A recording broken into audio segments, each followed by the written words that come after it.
Hello everyone, welcome back to Rob's Gaming Table. Today on the table, we're going to be taking a look at Gloomhaven Digital, which is a game I thought I haven't played in a few months, but I looked, and I haven't played this game in about a year. And by now, based on the information back then, I thought by now I'd be playing the campaign, basically the digital version of the board game, campaign, story, characters, all that stuff, but supposedly they're still working on that stuff. They're still adding characters to the game, they're still adding enemies to the game, levels to the game, like components. They're playing around with this Guildmaster mode, which we'll be taking a look at today, which I think came out right after I stopped playing last time. But it's the same thing as Adventure mode I played before, but they've been beefing it up quite a bit. And we'll take a look at the updates that have happened over the last year, get like a high-level overview of what's been added to the game. For my purposes too, because I haven't played it. I opened it today, started clicking around, but I have not played it in a year, maybe a little bit more, but it was like October or November of last year. And yes, Jack, I've been seeing the updates. I get the updates on Discord. I'm in the Discord for this game. I get updates on Twitter. I see where they're adding things to the game. I know co-ops come out. I know there's like a level editor I see. They've been adding different classes to the game. There's like modding and stuff to the game, I guess, or level creating. You can create your own levels and stuff. I don't know. They're just adding a bunch of stuff, which is kind of cool. But they've been beefing up this Guildmaster mode, and that's what I'm going to check out today. But yeah, we'll be playing today and most likely tomorrow. I've scheduled a stream already for tomorrow, so we'll be back the same time, noon Eastern, tomorrow, and just continue playing. Because I know this usually takes a while. We play a couple games, and it's like that's a stream. It's like they're pretty long plays. But yeah, we'll have fun. We'll just dabble around, play around. So if you're looking for high level strats or pro plays here, you're not going to get them. You're going to get me just dabbling around in the app, playing the game, checking it out, how the app looks and runs. Thanks to the people who donate on Patreon, the support of the channel. One of the things I was saving up for, using part of the tech budget for that, was getting a new PC.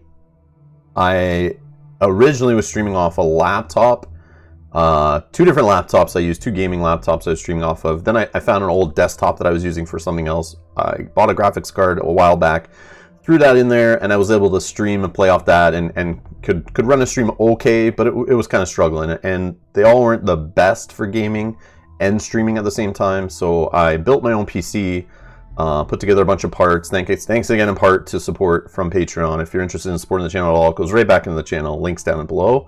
But I got a new computer since I last played Gloomhaven, so I want to try it out, because originally in early access, very early access, it's still in early access, but originally it was kind of a beast. And there's even people telling me on like high-end graphics cards, high-end gaming PCs, that it was crashing on them, and like it was having trouble running. So hopefully they've optimized it quite a bit since then, but I'm throwing a little more horsepower at it this time when we're streaming, so we should be okay.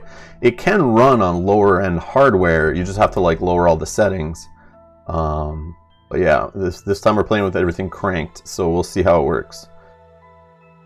So yeah, part of it is me just wanting to test it out on my PC, but yeah, I'm excited for when they finish it, but I want to try this Guildmaster mode. I like the idea of there's like lots of unlocks and stuff in it, to get enhancements and stuff, which I think is really neat. And yes, happy Thanksgiving to all our friends south of the border in the US. Hope you're enjoying your holiday and wearing your your stretchy pants. For those who are going to eat a crazy dinner of turkey and whatnot. Let's see here.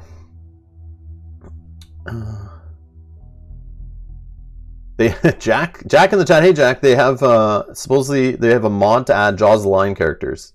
Oh, that's cool, man. When the community gets around a game and the developer throws out modding tools, and we've all known this since like the 90s, back in the day, like when the internet was a thing. Like what was the one? Counter-Strike came from Half-Life, a Half-Life mod, right? The whole Counter-Strike, now it's like a multi-million-dollar esports thing Counter-Strike has become, but it was a bunch of college students that got a hold of the modding tools for Half-Life and made their own like little Counter-Strike, terrorist versus counter-terrorist mode, and then eventually Valve, the publisher, picked them up, and turned it into a full-fledged like release. Now it's like a free-to-play like esports thing. Like there's people who dedicate their lives, like major companies throwing billions of dollars behind it. It's insane. Just because the company was like, yeah, let's let the community play around with the modding tools and have some fun, because there's some crazy creative people out there, and I love when they get behind stuff.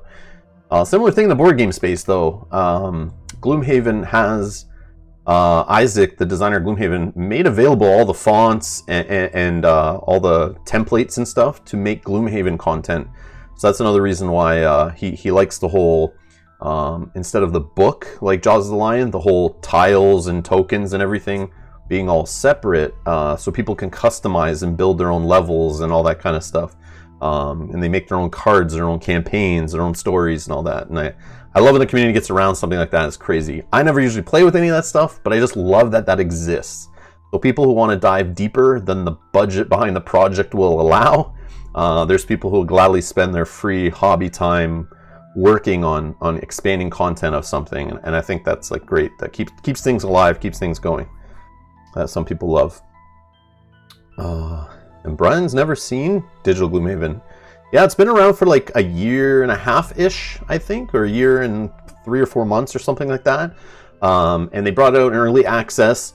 They brought out just the base characters. They had a very rough adventure mode. They had a very rough tutorial. And the adventure mode was just like randomly creating a map on the fly. It was like a roguelike kind of thing. It would randomly pick enemies for these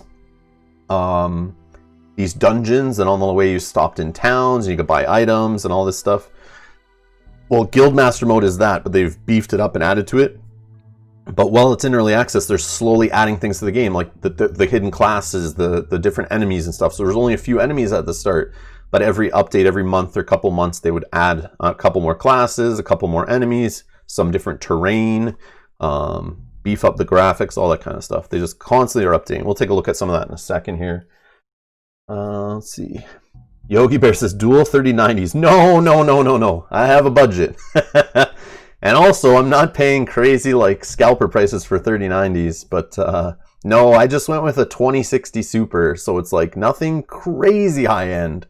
But for me, who's basically not playing any super high end games, it's mainly just to run a stream, multiple cameras, board game apps, that kind of stuff. It's definitely overkill for all that, but yeah, but it's totally upgradable. I made sure the system I kept in mind. If in the future, let's say a year or two from now, there's like, you know, a 3080 Ti or whatever is more reasonably priced, yeah, I could slot that in there. It's ready for that kind of stuff. But yeah, I went with the more reasonably priced graphics cards. When the newer ones are rolling out, you go with the last gen, you'll get some decent deals.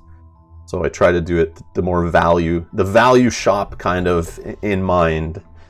So yeah, if you're not going after the latest that's getting like bought up by bots and scalped and stuff, no one's really looking at the last gen stuff as much, and they usually go on sale and that kind of thing. So, but upgradability always in mind. It definitely is built for that. Like I went overboard on the cooling, so I can upgrade later, no problem. All right. Also keeps everything quiet while you stream. That's important. That's important. Giant ass fans are important to keep your computer quiet while it cools it down, so it doesn't need to run at high speeds. It's a very, very, very important thing to look at that most people don't really care about. Robert's internet just died. Was out for 3 hours last night as well. What? That's no good. Hopefully my internet stays up. Rob, you can maybe one day play the multiplayer game with some Patreon members. I thought of that already. I was thinking of that. I know there's the co-op mode, but I don't know how solid it is. And I want to make sure it like works through a whole stream and it's not crashing or anything. And I remember when it first came out, I was reading online. There was like, you know, there's lots of issues. But eventually when it's like in full release form, I can see playing with somebody. Maybe go through some of the campaign, do some jump in and jump out throughout our campaign with different people. It'd be pretty fun. Yeah, Scupper's got a 1070 Ti. Yeah, there's nothing wrong with that. And my laptop, the one I was streaming Gloomhaven on before, was a 1050 Ti. which is fine. It's like more than enough to run this game, but like run the game and stream software at the same time, and you know, all that stuff. It was like, and the game wasn't optimized very well, so it's kind of chugged.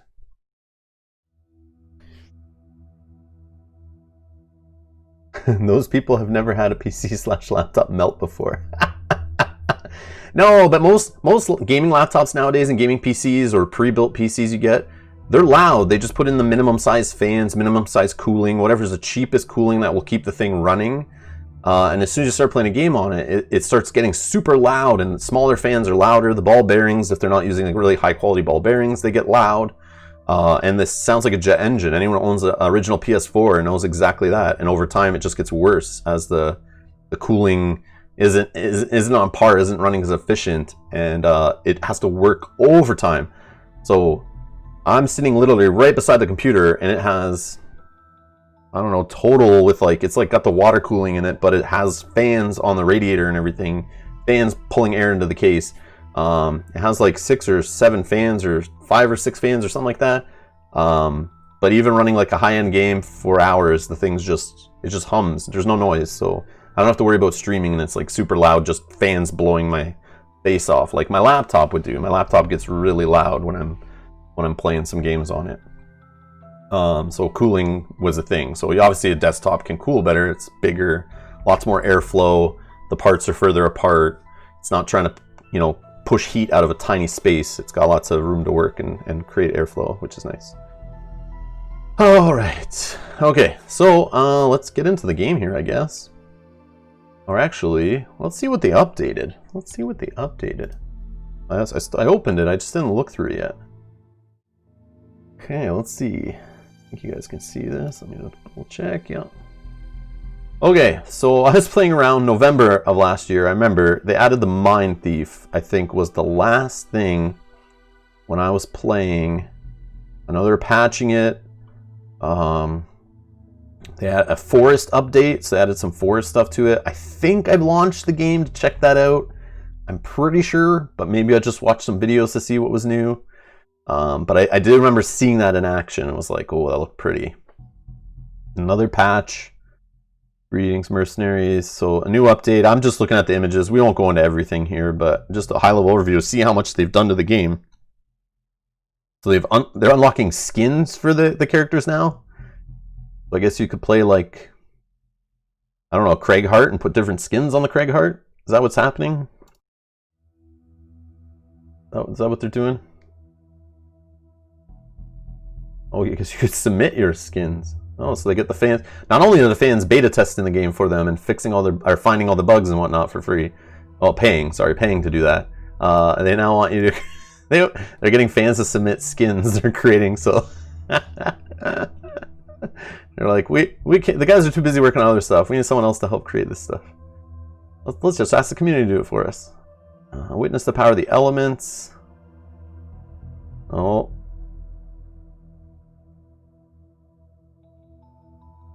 I don't know. Yeah, this is not really new Spellweaver skin. Like, I'm just looking at what the big highlights are. Like, if all they're adding is like patch fixes and skins and stuff, that's not like huge, right? Oh, here's the Guildmaster mode stuff. Probably should. You can recruit, travel, pocket, fund your guild, whatever. Explore the lands of Gloomhaven. All new Guildmaster update was done in June. They've been really adding to this Guildmaster stuff, it looks like, is the big heavy thing. But obviously adding to the Guildmaster mode, you're adding new bosses, enemies, all that stuff. It's also like dual use, right? They're putting assets into the game, AI, testing it, so then they can roll that into the campaign. So this is all like a secret way to like add stuff to the game slowly, like roll it out and test it on the fly too with everybody. So that when they release the campaign full, it'll be hopefully pretty rock solid and feature complete and tested in the public, like already once it's put together. Most components of it, at least. I'm sure there'll be some wonky stuff and different stuff in the interface that they'll have to test out, and I'm sure they'll put that in early access ahead of time too to have us test it out, right? They added a couple new mercenaries. City Streets update is the most recent thing, I guess. 2 new mercenaries have arrived in town. There may be spoilers too, guys. Sorry. That's the thing with the digital version. I don't know what we'll see in Guildmaster mode. I don't know if they're going to let us see some of the locked classes when we go in. I'm going to start a brand new game. So those who haven't really played the Gloomhaven board game, it's like a legacy style game where there's hidden boxes. And there's like hidden miniatures, hidden rolls, hidden cards, all this stuff locked away that you unlock throughout playing the game. And part of that surprise is part of the fun. So the digital version, I'm assuming they hide that away at the beginning, but I'm sure they're letting you unlock it because they're adding it to the game. They're advertising they've been adding these classes to the game, so there's got to be a way to play them. So I just don't know if it's right off the hop. So you still have to unlock them? Okay, Jack. Perfect, okay. But still, you never know. Maybe we unlock one super fast here. I have no idea. So I'm just a general warning. There might be spoilery stuff, like items and things that are locked away that aren't open right away. Remember, you unlock items throughout the game. We may have some of those items show up in a town that we're buying. I don't remember what's locked away and what's not, so watch at your own risk. And right here, I'm about to scroll down. Like, I don't know if they're going to show us. I think there's only like 3 classes I've not unlocked in the base game that I don't know about. But like, I don't care if I spoil those or not at this point. Yeah, see, they've oh shoot, they redacted stuff out, so we gotta be careful. I'm not gonna scroll down. I'm not gonna scroll down here. That's the thing. If you just look through these updates, when they add classes, they usually blank it out in the update, in the picture. But when you open the update, you scroll down, you'll find the class. So just a FYI. All right. So here's the game. Okay. All right, so yeah, there's a level editor. You can join sessions, I guess, play online, jump in other people's games. Most important feature. The biggest thing that was added to the game, I wish somebody contacted me directly about this. I don't think I got a comment about this, but it was a complaint I had with the original game. Is a complaint I had the other day with Fury of Dracula and a few other tabletop digital games. I don't know why they do this. Most games don't seem to do this. But there's a feature you can add to the game that I need as a streamer or someone who likes playing with 2 or more monitors at a time. And sometimes I click away from the game, is the music will mute. So this is huge. This is bigger than, to me, than any other character, any other skin, any other terrain type, any other mode, playing online, co-op, all that stuff. No, this is the most important thing to me. I'm super excited. I wish somebody let me know. I would have booted this game up a long time ago, but I thought it was still a problem. If you go into the settings, go to audio, they've added a setting for mute in the background. And by default, it was on. So if I clicked out of the game, I clicked over to chat, I clicked over to a different scene, I was looking something up on the web, whatever, and you have this open on another monitor, it would mute the game audio. Normally when you're playing, you guys probably don't give a crap, but I'm pretty serious. It's huge, because when I'm streaming and it mutes that, when I just click away, I can still see the game. I'm still looking at the game, but when I just click away with the mouse and go out of focus in Windows to another window, it would mute the audio, and that means it mutes it in the stream, and it mutes it in your headphones, and it's just awkward. It's just awkward. It's just nice to hear the music playing in the background, you know? But you can turn it off. And this setting should be in every game. Every game. Like video game, digital board game, any game.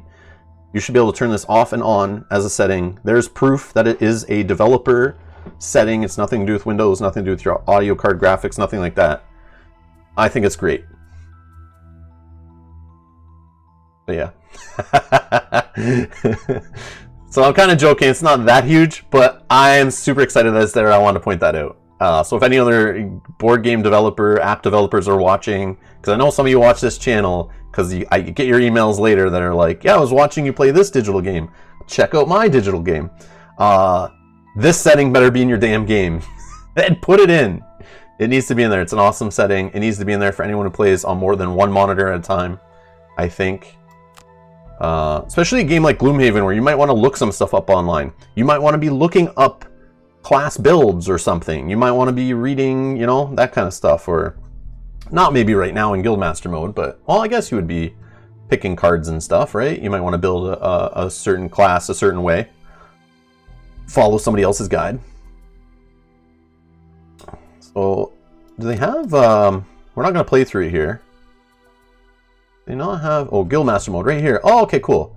So here we go, Guildmaster mode. In the Guildmaster mode of Gloomhaven, you are the leader of a guild of mercenaries based in the town of Demon's Gate. The region is in peril, overrun with all manner of monsters, leaving people afraid to leave the safety of their villages. Your guild objective is to restore the trade routes between these villages by vanquishing the evil that plagues the lands, and to make a lot of gold doing so. That's it. That's all we get for round, the Guildmaster mode. I thought there was a second. Oh, I see. It just goes to round summary. I get it. Okay, cool. I just want to see what the overview of like what they are. All right, so we're gonna start a new adventure. Hey, Brian. Oh, latest update. According to Anthony in the chat, latest update added the Sun and Lightning classes. I know the Sun class. Lightning, again, I haven't played Gloomhaven in a long time other than Jaws the Lion. So some of these classes, like, they're not going to click. Well, except for the ones we played with a ton during our full playthrough. Or even after the playthrough, we played again. Off camera a little bit. But yeah, I played with the Sun class myself. The Lightning, though, I don't know if any of us ever played it on or off camera. I'm not sure.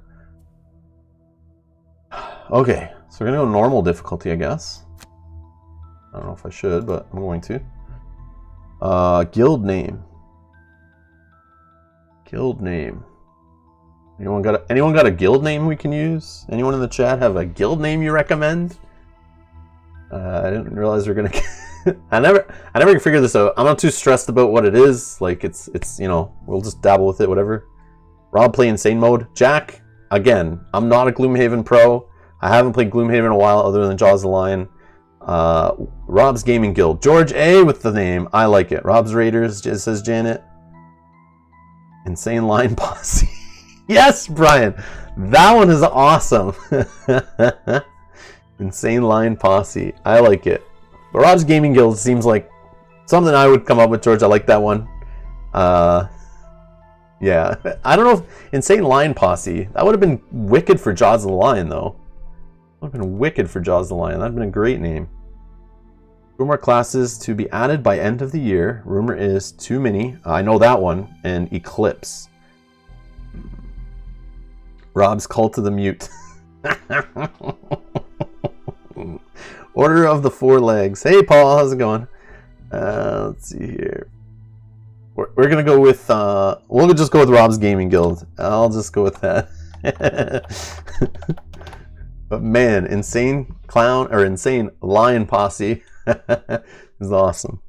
All right, so shared gold or split gold? I guess you could. It's locked though. Interesting. All gold is shared across all mercenaries in the guild.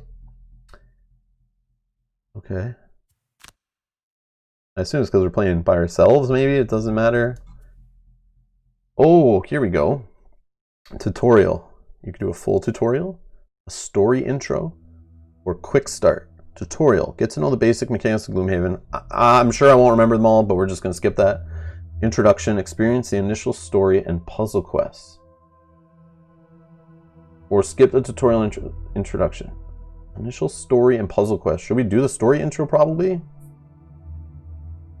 I'm assuming it's something new that's been added that we never saw before when we played like a year ago. Do story intro? Yeah, because I assume you can skip the story intro if you've like played Guildmaster, you know, you're starting a new playthrough, you've already seen it all, who cares?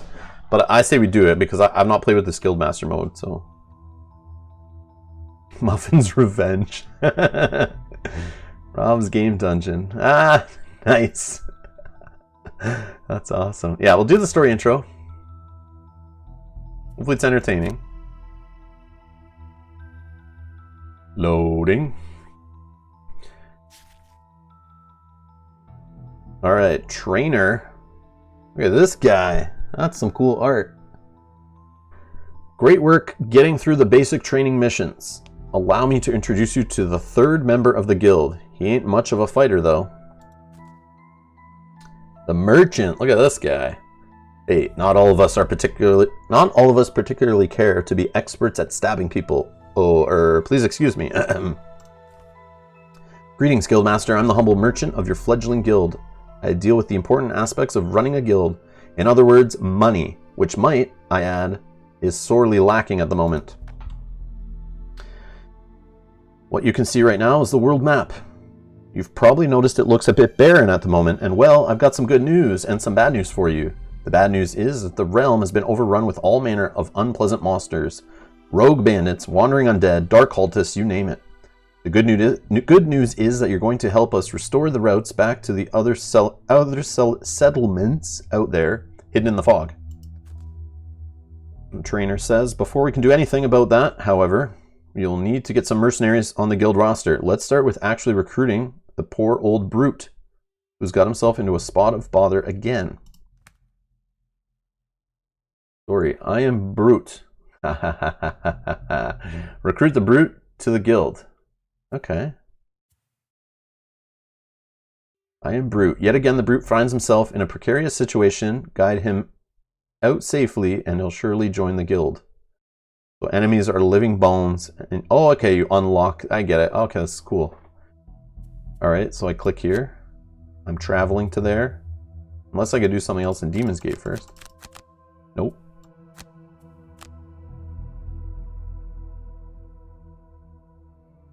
Oh, I'm not, yeah. This is not the tutorial, right? I skipped the first part of the tutorial, like the basic boring stuff, right? I think. Or should I have skipped this too? Is this what you're talking about, Jack? Like this part of it? Because this is like... Story intro takes you through a few puzzles to recruit the classes. Yeah, okay. That sounds fun. I don't know, it sounds entertaining. Sorry if everyone's already played through this like 8 months ago. I am Brute. The trainer tells you to head to Demon's Gate Graveyard, and there you'll find a mausoleum with a smashed-in front door. Walking down the steps into the gloom below, you follow a trail of broken bones until you hear the sounds of battle entering a chamber. The badly wounded Brute is facing off against a number of undead. Enter the dungeon.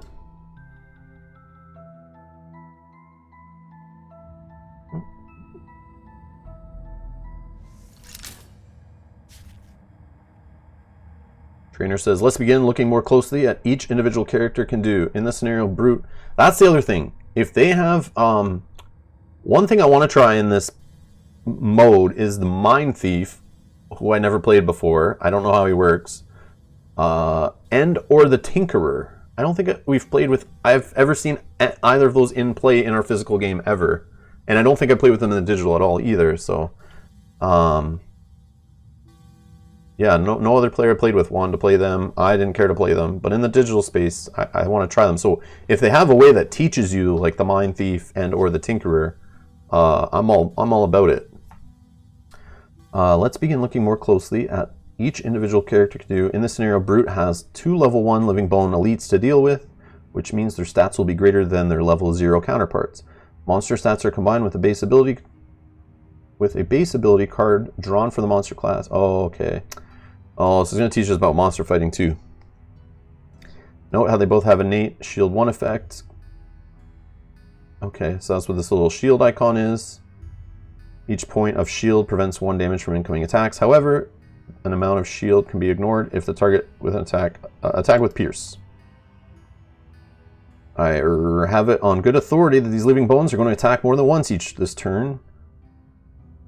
You're low on cards and won't be able to afford to burn any cards, so surviving here will require some shielding of your own. By the way, while these enemy shields are an innate persistent effect, normally active bonuses granting abilities such as shield are accompanied by a round or persistent duration icon.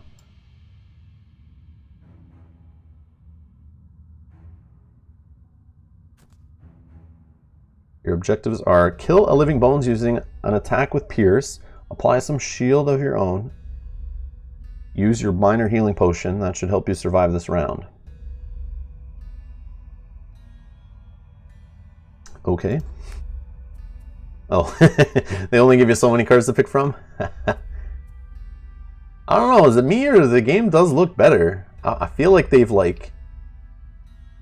It's just memory though. A year ago I played this game, but it feels like they've added like more detail to the backgrounds and stuff. Interface looks similar, like the text and icons and all that look all the same. But yeah, just looking at it, it's like feels a little cleaner. I don't know, and a little more rich in the graphics. It's just, I don't know. Maybe it's just the different graphics card I'm playing it on now. It's like it cranked up the settings on me. I'm just playing whatever it defaulted to. But anyways, okay. So we need to. They want us to attack with Pierce. Okay, so we're playing Trample. And then something about shielding, which is Shield Bash, I guess. We're doing the bottom of Shield Bash, top of Trample. What else do they want us to do? Oh, use a health potion. We can't use it yet? Oh, on our turn only. Yeah. Don't worry. I'll get used to how Gloomhaven works again. Don't worry. Alright.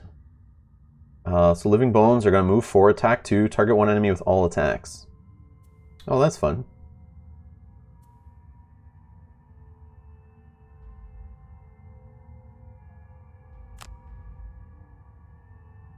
Okay. We could drink a potion. Can we drink a potion? Ability selection. Activate 1/2 of either card.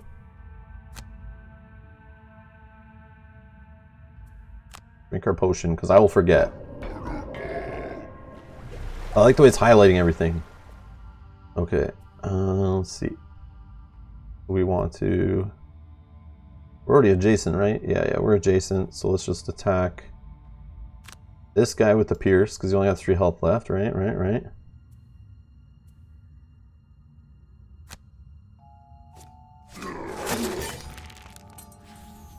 I guess we're always going to get a +0 here in this mode.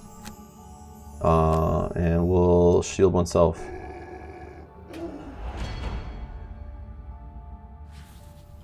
What the board game needs, more glowing auras around your characters. What it needs.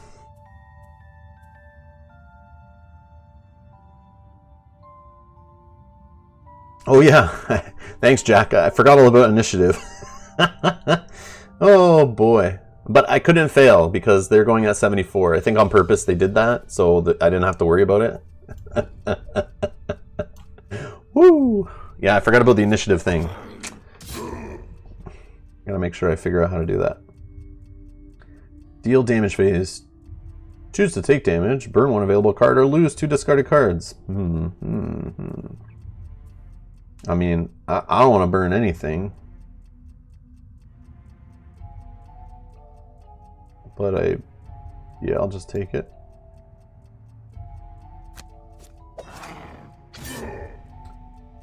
Sure, I'll take it. Oh, I should have, I see, he's rammed me for multiple attacks.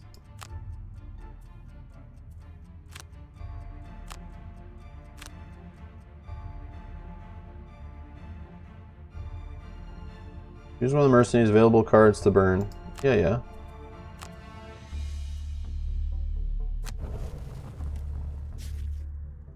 Yikes, that was quite the onslaught. Nonetheless, your shield prevented enough damage to keep the brute alive. Phew! Final objective, kill the remaining living bones. Good luck. He's a tanky one. Yeah, no kidding. Oh, you have to click on the shield?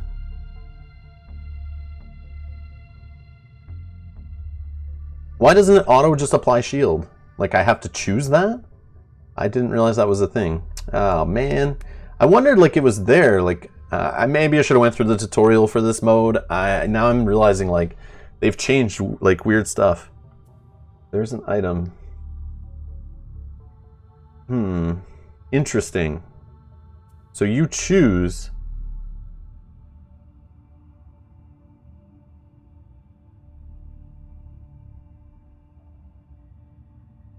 Oh, the shield's an item. I see. I thought, but the shield +1 was already blocking, right? Was it auto blocking? Oh, okay, it was auto applied. Okay. Oh, I see what you guys are saying. This shield, heater shield. When damaged by an attack, gain shield 1 for the attack. Oh, okay. So it was showing me the item in the bottom, reminding me it was there, just like it did with the healing potion. I see. I get it. Okay. I thought you guys were saying like the shield 1 I applied for my card I played was something I had to apply. It was like, what? No, no, no. Okay, all right, I get it. Okay, we're gonna probably lose though. What do? Long rest, right? Short rest, discard one card. Like, I don't know what's going on here. I got burned and discarded cards. Like, we got a long rest. Short rest, says George. Oh, we need to win this turn. Can I win this turn though? With like a trample?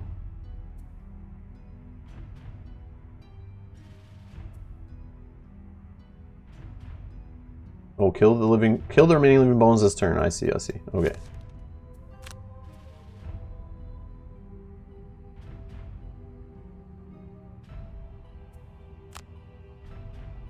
Push into trap. Okay. Gotcha. Again, I'm gonna seem like such a Gloomhaven noob again, but I'm also struggling with like playing it digitally too is like something I haven't done in a long time. It's all good. That's what we're here for. We're blowing off the dust. We're gonna have some fun just goofing around. But I appreciate all the tips and the help. All right. So how do we do the initiative? Obviously we select this. It's like the second card we select does the initiative. Oh, okay. You just click the circle. Okay, we'll get there.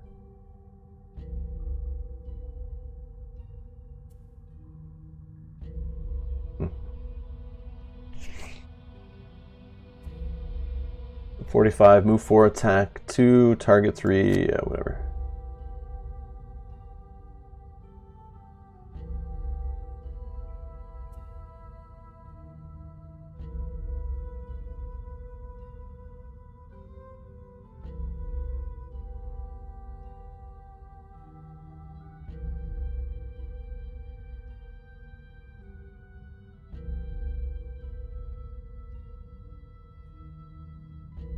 So will he hit both traps on the push 2?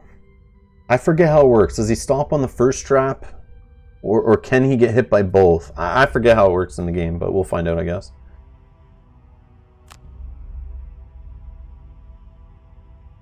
And then I can still move through him, right? Even though he's here, I can go 1, 2, 3, 4. Yeah, okay.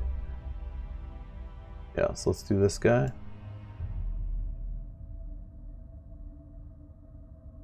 We confirm targets. I remember this was messy before. I remember this was messy and it would screw up. Confirm targets, right? Oh, where's the push? Oh, here's the push. Okay. Yeah, see, here's what I'm worried about, like the interface, right? It's like I'm worried I'm gonna not know and misclick something. But this seems okay. Confirm push. Yeah, I remember like making waypoints was a little messy before. Boom! So he hits both traps. Wow, okay. Okay. Sweet. So he's dead? That was it? I don't even get... I should have did the move and jumping stuff first. No, I'm just joking. Just joking. That's my favorite thing with the Brute. Is the trample. Right. So now what? We just do the move and we go here to this. Most important thing. Get to the gold. Oh, I see. Okay, so there's the boots. It's reminding us of the boots. +2 to a single movement. Yeah, I see what it's doing. All right, we'll just confirm our movement.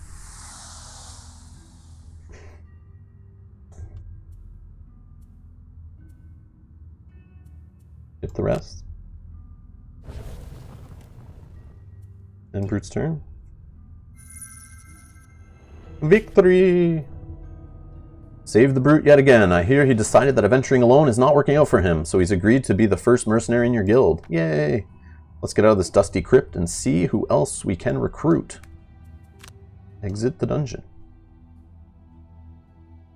For those, what did that said? For those really tough missions, take a bless from. You can get the bless cards from what was it again? The donate into like the temple or whatever. No good job. I could have lost that without your guys' help, just not knowing what the interface is telling me.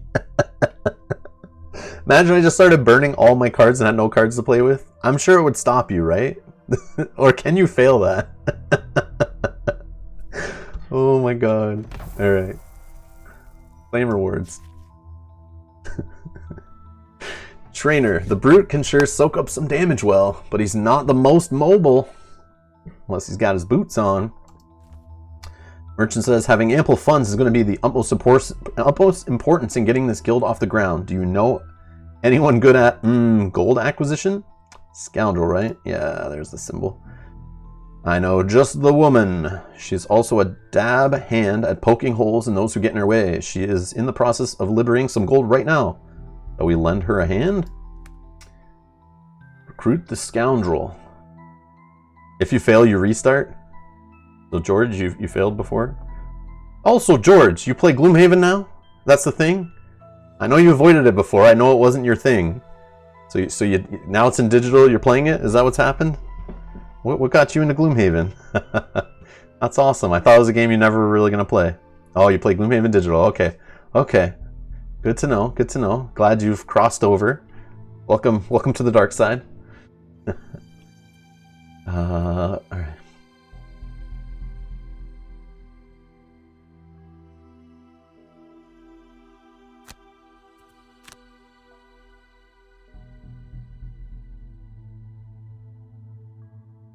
A blade in the night. The trainer points you in the direction of a ruined crypt on the outskirts of town. Dead bandits litter the area, many with knives still embedded in their corpses. It's still clear they didn't see the attacker coming. So we're going to have bandit archers, and we're going to enter the dungeon in just a sec. I'll be right back in less than 2 minutes.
Alright, we're back.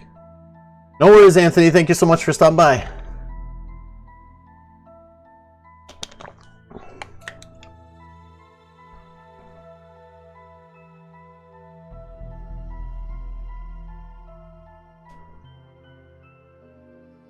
I can understand that George is saying he prefers playing this rather than having to play the same characters again and again in the physical board game. And that's the way I was too. And we would purposely, although I did find a couple characters I really liked and I could play the game with them any day and I'd still be happy.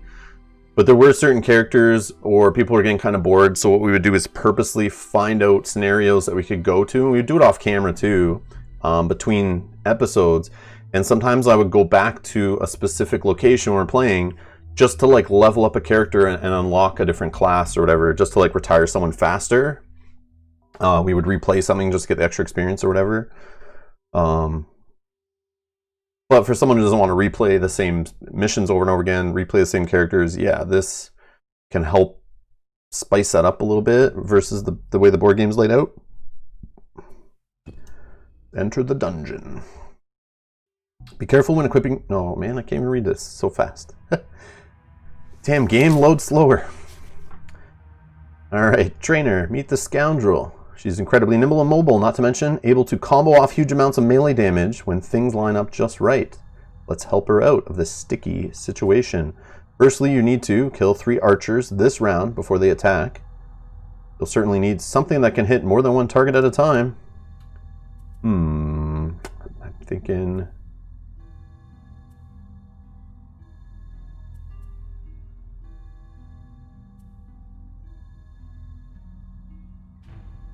So I see a range with a pull at range 3.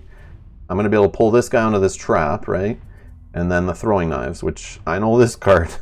And we throwing knives here and here. Hold on, let's see. Can we rotate? Yeah, we can rotate. So they're all at 2 health, so we should be good. I'm assuming the game's going to deal us the zeros that we need. So throwing knives and smoke bomb and 10 initiative.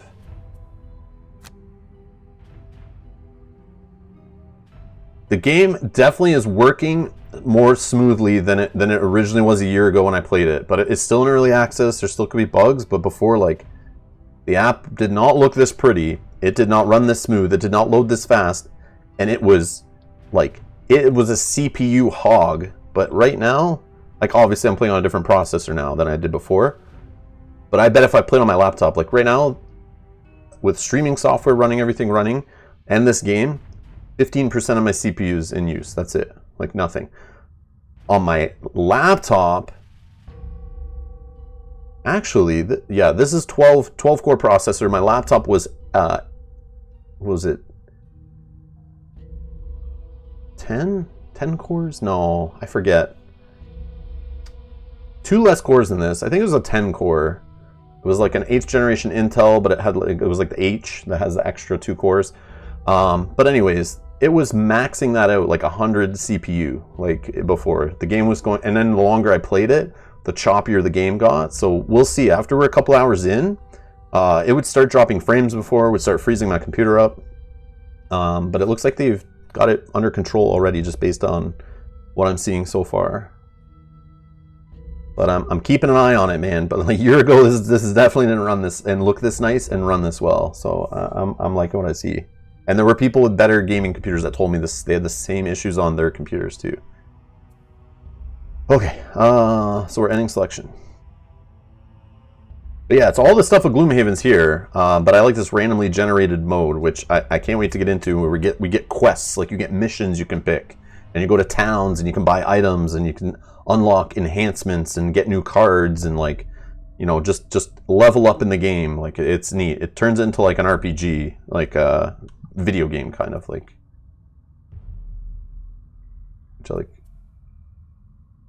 which I guess the board game is the same, but I don't know. It's, yeah, loot. Exactly, Brian. Exactly what it is. It's all based around loot. That's why they got the merchant in there.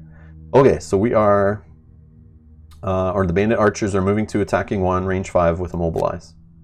Well, that's good because I'm not moving, but I go first anyway, right? Okay, so I don't think it matters the order. So let's just target 1, target 2.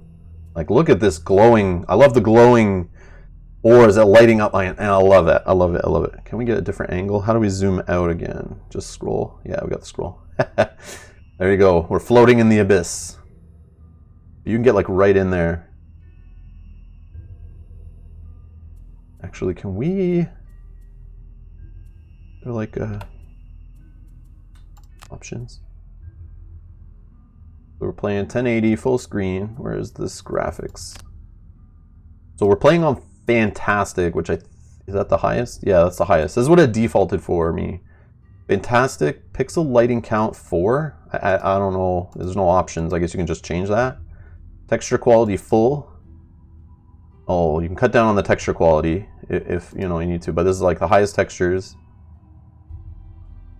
I don't know what this force enable anisotropic textures. Sure. Anti-aliasing is at 4. Oh, it could go up to 8 though, 8 times. But I think you only need a higher, like when you have like lower resolutions, right? Soft particles are off. Real-time reflection probes are on. Shadows are all, and shadow resolution is high. So I see they've added more options here. I like that. They'll keep adding more, I'm sure. Oh, hold on, keep going. Skin weight. Skin weights 4 bones. What's this? What the heck? I don't know what that is. I've never seen that in a game before. V-Sync count. Wow, I've never seen. Usually can turn V-Sync on or off. I've never seen this every V blank or every second V blank. And then FPS is at 60. That's as high as I can go. Alright, cool. Anyways, I was just curious to see, for those who are watching, maybe you're like, hey, my game looks better or worse. That's why. You probably just have different settings.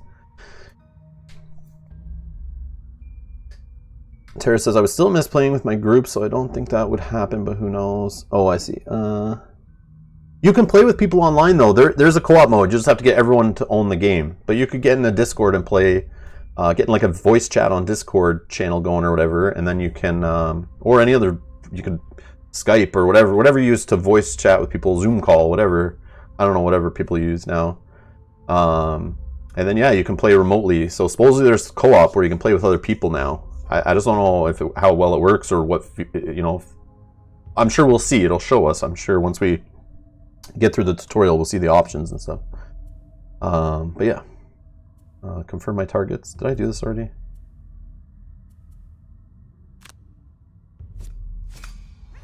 Oh, there's nice throwing knife animations. That's what I need in the physical board game. I need more of my miniatures throwing knives. Like, yeah.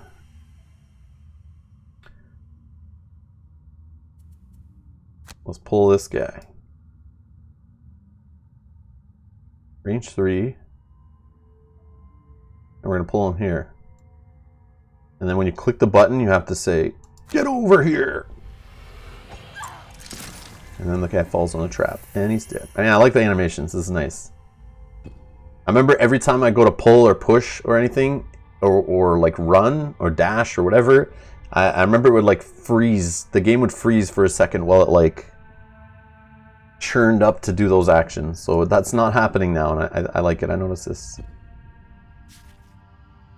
Feels good picking off multiple targets in a single turn, doesn't it? One last objective. Loot at least 5 piles of gold this round.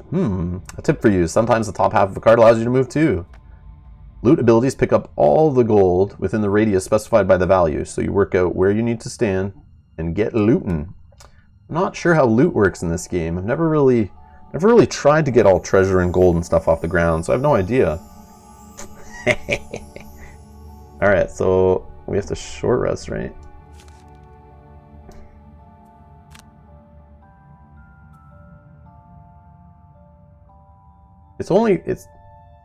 Oh, this is random, right? Yeah. Smoke bomb. Yeah, it's just gonna give us a card we don't care about, right?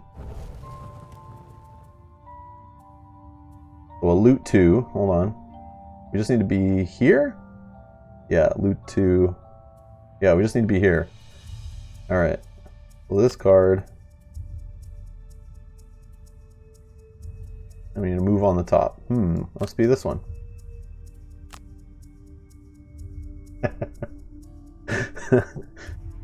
Anyone know how loot works in this game? Never played it before. Never tried to get all the gold in the scenario and risk losing the scenario because I wanted more gold. Never had that happen before. Okay, so let's move, and we said to here. Unless I'm missing something here, let's just double check. Oh no, there's one back here. 1, 2, 3. That's gold back there, isn't it? Yeah, that's not gonna work. Right here. This spot. 1, 2, 1, 2, 1, 2, 1, 2. Yeah, it's this spot. Wow. I didn't notice that gold back there. I almost failed it again. Alright, we're gonna confirm movement. Right? I think I did it right. If I didn't, I fail and look like a loser. It's all good. We don't need to attack. Loot 2? Oh, there's gold here in the corner! Oh, I missed that one on the screen too. Oh, at least 5. We don't need to do it all. We just need to do 5. Oh my god, I thought I was gonna fail. I can't read, obviously, or remember what I read. Wow. I'm gonna have to go grab a coffee soon.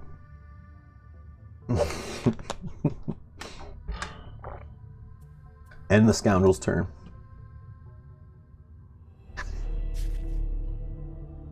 Nice. Let me just take care of that gold for you. For your assistance in the scenario, the scoundrel has agreed to join the guild. That means we've got enough mercenaries now for a proper mission. Yay!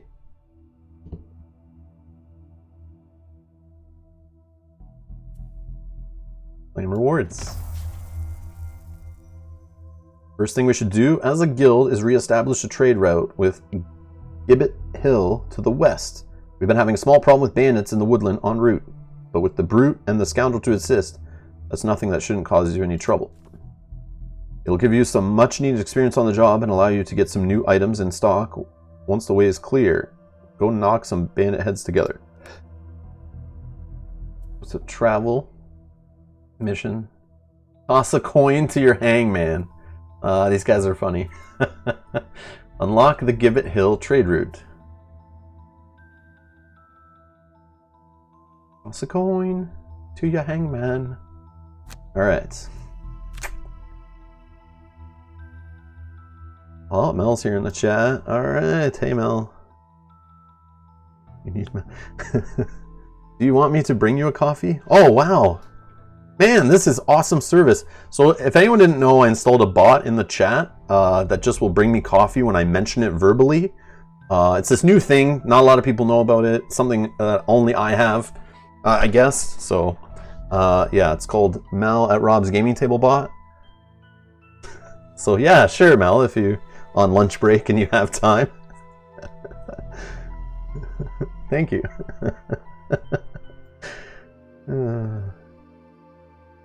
Robo-Mel, yes.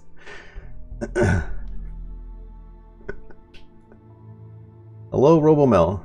Yes, Rob. Would you like anything? Yes. Alexa, bring me a coffee. Alright. Toss a coin to your hangman. The road is deserted as you make your way towards Gibbet Hill. Trading in the area has effectively stopped for many months now, with so few daring to venture along the main highways. As you make your way along the trail, wending its way through the wooden grove, a crack of a twig snapping underfoot pierces the silence. You hear rustling the undergrowth, getting louder as its source makes its way towards you. Bandit archers and bandit guards. Nice. Nice, easy, guys. I like this. Kazumi's testing out... No, it's a plugin you have to install, and yeah, it's not available publicly yet, so you'd have to install it on your end, Kazumi, and I just don't have the files to send you right now, so... Oh, look at this! I wish I had the tiles of the board game and how like muted they are. How they look good, but like the art on them doesn't like pop really, right? And then you see the digital version and it's got flowers and bugs and glowing lights and like lush leaves and plants. Like what the heck? Like twisted vine branches here or whatever to show you the hexes. Like, holy crap. Look at little grass blades blowing in the wind. No wonder they're taking like so long with this damn game. They have like a guy who's stuck in a room working for weeks on grass blade physics. Like, get the campaign done, guys, then add the grass. Oh, man. I have a robot like in Space Odyssey 2000. Alright, right, this is your first proper fight. Looks like 2 clearings with a couple bandits each. Okay, let's see here. We drag and move? Nope. Just remember what I've taught you and don't enter the second clearing until you're ready. You can change your character's starting positions this time by clicking the white hexes. So choose a formation that suits you before starting your first turn. By the way, if you're struggling to make out objects and enemies in undergrowth, because we added too much foliage to the graphics, you can press tab to highlight them. Oh yeah, I forgot that. Yeah, that was a cool feature. I remember that, using that to find where the doors were in the room, because like you couldn't find them, because the art was kind of like hiding them sometimes. You can also see the turn order monsters of the same class this way. They will get the same initiative from the card drawn for their classes, but the actual order per monster of the class turn is determined by their ID numbers. Lower numbers act first. We got Bandit Archer 5, Bandit Archer 3. We got a rock that's blocking here.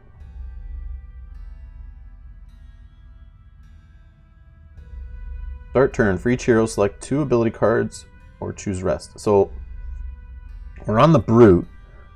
So what are we trying to do here? Just kill all enemies in the rooms. So the Brute, what do we got? We got all the starting cards.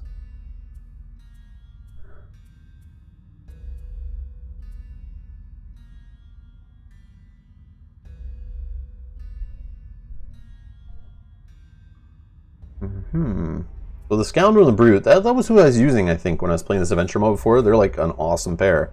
And they're like super OP. That's why I think they put them together here when you're first like learning the game. Because they work very well together. Thank you so much. You're welcome.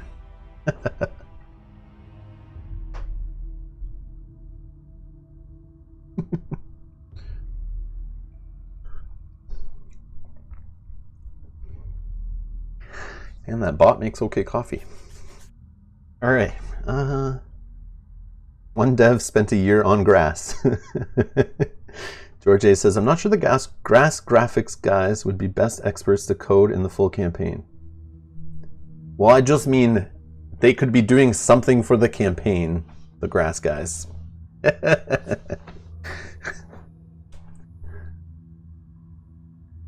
Obviously, the grass graphics guy got his work done faster than the guy who's making the campaign mode. Cream 2 sugars? No, no sugar, no sugar. No. I try to avoid the sugar stuff. No. Just almond milk. A little bit of almond milk. Yes, there's sugar in almond milk. The version of almond milk I use. There's some sugar included in that, but it's minimal. But yeah, no double-double. No, I'm not a true Canadian. I drank double-doubles when I was younger. Yeah, and then when I started working for Tim Hortons and actually learned the amount of fat and cream and sugar that's in the cream already, plus the sugar you're adding in on the side, and started seeing the amounts in the background and talking with the people who design the Tim Hortons recipes and stuff, yeah, that kind of turned me off of all that. So I just started drinking coffee with like a shot of milk. And then eventually I went to almond milk, but yeah. Yeah. Double-double is like putting like 2 donuts in your coffee. But this is the crazy part. There is a thing in Canada. I don't know if it's just Canada, but it's in Southern Ontario for sure. The town of, or city of St. Catharines, if anyone knows St. Catharines. I think this is where it started. I'm not sure. But there's something called a 4x4. That's the first place I ever heard of it being ordered. And I was told it's like a super popular thing there. I'm sure it's spread a lot further now, or maybe it wasn't invented there. I don't know. There's people who come in asking for a 4x4. And 4 shots of cream into an extra large coffee is like more than half the cup is cream, and then a third of it is filled with sugar, and then it's like you're adding coffee to your cream and sugar. But yeah, it's called a 4x4. Like, I was doing a project in a restaurant in St. Catharines, and a couple of restaurants in St. Catharines one time. I'm working on my laptop in the lobby, and I just remember hearing order after order. Yeah, can I get 6 4x4s? Can I get 3 4x4s? Can I get a 4x4? Can I get 2 4x4s? I need 1 double-double and 3 4x4s. I was like, what the heck is a 4x4? I had to ask the employees, and man, yeah, when I saw what it was and saw them make it, I was like, oh my god. But yeah, that's a thing. It isn't coffee anymore. It isn't coffee. It's like, yeah, that's not coffee. That's called step 1 to obesity. That's what that is. Diabetes. That's like not good for you. And people are drinking that multiple times a day. Like, I would see the same construction guys come in the morning and do it, and then they would come in midday and do it at the same place. Same guys. I'd see them. I'm like, my god. And then maybe they're doing one on the way home. Who even knows? Anyways, this is what you get at Rob's Gaming Table. You come for Gloomhaven, you get side rants. Off-topic side rants. Welcome to Rob's Gaming Table. The fun of doing it live. All right. Okay, so we need to 1, 2, 3, 4. We like want. Is it the Scoundrel we want going first? I forget. The Scoundrel needs to be beside. Add +2 attack in game, 1 experience when target is adjacent to any of your allies. Yeah. So we need the Brute. Brute needs to get like up in the mix, and then the Scoundrel comes in. That was like the opening play, right? I just don't remember all the cards. That's a problem. If you don't play Gloomhaven for a while, it's similar to Too Many Bones though too, right? Like a single character, they're so unique. They have their own thing going. That's like Too Many Bones. You put it on the shelf for a few months, you come back, and you're like trying to remember the basic character, all the different dice and how they work. The same thing with the cards in this game, I find, is like trying to remember initiatives, like what cards were opening cards, which ones you'd play together with other cards, which ones. Then if you're playing like with multiple characters, which cards work best with this class or that class. which is part of the fun of it, is like getting really deep and rich into it. But if you just dabble in Gloomhaven, like visit it once every few months, you're gonna, it's a lot. It's a lot. It's not a definitely not a casual game.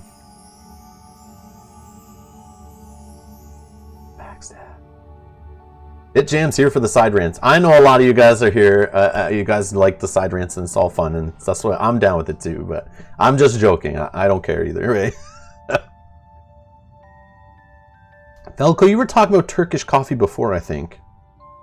And on our live stream, someone was talking about it. I remember, not our live stream, our 24-hour stream. I think there was talks about that. There was some other kind of coffee too. Friend family owned one and would use cream dregs to make corn.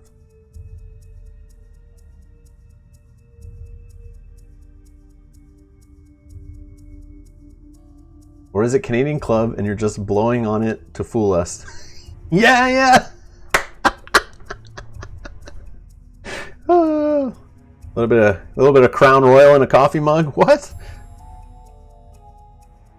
That would explain my play so far in Gloomhaven. Oh, Sakabra with the facts here. All right, Sakabra's got the numbers. An extra large 4x4 coffee at Tim Hortons, right? I'm assuming at Tim Hortons is 6. So you're looking on the what was that thing on the app or on the website they had where you can like look at the ingredients, build your thing, and then find the calories, right? I forget what that was called, but anyways, 678 milliliters. So 636 calories. Oh my god. 32 grams of fat, 72 grams of sugar, and that's just a coffee, and you drink it in under 10 minutes. So it's like similar to just like getting an IV bag full of cream and sugar and just injecting it into yourself that way. It's like faster than that. Right? Stick it in my veins. Wow. But there's people, that is the coffee they drink multiple times every day. That it's, man. And I'm sure they're ordering stuff on the side. I'm sure they're still eating the donuts and the, like, you know, the processed food. They're going crazy with that stuff. So that's just the coffee. That's like just a drink. And then if they're eating like a breakfast sandwich, man, like all with that together, that's trouble. With a side pack of Timbits. Yeah, exactly. They do that. That's what they do. That's the part that's scary. Yeah, if you've ever seen the cream machines in any fast food restaurant, if you actually, like, I've calibrated them before. I've seen it calibrated. I've calibrated myself. But yeah, they have all the different buttons for the different sizes of drinks. But if you go the extra large and you hit that cream button, just put it in a clear container and you see how much cream comes out in an extra large shot. It's insane. And people just like, you know, I'll take an extra large, throw in, you know, double or 2 shots of cream, two milk, 2 sugar, whatever. It's like it's a lot of cream. It's heavy cream too. Anyways, all right. So yeah, okay. Let's see here. Like I don't really know what we're doing, but we're just going to go with this guy first, and we'll do something like getting him moving in there. He's got the boots, right? We can like run up. He needs to start here, right? And then go 1, 2, 3. What has he got? Move 3 with some jump. Or does he have like, can we do a push? Move 3 and push, right? Can push him on the trap.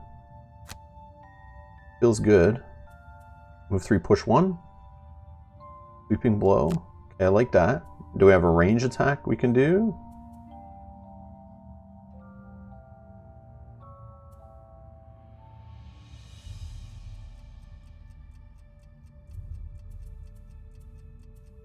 There it is. Spare dagger.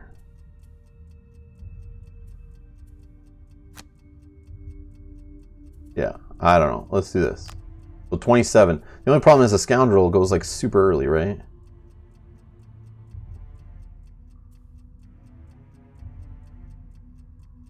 Okay, we want to start the scoundrel here. 1, 2, 3. Do we care? This guy won't be a Jason anymore, so like I don't really care, but how much move? know she's got like crazy movement.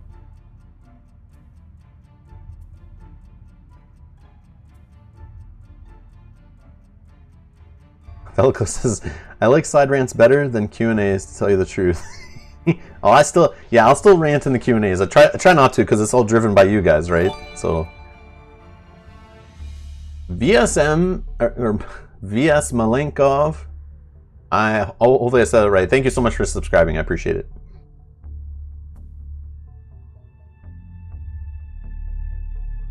Maybe it's V Smalenkov?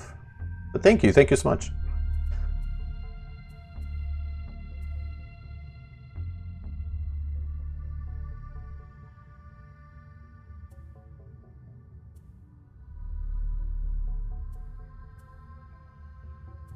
I don't know, like, I don't really want to waste a big move card, but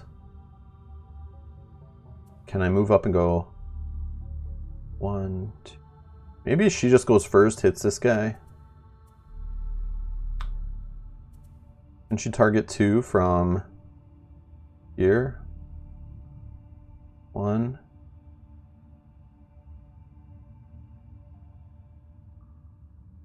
If she can get here. 1, 2, 3, 4, 5.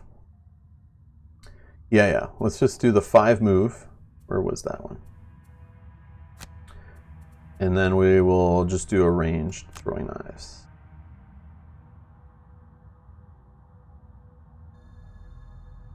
Like, do we want? No, we want her to go first, right? Yeah. I don't know. There's like arguments. Like, I'm a guy who always wants to go earlier than the enemies, but Enrique Ribeiro. I'm sorry with the names. I'm sorry, but thank you so much for subscribing. I appreciate it. Enrique?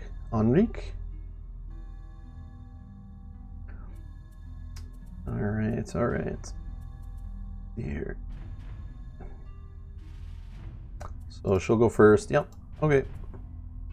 Whoa. No. Stay there. I misclicked. The brute will go last. See, this is the thing. This guy might not even be in that spot where I tried to line the brute up. That's fine. Alright, Scoundrel's turn. She doesn't need to heal. No. Only has 1 item. Okay. We're going to move 5. You can click twice, you get the movement going.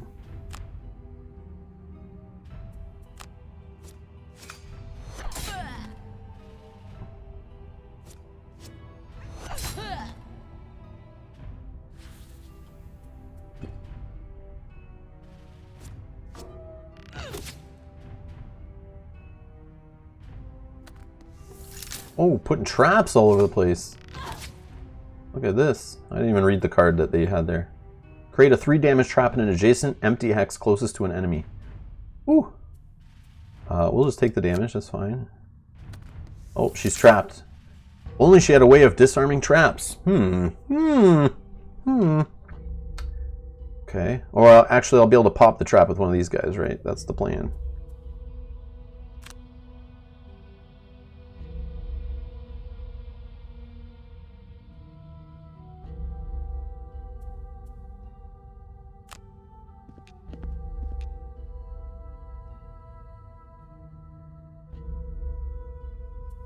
Confirm the push. Oh, get on there. That's satisfying. And I can't reach this guy. Why did I think I would be able to reach him with a range 3 attack? Oh, you know why? I thought I was going to push and the guy wouldn't be dead yet because I planned on her going after, but then I forgot. Oh well. Whoopsie. Bad plays, bad plays.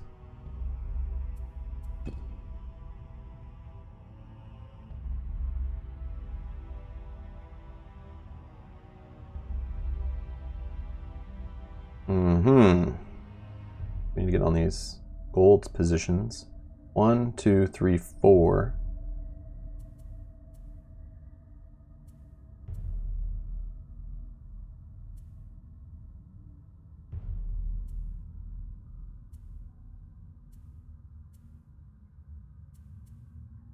Oh, see, I wasted that range card.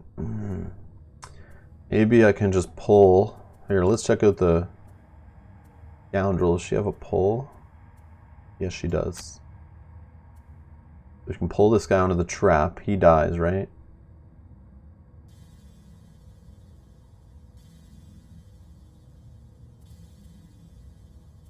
And we'll just waste a higher card. Loot +1 after? Yeah. Yeah. Alright. And this guy just needs to get up in the mix. So let's waste... Oh, there's a move for it. Perfect. Let's go after. That's fine.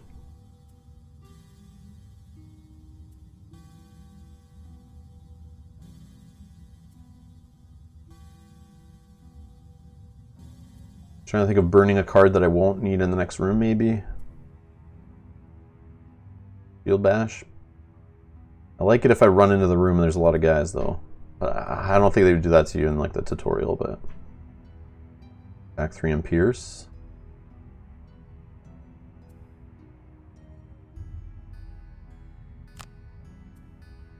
Or whatever.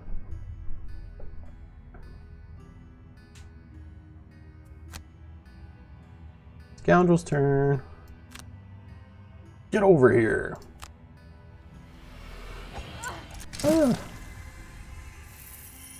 Oh, the loot was on the bottom. Why did I think I was going to be able to loot one? Oh, I'm so dumb. That's fine. Oh, maybe we get the door open? Can we do that? No, we can't do that yet. I'm a Gloomhaven noob.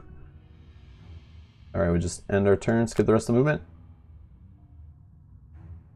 Skip the attack. Wow. Wow, wow, wow. And the Scoundrel's turn, just gonna pick up some loot. And then this guy, he is just going to move 4. Get to this gold.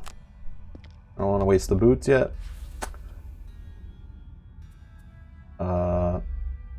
How do I just not do it? Skip the attack. Yeah, I don't want to burn that card. No, no, no.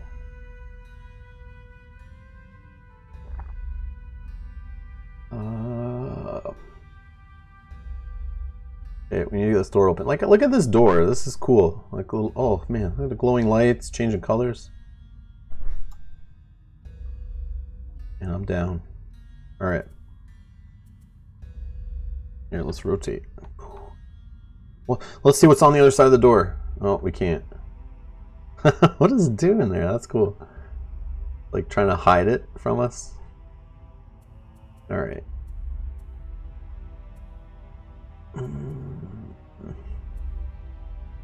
See, this is where I shouldn't have wasted that range card. This is why I like rushing in the room and doing a range attack.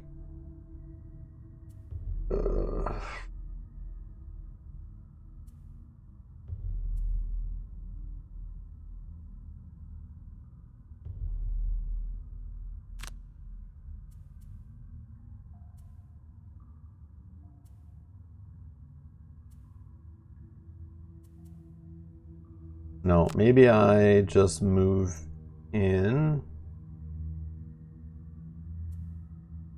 I could just do a move 2.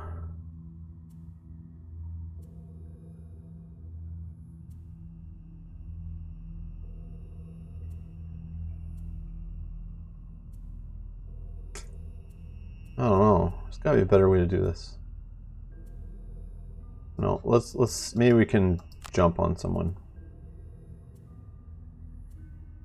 And disarm them. Maybe. We'll go late though. Maybe they can move closer to us.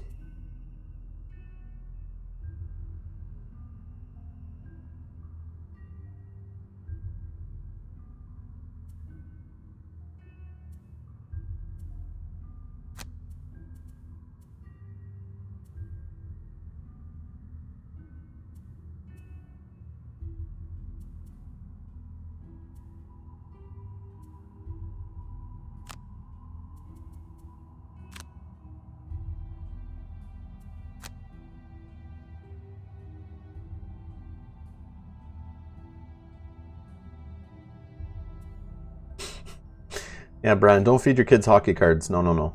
Timbits, yeah. Timbits are slightly less healthy than hockey cards. I just read that. I'm so sorry. Oh man. All right. We're gonna move 6. She's gonna be the door opener here.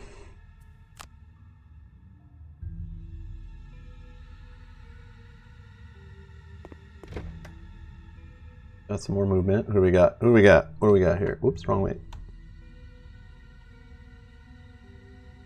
Yeah, what is it doing there? It's like trying to like remove the door out of the way so we can see everything, I guess. So they create like some kind of line there. It's like invisible.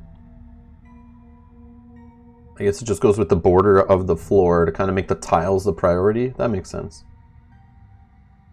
It should just make it like have less opacity or whatever, where it like can be see-through. Where do we want to move? We got a range attack, right? Range of 4. So like they're not very far at all. Oh, right here where there's gold, right?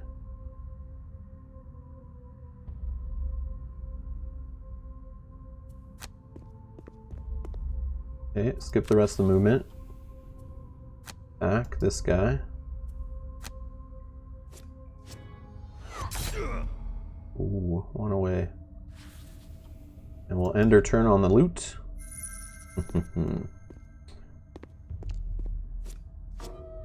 Oh no! 0 damage. Alright, now this guy.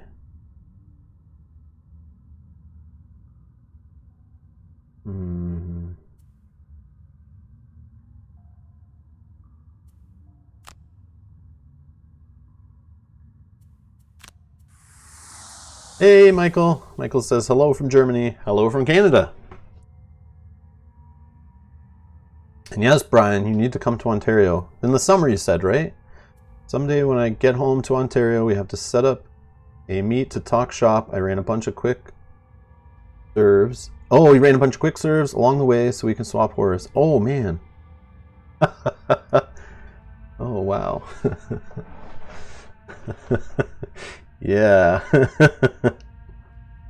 Mm-hmm. Yep. I'm sure we both can share some horror stories. Yes, let us know when you're out here, for sure.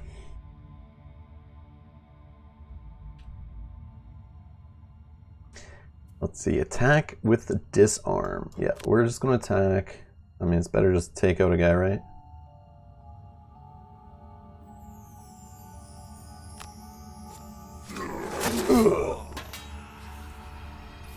Kill him.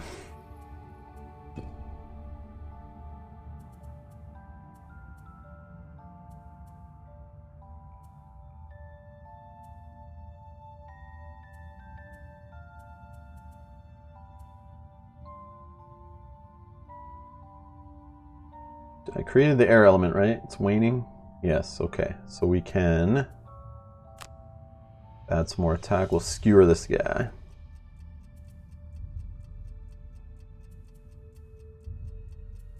We need to move after.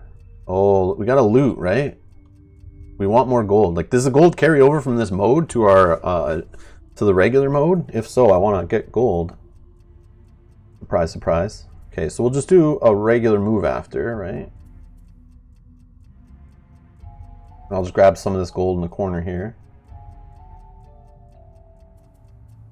Gotta be careful, I might kill this guy though. Let's just do a regular attack. Let's not skewer.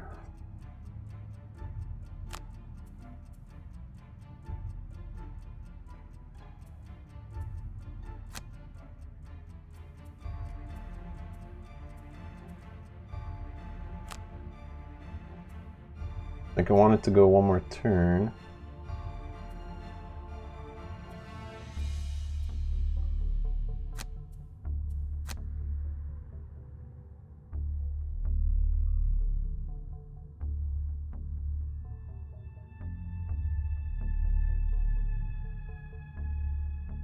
Oh, Brian saying in the chat, the tip for those with kids and the holidays approaching, Mice and Mystics is out of print. Oh no.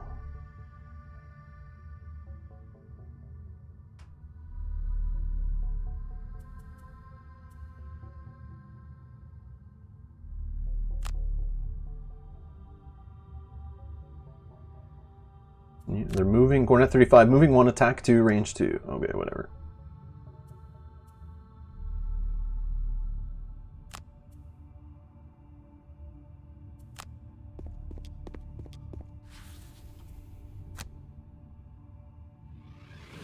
Healing. Okay, and the scoundrel's turn.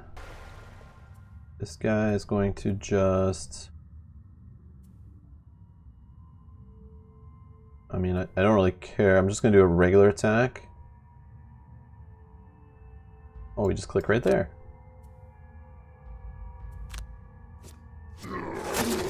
Still does 3 damage.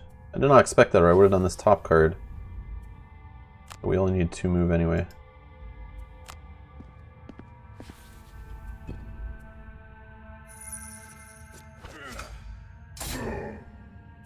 I'll take the damage. I will take it.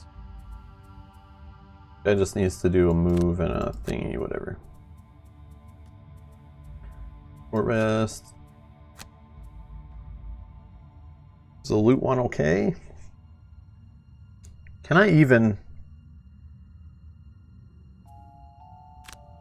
Oh, that's got the move on the top. I need that move. I need that move. And I hopefully don't lose my loot on the bottom. Yeah, we're good. We're good. Okay, so we're gonna do move. I just still wish I could see all the options at that time. I don't know if there was a way I could have looked at the cards that I still had available before I chose to lose the health and burn another card. I wish I could know like what the options are. I think on the left I could have seen it, right? But I just wish I could actually look at the actual cards. I'm gonna try that next time. But that was one thing before that I had trouble with. I don't have all the cards memorized. Nor do I ever want to.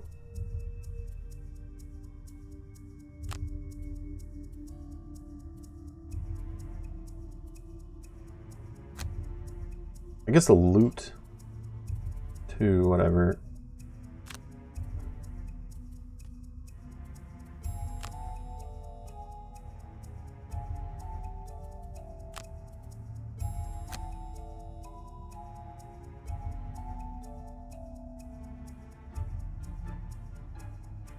Doug Herring says, Mice and Mystics still easy to find on the secondary market, not outrageously priced. I always struggle deciding on how much loot and how greedy to be with this game. Oh. As long as you have it down to like 1 enemy left that's not gonna like kill your guys in like 1 shot, and you still have cards to throw away for damage. Like obviously this is a tutorial. I know I have tons of cards still. I have 1 little weak bandit guard who's got 2 health left. He barely hits us. He's not really going to do any kind of damage. We can still toss cards. Our health is like basically full. So in that case, I just waste time and loot. That's the way I look at it. George Seed saying, I remember it's possible to see all cards, but I played this months ago. Yeah, same. George, we're just joining this after a year off from this game. I haven't played in a while. I can still remember some things, like with the interface that was kind of goofy before. But yeah, there's got to be a way. There's got to be a button you can push or something. All right, so we were just going to, let's see what the... Let's see. We got 3 gold. Let's go this way. We just need to get to here. The loot 2, right? We'll just go here. Firm. And then we'll burn a card. Oh, I need to skip the attack part. Yep. Loot. I guess I could have used the loot 1 as long as I don't know if I had any other moves on the top, but that's fine.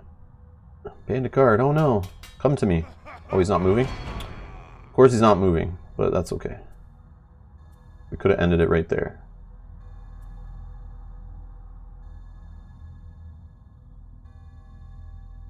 Looks like we're gonna trample, right? 1, 2, 3, 4. I could use my boots. Can't we do it like 1, 2, 3, 4, 5, 6? Yeah, let's try that. 1, 2, 3. Add a waypoint. I want to end on the gold, that's the idea. I guess I gotta end on his... No, I can't, right? Confirm. Confirm attack? What's happening?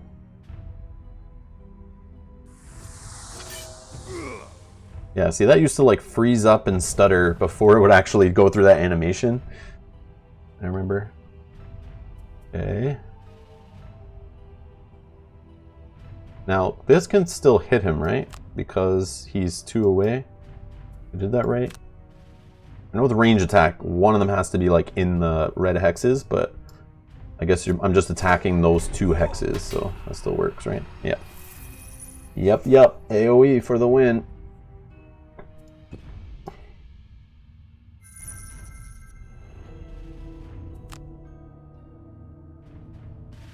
Alt to see the cards? Thank you, Michael, so much. Press Alt. Okay. I knew there was a way. I remember we found that out before when we played. I knew there was a way. Just not obvious. Unless it said it on the screen, I didn't notice. Unlocked Gibbet Hill. Claim the rewards. Ah, the joyous sound of gold coins in the pocket. But what to invest in? Perhaps I should get some minor mana potions back in stock. Yes, you should. It's about time to learn about the fundamentals of magic. I know a spellweaver who should be able to show you a thing or two, and last I heard from her, she was researching a stone circle in a forest near Gibbet Hill. Or Gibbet Hill? Gibbet Hill? With all these monsters about, we ought to check she's okay. Got some bandit guards again.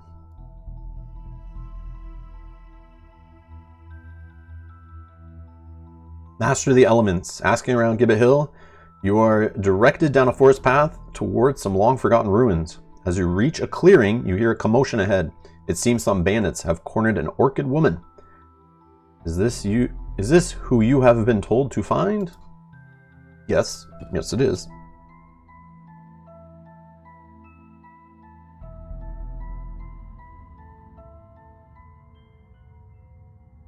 Uh-oh. Uh-oh. Just gonna have to go John Wick on them or something here. Alright, meet the Spellweaver, a powerful but fragile magic wielder who can harness the natural elements, wow, of the world. Good thing we found her when we did. That's a lot of bandits. To get her out of this mess, you'll need to harness the power of the elements infused in the battlefield. The elemental infusions display can be seen on the right of the screen, indicating which magical elements available for consuming. In this scenario, the ice element is already infused, but the elements are normally infused for 2 rounds through using actions with element symbols on them, available for consumption after the turn in which they are infused. This round, you must consume the ice element to augment Freezing Nova's attack, killing as many bandits as you can. Survive the round by using a jump move to escape. Okay, so we're definitely playing Freezing Nova. And which jump move? This one or no other one? I think we're going with this one. Like the way they give you like 1 card you could screw things up with. Maybe.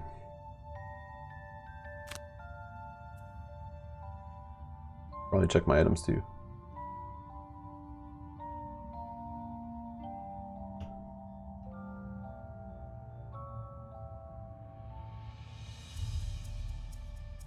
You're on your own, lady.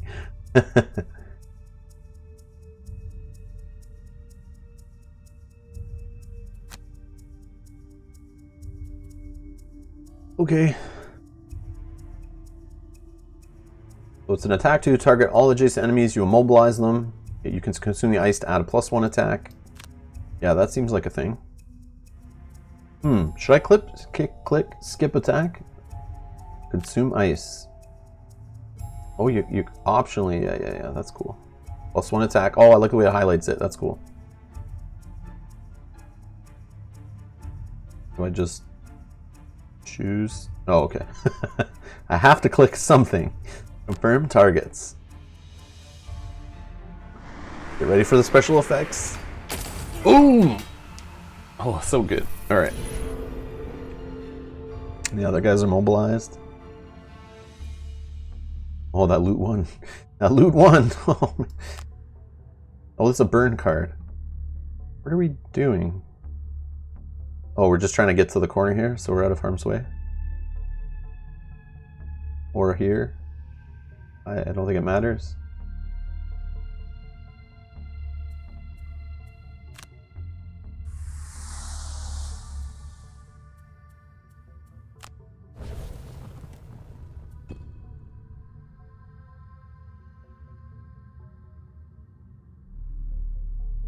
What? Well, we're in early access still. Sorry, an error has occurred. Could not process ability end update combat log. Go to main menu, create error report.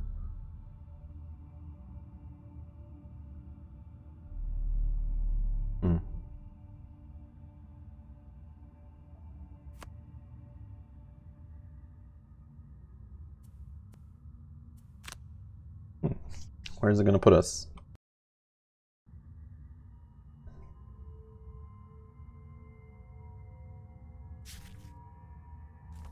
Did I do something like off script that did that? Right, that's what I want to do, right? Ride the wind. Yeah. Gotta use a jump. Okay.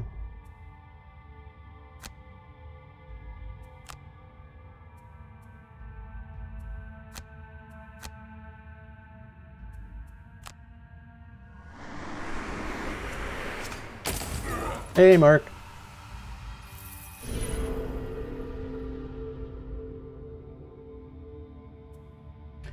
There's the Alt key just to see all the cards.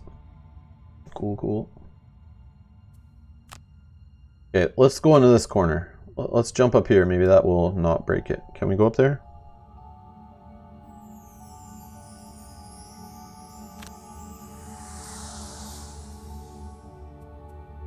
We'll skip the rest of the movement. And spell. Oh, look! Look at the flame effects on the burn card. I just noticed that. The card is literally burned. And Freezing Nova over here has like an ice mist coming off of it. Because it used the ice element. Oh, that's cool. I like the little touches. That's cool. There we go. By consuming the ice element, Freezing Nova dealt 3 base damage instead of 2, knocking out 3 bandits plus applying the immobilize condition. So the bandits couldn't chase after you. Pretty darn powerful, eh? Ride the wind. Also infuse the air element for you to use later if need be. You may have also noticed with only 3 unburnt cards remaining, the Spellweaver will be exhausted after the next round is over, as you cannot return burned cards via resting. Only she had a card to help her. Fortunately, the Spellweaver has a powerful trick up her sleeve. Many of her powerful cards may burn after usage, but the top half of Reviving Ether allows her to return all of her burned cards to her hand. Getting the timing right on this one, one-time recovery per scenario of all burned cards is key to using the Spellweaver well. It is up to you now. Kill the remaining bandit guards. Reviving Ether will recover all of your burned cards, so you can finish these bandits off at your leisure.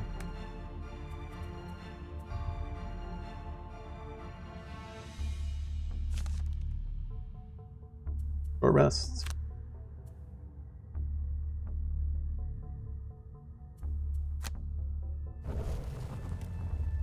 Okay.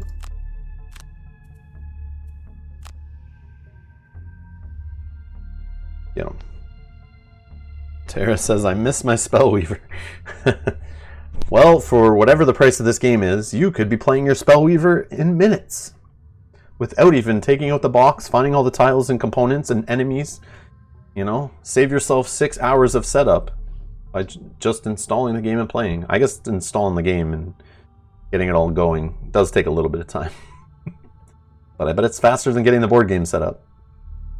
Alright, continue.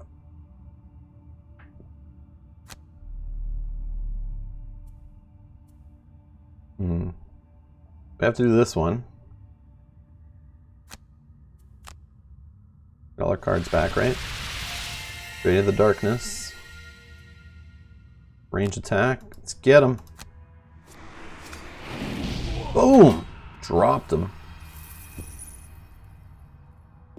Sound effects on point. Music on point. Special effects on point. Love it. Love it, love it, love it.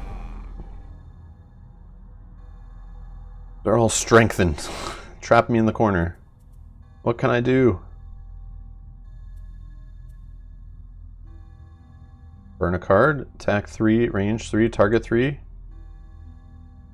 I have something I can do with the darkness. Plus 1 attack.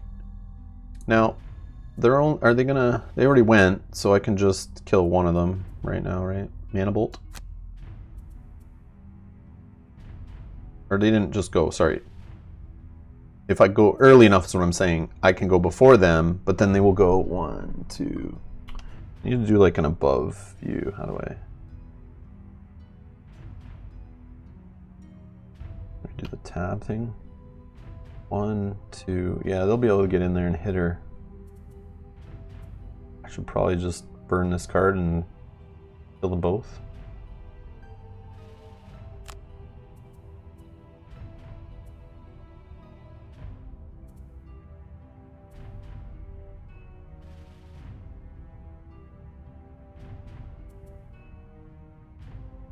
I don't know. Sure.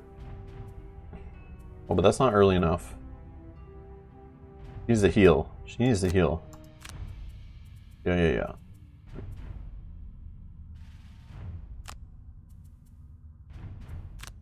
I think we got it. I think we got it. They're moving 2, attacking 2, strengthen self. They're already strengthened. Grass guy was slacking when sculpting this map? I don't know. I think he did okay. Let's get right in there. Nope, there's some grass and flower physics here. They got some blowing grass and leaves and plants. I guess, like, I can see the gold, but like, man, this is how I miss gold on the digital version. Like, it like kind of blends in a little bit. Like, the like textures are all very like distracting because they're like very detailed, right? Like, it's very nice. But zoomed out, you can see gold very obviously, but like, you're just looking at the wrong angle, and yeah, things can be kind of hidden a little bit by the blades of grass and stuff, but it's not bad. It's just something I notice. I miss them sometimes, and I like take a second look and I'm like, oh, there is gold there. Yeah, it's definitely cool.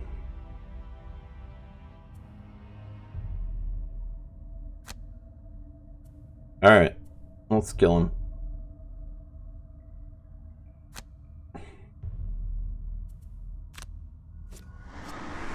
Fireball! Look at this. Wow. Man, Spellweaver is sick in this game. Just based on the graphics, or like the special effects, lighting and stuff. Look at this. It's like the heel. Crazy. Oh man. Cool. I'm impressed. Like, the game's definitely gotten better. Of course, it's a year later. I would expect it to look nicer, run better and stuff, so that's good.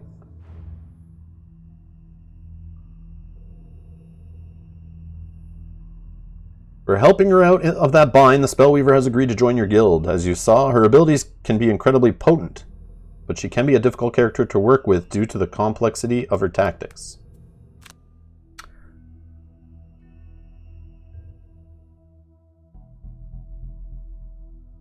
Oh, Bernardo's here. Greetings from space after being thrown out of a spaceship. I hope the doctor got my email and do me a river. Oh my god. I'm assuming this is I don't know what that is.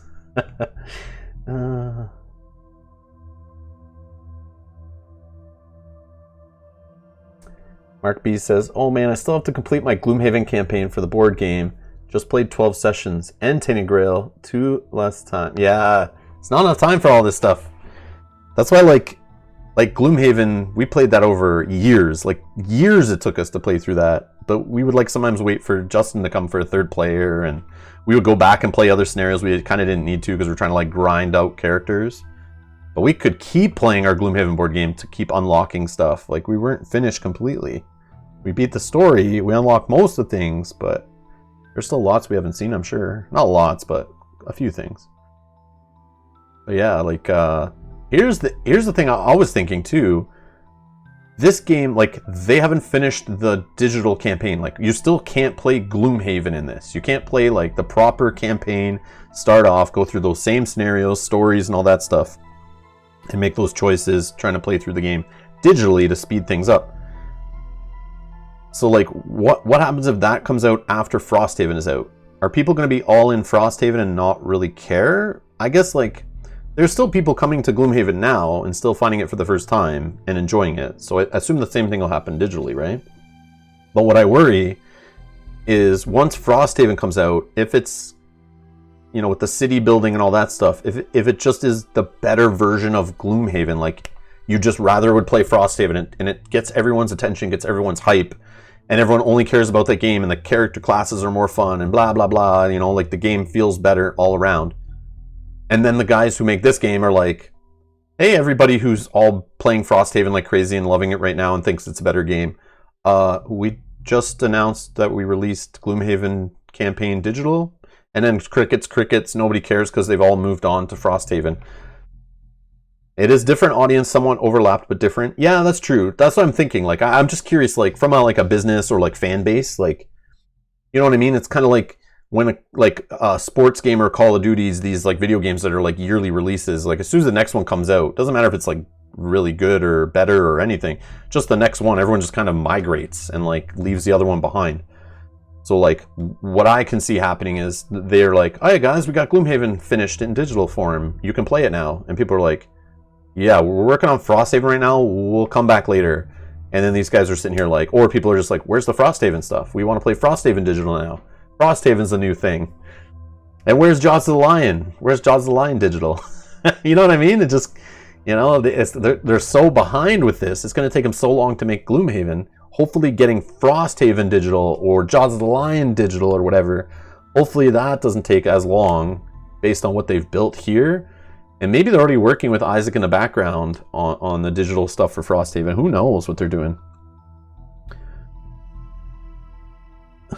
So Velco says, I want to play Gloomhaven digital since I do not intend to buy the physical. Yeah, and that's the thing. Like, there are people that are just waiting for them to finish this. But it's too bad that they didn't have the campaign already available to give people time who have an option. So it's like, if you want to get ready for Frosthaven coming out and you've backed it already on Kickstarter, you have it coming day one, or you're going to grab it at your local retailer when it releases. Too bad there wasn't, I know there's Tabletop Simulator, but too bad this wasn't done, so people had the choice of like a really good digital version versus the tabletop version. So you have two ways to kind of get through the game, and the digital version would obviously be the quicker option because you can obviously play remotely with people a lot easier, and you'd be able to, you know, it handles a lot of the bookkeeping for you, setup is much faster, that kind of thing. You could save in the middle of things, you don't have to clean off a table when you're done, you know, playing a session and that kind of stuff. Dan says, digital is eye candy and fun, but I'm a board gamer at heart. Same, Dan, same here.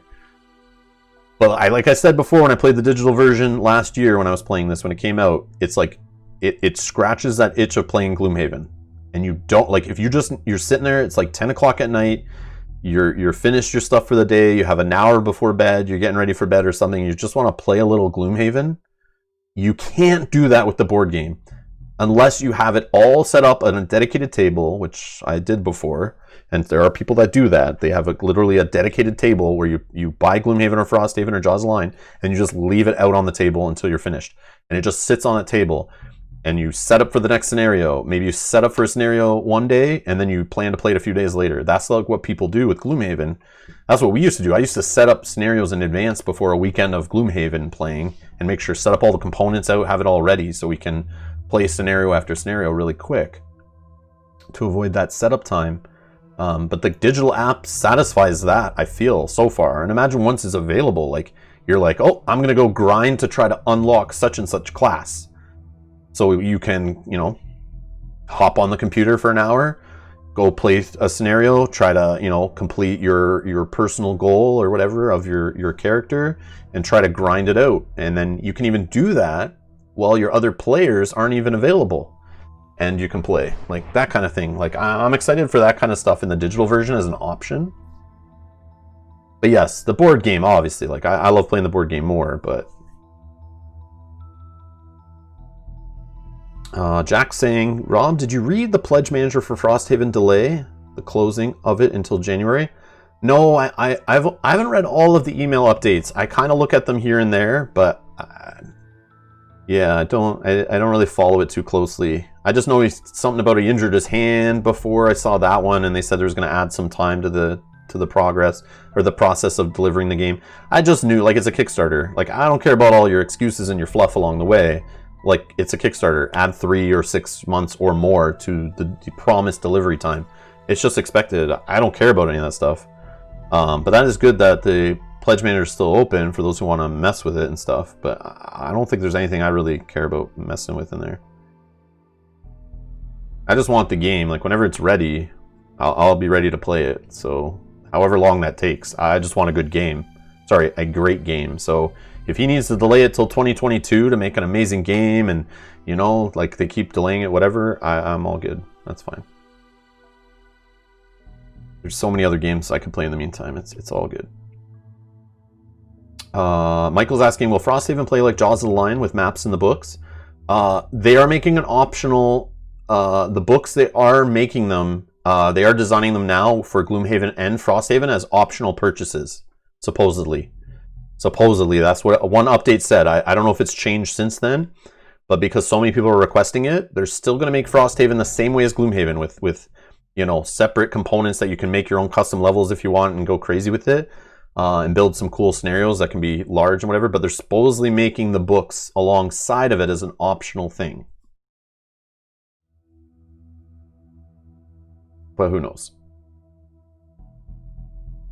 And supposedly they're going to make the map books as big as the box, like so they'll be bigger than Jaws of the Lion. Because like picture the Gloomhaven box, like from above, that's the dimensions they're going to make the book or the books to be able to build the maps. So they'll be a lot bigger. They'll take up more table space, but they could do like crazy custom art on them and stuff if they wanted to. But I doubt they'll be as fancy as the Jaws of the Lion's ones because they want them to like match the other stuff. But you can do some cool things in a book that you can't do otherwise because you won't have enough components. Brian says, I'm waiting on the new crafting system in Frosthaven. Dan says, I put 30 hours into the beta here and it is good. Long development cycle. Allows them to build on the fly rather than publish a dud. I agree. They need to take their time for sure. But when they announced this game, they were just like, yeah, we're eventually going to have the campaign in a bit. And people are like, okay, when? And it's still like unknown, right? Like they keep saying next, like later, but they're slowly adding characters and stuff. But it's cool.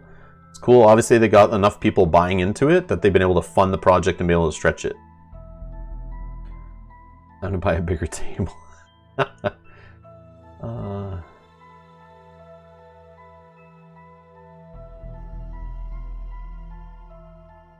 And yeah, Michael's saying, before you start with Frosthaven or Gloomhaven, I will take Jaws of the Lion. Better to learn Grade 5 tutorial missions. Yes.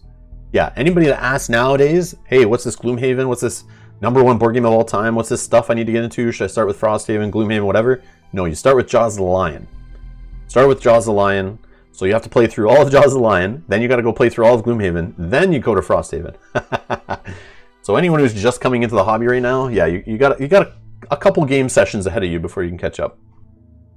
Oh, and then there's Forgotten Circles, which most people have forgotten anyway. Let's see here.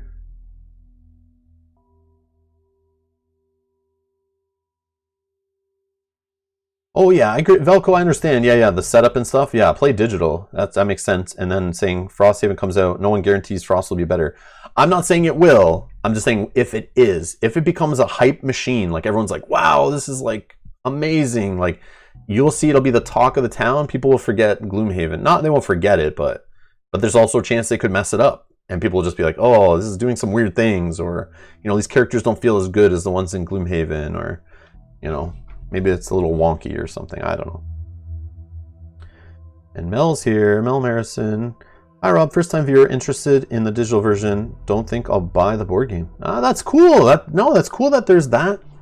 There's people coming from that direction. And that's why I like these digital games. If they're done well enough, people from the video game realm, right? They'll play these games and then they may come into board gaming. Maybe not necessarily get the board game version of this game, but then they understand what Gloomhaven is. They start looking it up. You find people talking about other board games, and they're like, "Wait, board games play like this?"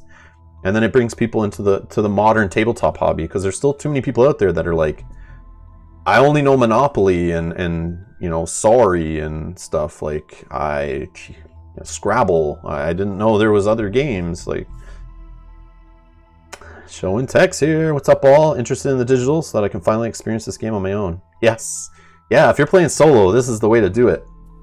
So we got the Spellweaver. We're just playing through the story intro right now. Very casually, very slowly here. Just having some fun. Haven't played this in a year, but it's still in early access. They're still adding stuff to the game, still refining it before they build out the campaign. Just playing the Guildmaster mode here. That's the Elemental Schools of Magic covered. Perhaps we could do with recruiting someone who understands high-tech contraptions and such. I swear there was a Quattral Tinkerer messing about with the power core or some other artifact in the tavern not too long ago. See, I never played with a Tinkerer, so I'm looking forward to this. Good call. I heard he was looking for fellow explorers to investigate a tomb nearby. Barkeep said he set off yesterday. Sounds to me like the sort who might be interested in joining a guild such as our own. Let's see if we can find him. Let's go get him. We're going to go brain over brawn. Our mission here. The trainer informs you that the Quattral oh man, I can't read today. Has last been seen heading into the basement underneath the abandoned mansion to the south of the city. You reach the mansion to find the front door wide open and small footprints in the thick dust. You follow these to a door to the deep dark basement. Enter the dungeon.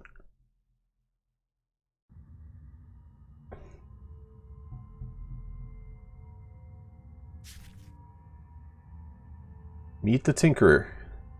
Here's a great support character to have on a team, but can also take on multiple enemies in a pinch. Looking at all those skeletons, I'd say this counts as one. Currently, he's wounded and will take 1 damage at the start of his turns, so you ought to heal him as soon as possible with that minor health potion. Looking at where the enemies in this room are, I'd advise you go as late as possible in the round. Sometimes it's better to go slow and let the enemies come to you, so you aren't at risk of being attacked. Then you can use one of the Tinker's famous area effect attacks to deal some serious damage to multiple enemies at once. You can recognize such abilities by their hex-shaped patterns on the ability card, showing you the shape of the area it will target.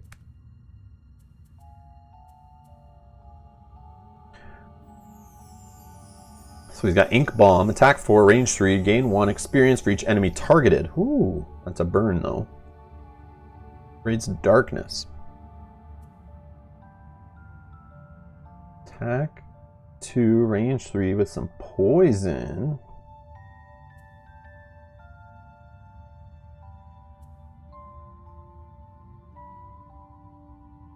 When you heal, which we're healing off this, right? Healing potion.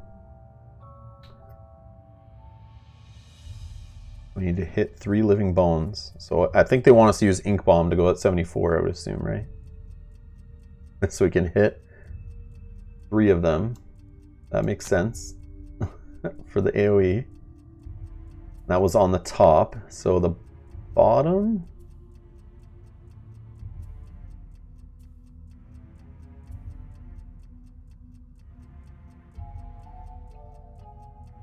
I don't know, like we can't burn 2 cards, right?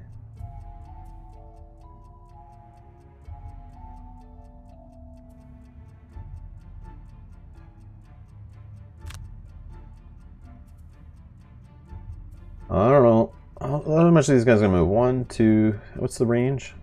3 range. They have to move 3? Maybe I need to move, right? I think a move 2 will be fine. I think a move 2 would be fine, right?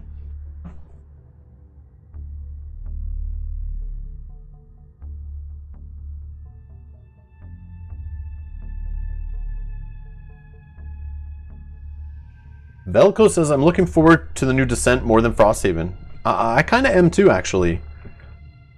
Because I feel like it's more something new and fresh to me. If Frosthaven's like more of the same. Like, I didn't really play Descent 2nd Edition a ton, right? So, and it's going to be different than that even. So, I'm very much looking forward to that. And being app-driven and stuff, like, I like that kind of stuff.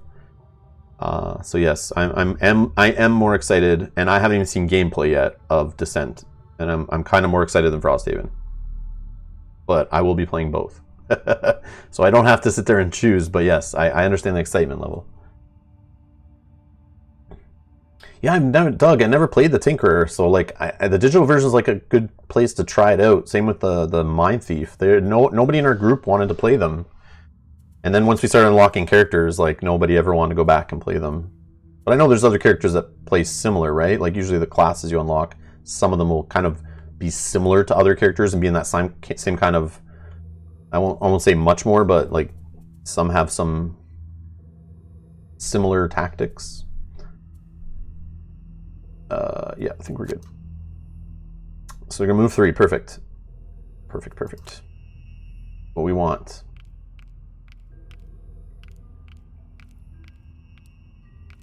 Yeah, to heal the wound though, it told us to do it with our potion.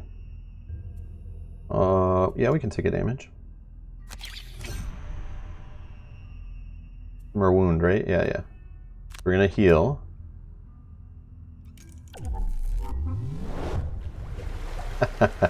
That's cool. You may have noticed that if you use the heal ability when wounded, the character not only recovers hit points, but loses the wound condition. Healing also can remove poison, but in that case, you'll only remove the condition and regain no hit points.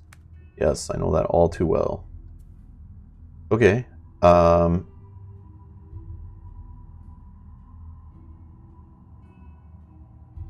Yeah, I don't need to move.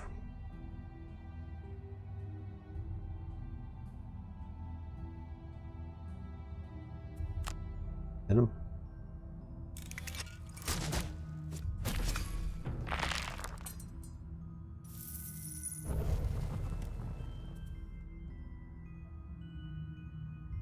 Like,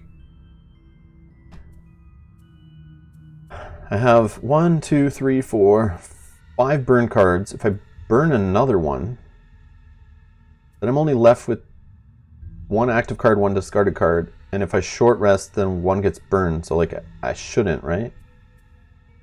I'm doing that right? I'll just do a move. I don't know what else this guy has. Like, what am I... Oh, this is the card. I'm trying to get Net Shooter back. That's what I'm going to use next. Okay. I see what the setup is here. Okay, so let's just... We move back further? Nope. Yeah, let's go. Sure. We'll hide in the corner. I don't know.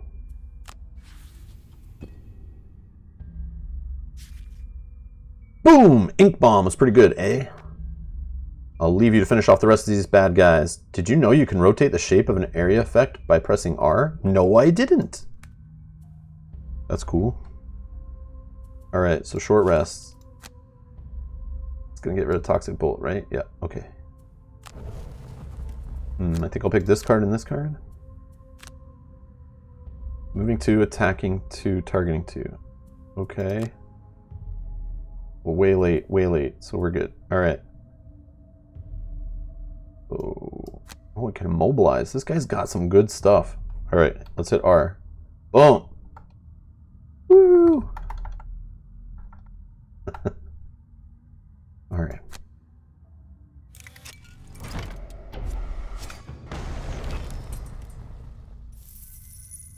George A says, the challenging thing with the Tinkerer is that his strong effects / XP effects are burn. Yeah.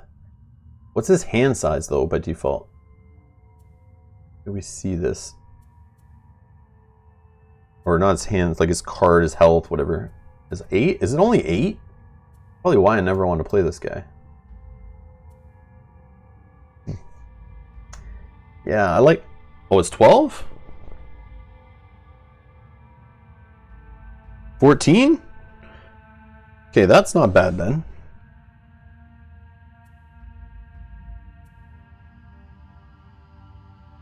No way. Am I not scrolling? Shouldn't you be able to see all of his cards though? Or is it just because I'm in a tutorial? It's just giving us less probably. 12? Oh, it's 12? Okay. Oh, that's pretty good then. Well, I might as well go get some gold.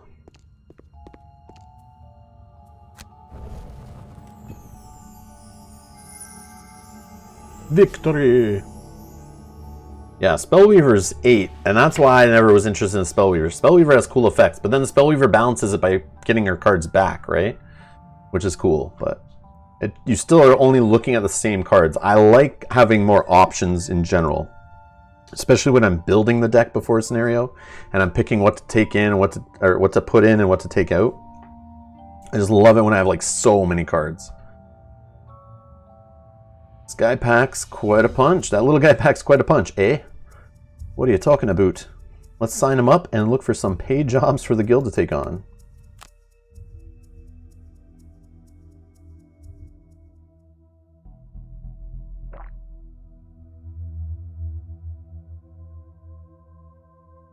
Yeah, so Mel's asking, Mel Marison in the chat's asking about burning cards versus just discarding.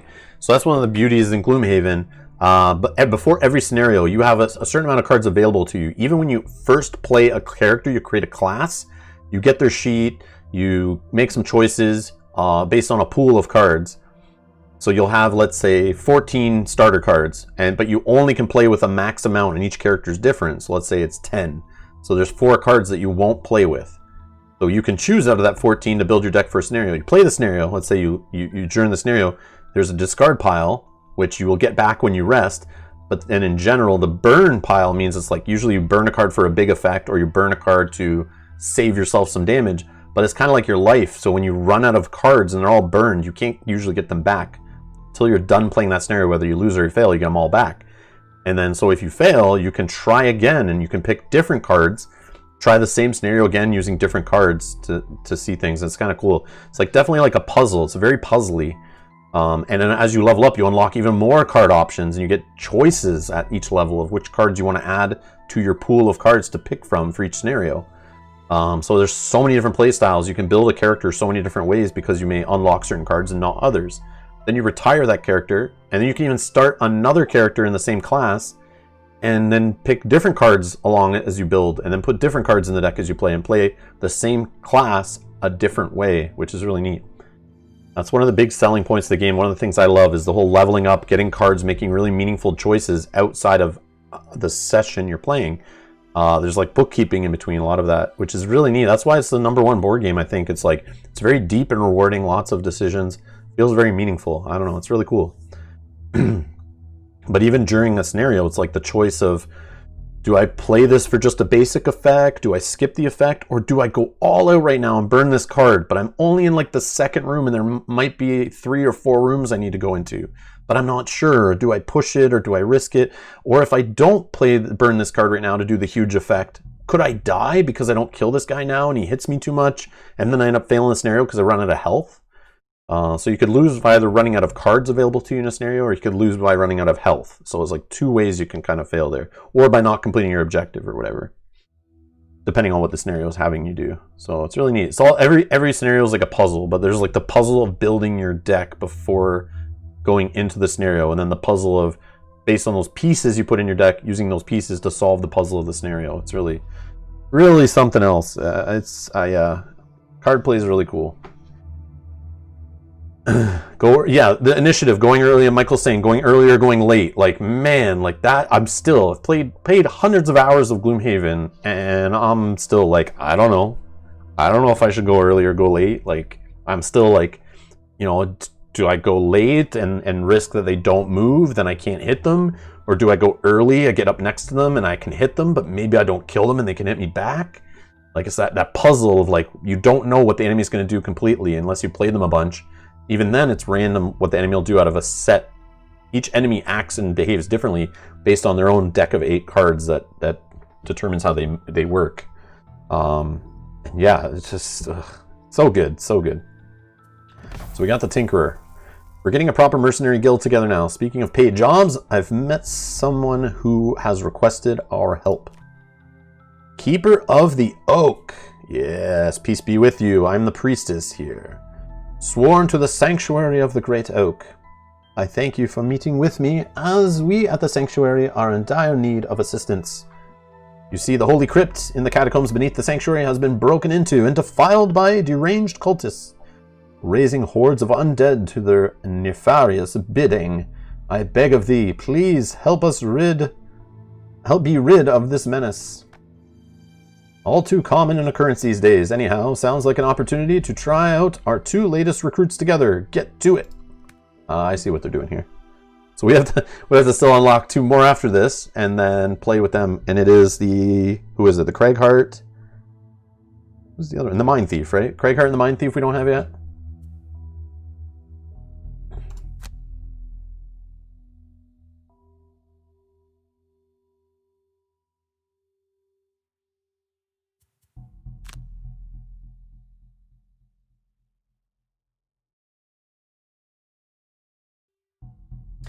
keeper meets you at the entrance of the temple, where many of the acolytes look fearful towards the building. She explains that portals have opened in the crypts, and that although they have a holy symbol capable of closing them, no one is brave enough to enter the crypt. She gives you the artifact and explains. You will need to remain in the crypt for some time, and then the symbol will close and dispel the portals. Good luck. He ushers you forwards. Living bones and living corpses, the big fat slow guys. Oh man.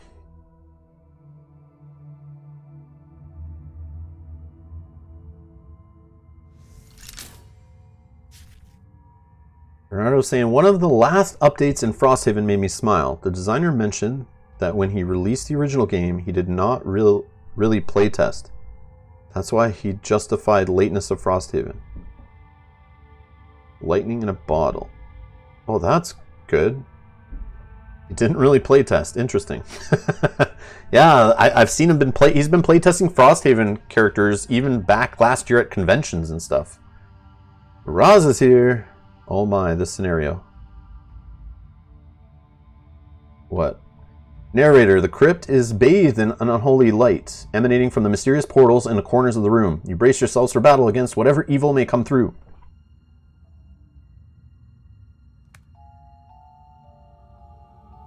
Survive 3 rounds. Oh man. And I'm only using the Spellweaver and the Tinkerer. Oh no. I don't know these guys that well. Spellweaver I've played with in the digital version. I remember that was the first class I made, was like the Brute and the Spellweaver. That's what Mel and I started off with in the base game. The physical game, I should say. Alright, what are these guys? What can they do?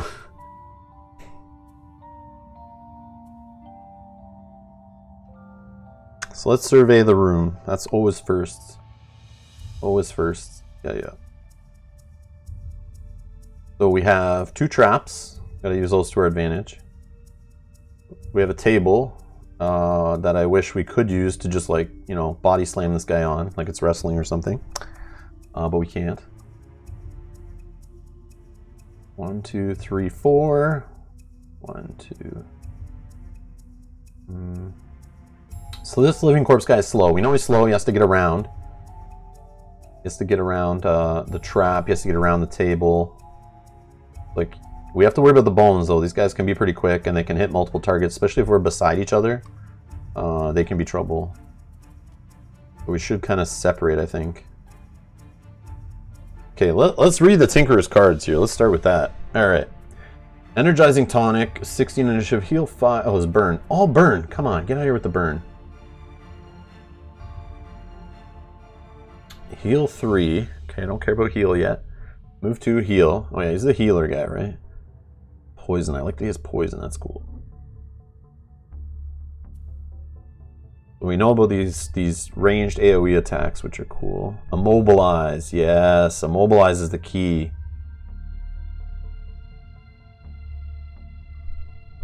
But we I don't know. Stun. This guy has stun?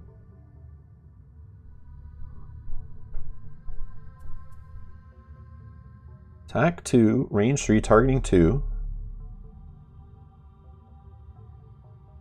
Starts here. 1, 2, 3. 1, 2, 3, 4.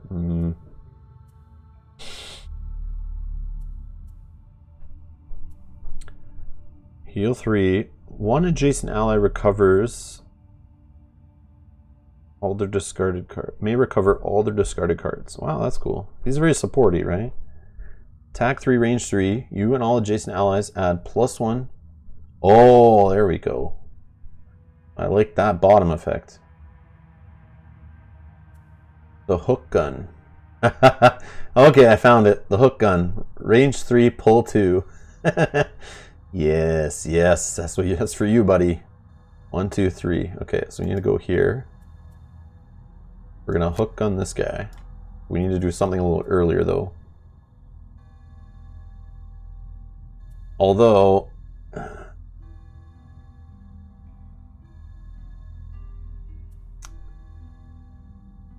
can pull him against me, right? When that's the top effect. Then I kind of mobilize him and move.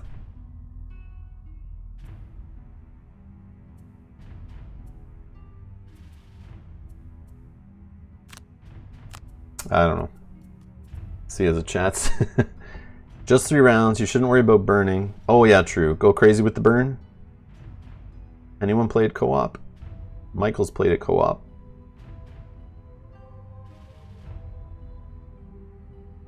When you click on the lights, you can see what is spawning next round. Oh! Living corpse. Living corpse. Living bones.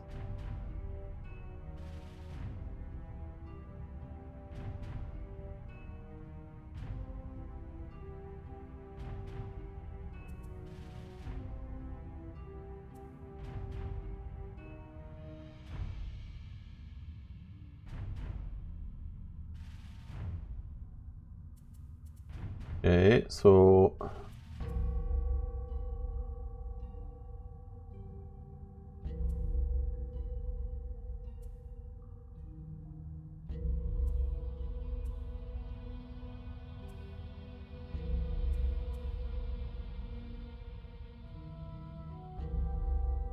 1, 2, 3. And it's kind of lame.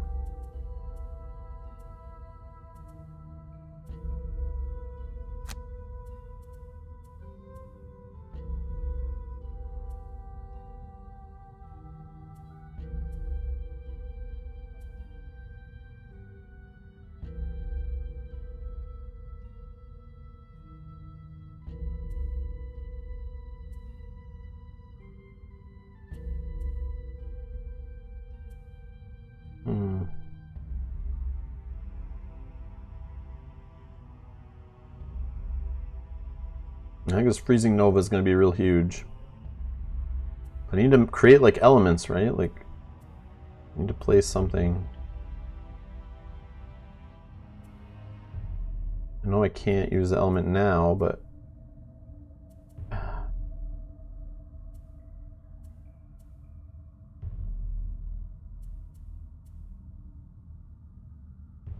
I don't know. Like, I don't know the spell weaver well enough, but like, I know you guys are saying just burn, it's 3 rounds, whatever. I just gotta be careful. Like, I'm just thinking ahead too. Like, I'm thinking like next turn I want to play the heal. Maybe if I get hit too much, or maybe 3rd turn.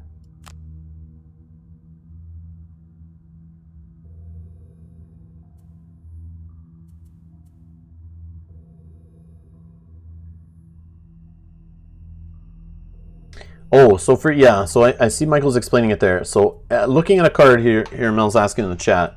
So if you look, actually that's a bad one.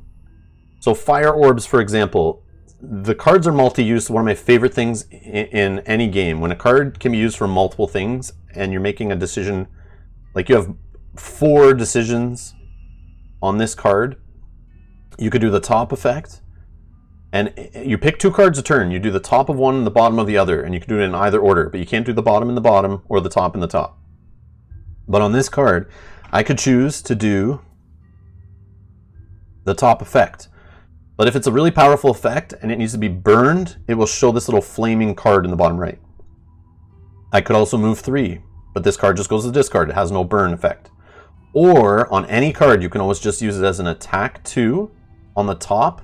So you could do this powerful effect and burn it, or you could, actually there's 5 decisions, or 5 choices. You could do the attack, a regular just attack 2, goes to your discard pile, or you could use the bottom of this card, just do a move 2 basic if you didn't want to do this move 3. Or you can just not apply any of the card and just discard it. So you have a 5th option. So based on you choosing these things, you're only choosing the cards, 2 cards, but then on the turn how you resolve them based on what's going on can totally be different than what you were thinking of doing when you chose the cards. So it's all like so much analysis paralysis you can get into here, trying to plan what you want to do on a turn and what will be available next turn and where will you be, where will they be, where will your allies be. Like, it could just go on and on and on forever, which is like, yeah, it's just part of the like the meat of this game is like all the decisions. And everyone plays different. Like, I play one way and I beat scenario, and someone will tell me, no, you played the wrong way. This is how you do it. And it's like, you see, there's so many different paths to victory sometimes that it's really cool. And then sometimes I just give up and I'll pick this and this. Who cares? Because I don't know what's going to happen. But yeah, no, I have no problem explaining it. Yeah, and those in the chat will help answer too, if you're curious about it. You're not interrupting. I'm playing this today chill. I just want to see what's new with the game.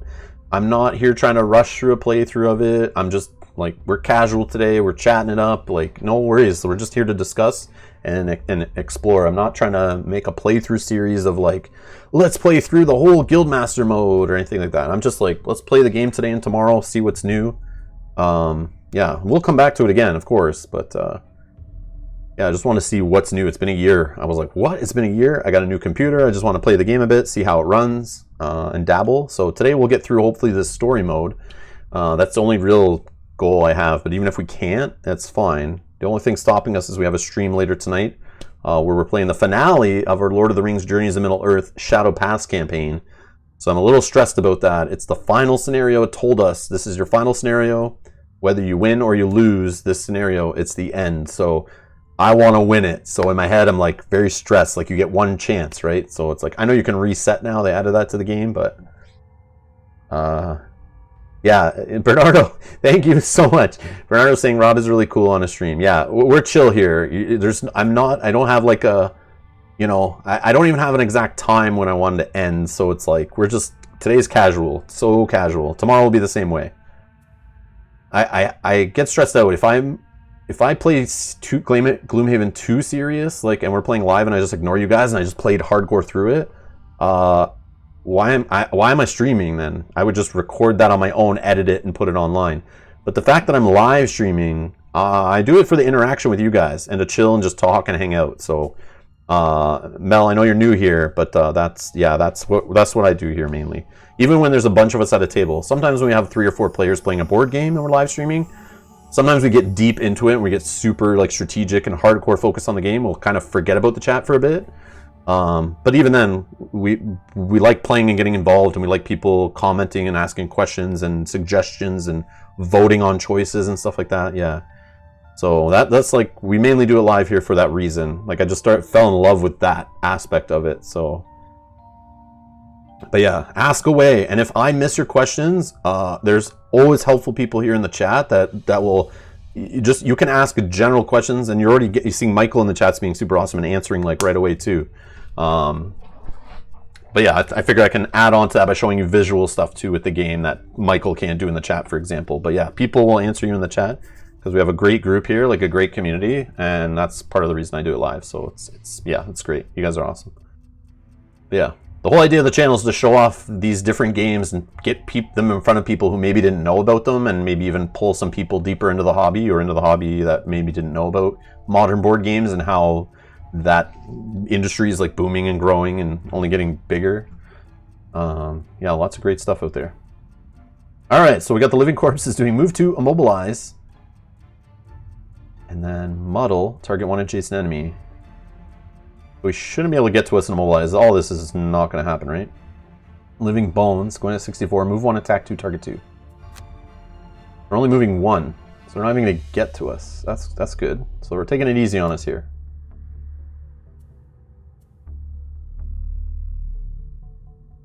I just will... I mean, might as well just attack this guy, right? Nothing special. Get a little +1 in there, so we hit him for 3 damage. And then we're just going to do a basic move 2. We're going to fall back a little bit.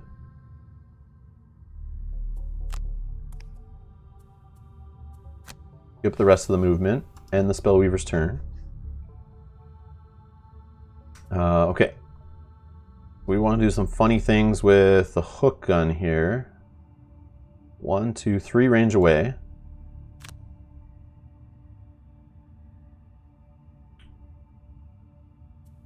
Confirm target of the attack, right? Get a +1 on that, nice. And this should finish him, right? And then the pull. Pull him here, so he goes through the trap. He's just going to die anyway. So this whole immobilize didn't need to happen. I forgot about the attack on the pull. That's okay though. So, I mean, we might as well just do this as a basic move.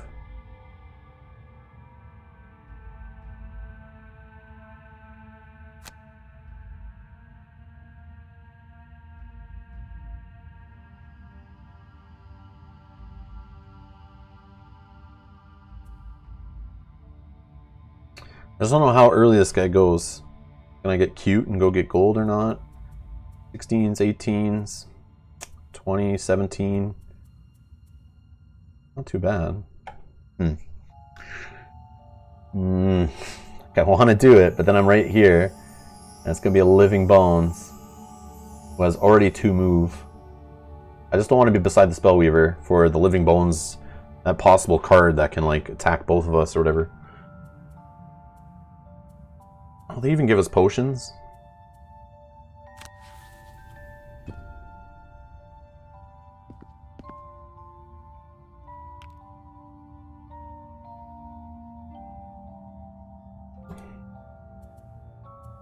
Oh yes, Michael's pointing out another thing. I totally glossed over, didn't even mention it. There's a 6th thing when you're choosing cards on the cards. The number, the big fat number in the middle surrounded by a circle, that's your initiative. When you play 2 cards, you have to choose one of them as your leading card. So you play them kind of face down, you put like the one on top, I think, or whatever, is your initiative. And then you flip them all over at the same time as you flip all the enemy cards over. And right now, if you see initiative at the top here on our little icons at the top, or little avatars or whatever, you can see they're all question marks. We don't know who has which initiative. So the enemies have a certain range. Some enemies are slower. Generally, their cards will go later in initiative. Some enemies are faster. They'll have a lot of cards that go early. Sometimes they have a little bit in the middle, but then they'll have like one card that goes really early, one card that goes really late. But you get to choose your card. So based on this, the earliest I could go is 21 if I choose that card. The latest I can go is 80. So sometimes you want to go late to let the enemies go first. Sometimes you want them to go after. So there's also that puzzle and consideration. Sometimes you will pick cards just based on you need to go first and get the hell out of the way. So you will play like whatever. It could be the best attack card, whatever, and you just might be like, I don't care. I just need to go early. This card could be used at a better time, but right now it's just going to get me out of dodge. I need to play something early, which is really neat. Vinyl's here. Hello. Brian's got to leave. See you for hello TR later. Yes, we'll be back on later. 8 p.m. Eastern tonight. For Lord of the Rings, Journeys of Middle-earth, the finale of that Shadow Paths campaign. I'm excited. And then, yeah, 7th thing is well, yeah, I guess that it is when you're choosing cards. There's another thing to consider is like what cards you want to leave in your hand that you may have to discard just for preventing damage. So sometimes you might not want to keep a powerful card in your hand just because it might be the last card and you don't want to lose it for taking damage. You might leave something that you don't care about as much in your hand and play something more powerful at the wrong time because you want to save it for later and not have to throw it away to save yourself from dying. Like I said, this game is very much prone to analysis paralysis if you have like a handful of cards. Because you're just like analyzing the board. So many variables, like what are the enemies going to do, where are you positioned, what cards do you have available, what cards do your allies have available, what are they going to do, who's going to go first, when are you going to go, what could happen, like... Just got to try things out, that's what I do. Just try it out, see how it works, you get used to certain things.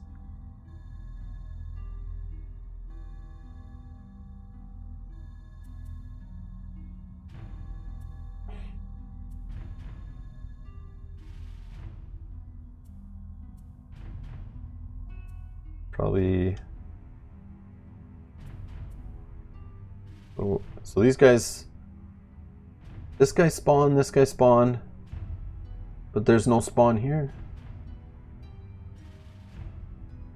Next round. Living corpse. Living bones. I don't know. Alright, whatever. Perfect time to move up in Fire Orb? Ah, yes. Excellent.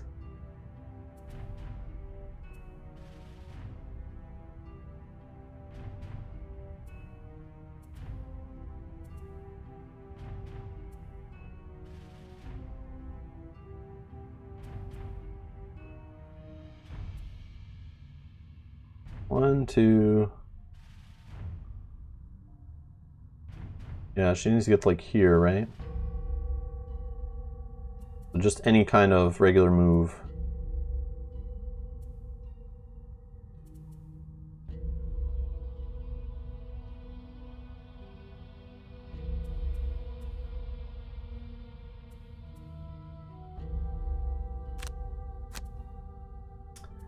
I don't know though. I don't really want her near these guys. That's like very bad to be near the living corpses. Like you never want to be beside them. I think they like immobilize you and stuff and they hit really hard. That's all I remember. That's probably a bad move. But I could go later and hopefully I can control what happens there.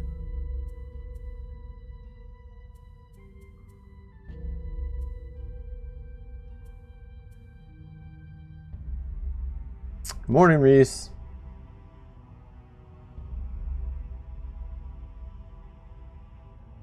Yeah, the board game. Okay, so Vinyl's asking in the chat, does the computer version play exactly like as the board game does? It follows all the same rules, yes.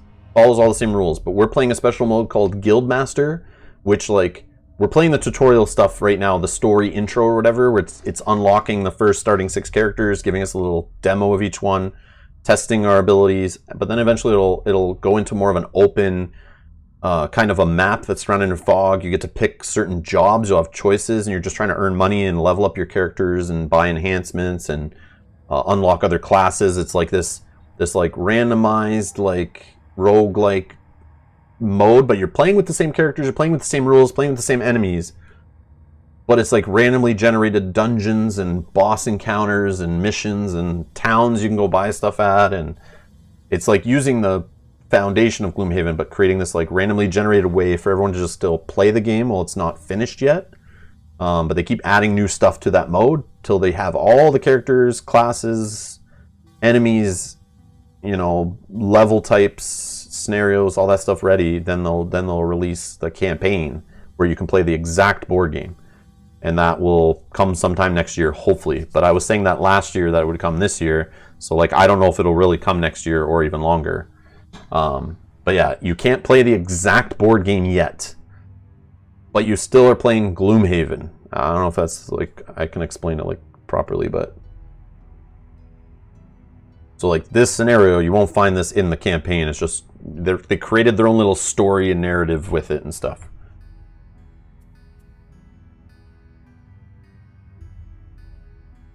Hey Xandor, I'll tell Mel you said hi. She was in the chat earlier. She's also working, but I will tell her. Hello, welcome. Yeah, Vinyl, I was with you. Like, I want to dabble with the game a bit, but I'm kind of more excited when the campaign's done. But it's still not there. It's a year later after I stopped playing. And I've come back because I see they keep updating it. I just want to check it out. So that's what I'm doing today. It's the first time in a year I've played it. Oh, Mel's here. Yeah, so... yeah, so it's not finished yet. So, yeah. I'll be sure to be streaming it and announcing it when it is, though. That's for sure.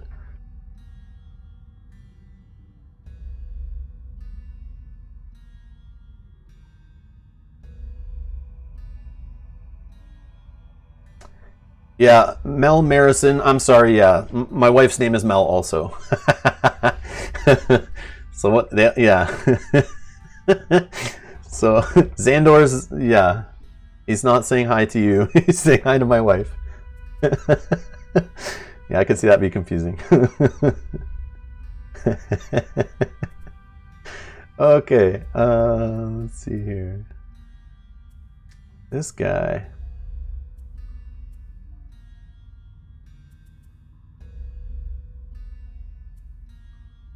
I feel like I want to move. This stun shot, though.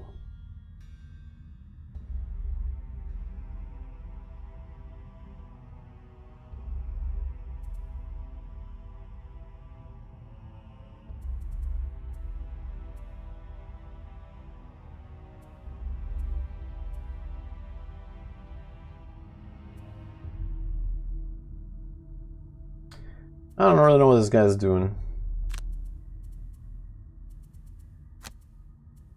I don't know how to play the Tinkerer, but I like some of his cards that are interesting. Okay, so we are going to range 1, 2, 3. 1, 2, 3. 1, 2. I'm gonna stun this guy, I think. Oh wait, we can see what they do first, actually. Yeah, move 2, attack 2. We want to stun this guy. The bones guys are moving 0, so I don't care about them. Attack this guy and stun him.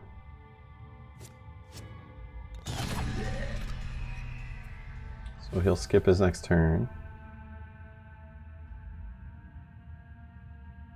And then we're gonna get cheeky with the gold. Skip the rest of the movement and Tinkerer's turn.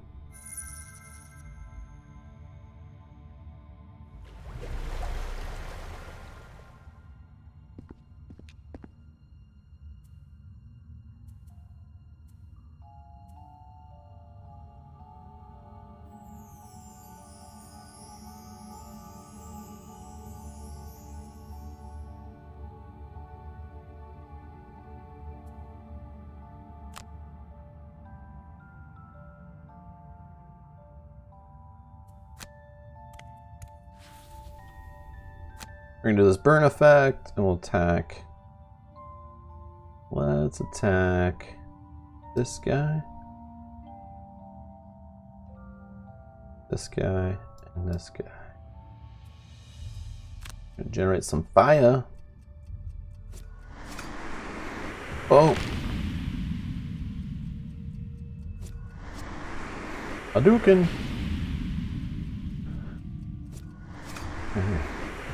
Yeah, dropped him. Although that was a guy we didn't really need to kill. Because he was stunned, but sure, that's how it works sometimes. Ratings of fire. Oh, what the heck is this guy? Living Corpse Elite. Look, he has his own different like art and textures. He's got an axe in his head. Look at this guy. He's got a skull on his arm. I don't remember this when I played this a year ago. I feel like that's new. I feel like they were just like a different color or something, but I could be wrong. Maybe I just never looked up close. That's awesome. All right.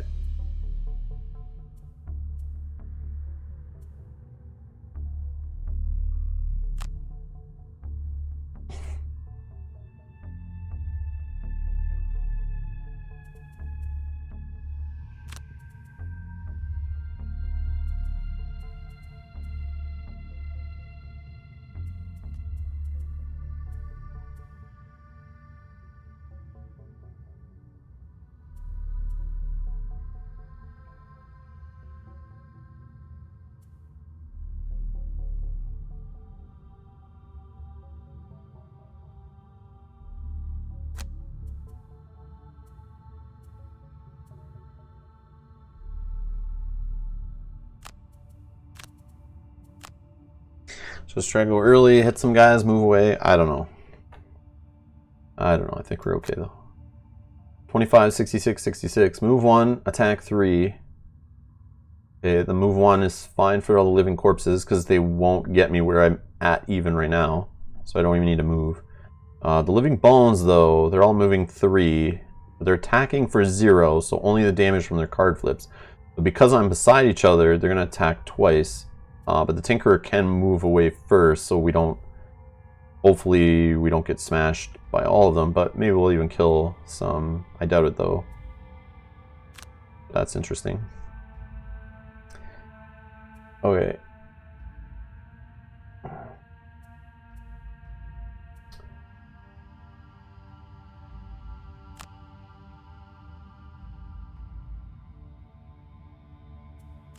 Attack these two guys here. No, no extra pluses, unfortunately. Hoping for a +1 on at least one of them, but that's fine. And they move 3. 1, 2, 3. Yeah, so no matter where I go, they can still get in there and do some damage. Unless I move up closer. So let's just do that. So that the Spellweaver doesn't get eaten.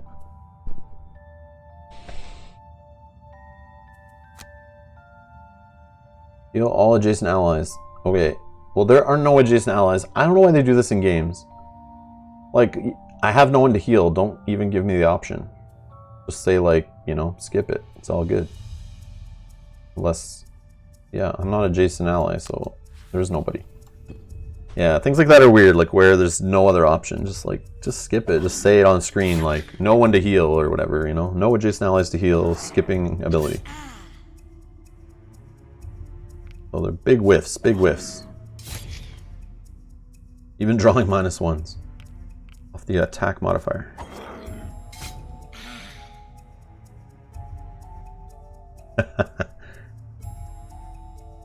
I don't know, these are like supporty characters, kind of. Maybe not the Spellweaver, but I feel like running up in the mix. Like, I just know to stay away from these big dudes. Like, the skeletons, you don't want to be beside each other, but they don't usually hit that hard. They just, like, spread their damage. And they move they move quicker, like, they'll move further across the map. So you can't avoid them, but just don't go near the living corpses. That's my advice. I've learned from experience. Okay, so we were going to just attack 3. I don't know, with wound, it doesn't matter.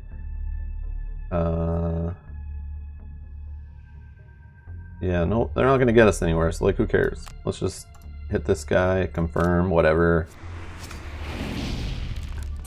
And then move, and doesn't matter. This guy moves for 1, so we don't want to move there. Yeah, whatever, we'll just go here.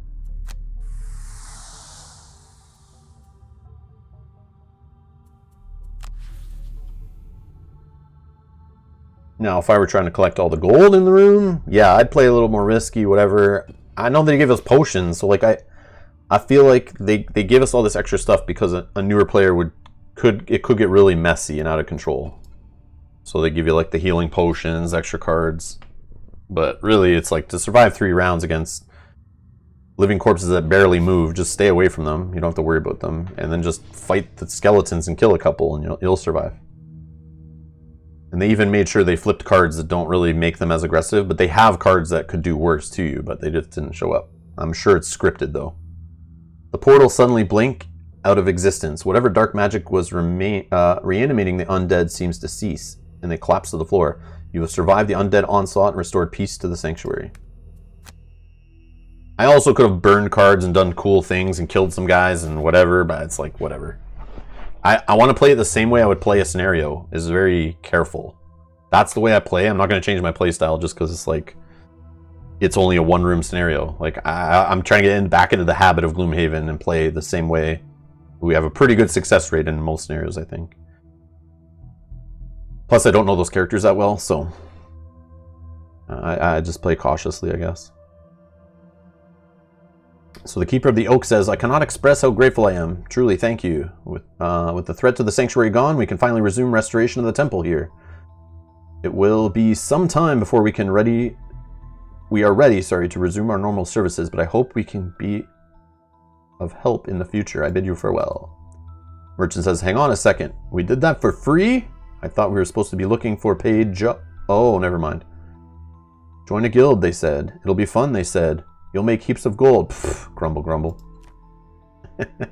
Trainer says, don't mind him. Thanks to you, the temple will reopen in due time, and you'll be glad to receive their blessings. Now, the next village we lost contact with is the Marches. The route is under lockdown after a number of raids from small bands of vermlings camping nearby. I want you to head up north, see if you can drive them out. Oh, and watch out for their hounds. Let these scars across my face be warning to you. You get up close to those dogs and they'll bite back.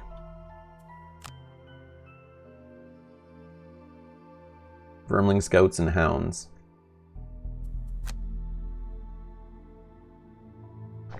Yeah, exactly, Sakabra. So many different ways you can play whatever. Like, that's what I love about it. Like, I make choices and people are like, you're crazy for doing that. But it's like, no, it's cool, though. My choice may work out just like your choice will. It's kind of cool. But there are bad choices, too, based on the situation. But also a bad choice in a specific turn could be on purpose to lead for a even better choice later. So it's like, it's all not just about the exact turn. It's about the long-term play of the whole scenario. The march north. As you head north from Demon Spire, the path gradually turns to mud, and the farmland gives way to small patches of woodland. Entering one of these thickets, you hear the howls of wolves on the wind, and strange high-pitched grunts urging them on. It seems they have picked up on your scent. You prepare for battle.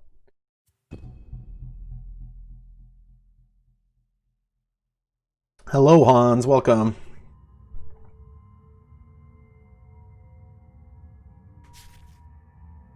So yeah, Vinyl was talking earlier about the devs up for the computer game need to hurry up because the devs for the board game are adding new scenarios faster than the computer game is updating. And he means Frosthaven. Frosthaven. Yeah. That's what I was saying earlier. I think a lot of Gloomhaven fans are like want to play this digital version right now. But when Frosthaven comes out, it'll distract a lot of the fans, so it might be kind of bad for the digital game at the time. Yeah. But if they hurried up and got the digital campaign ready, people would start playing it right now and buy it to try to play through Gloomhaven, getting ready for Frosthaven coming out. Hopefully they kind of hurry up and get something playable so people can start to go through that. The narrator says, hounds burst from the undergrowth, barking at you menacingly, soon followed by a vermling scout. He seems briefly taken aback at having stumbled upon a band of mercenaries, but quickly regains his composure and nocks an arrow, ready to fight. Look at this guy. I love these little characters in this game. Like, this looks so cool. Like, I'm comparing these to cardboard standees, by the way. Like, this is way better. I like it. These little wolves. That's cool. Oh, man.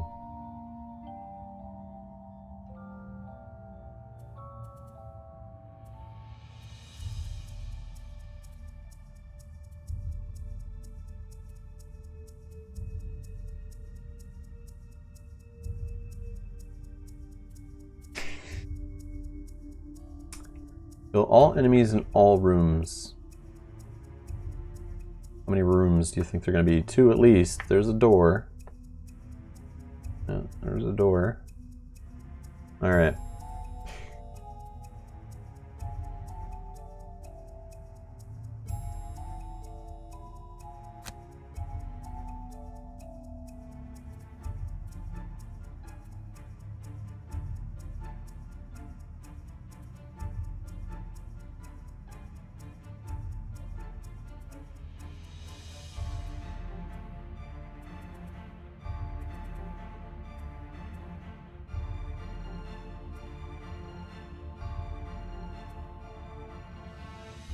What's this little fist?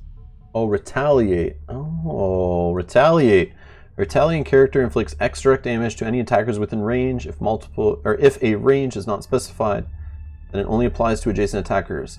Multiple retaliate bonuses stack. So just don't be adjacent to them, which is fine. I'm thinking of attacking range with fire orbs. Going crazy right off the hop. So I'd have to move to here, though. No. Here.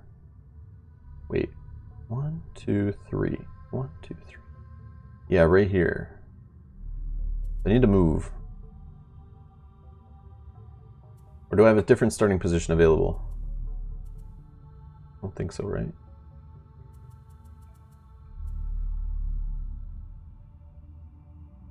But I want to go early. I don't know. Oh, I got the scoundrel. Oh, I see. Okay.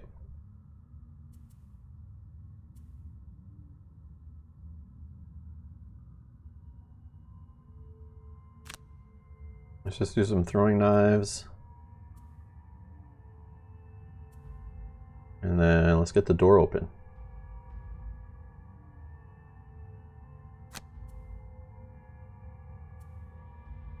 Yeah, it's risky, but who cares? Let's just, this is going to be easy, I'm sure, so I can be play a little crazy.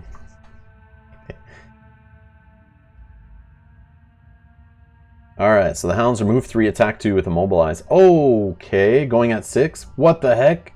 No! I hate immobilize in this game. I hate when the enemy goes and sticks you and you can't move and you lose a turn, kind of. They're going to be right against us, so the retaliation. Oh, man. I didn't realize they could go that fast. That's crazy. So my 7 wasn't even early enough.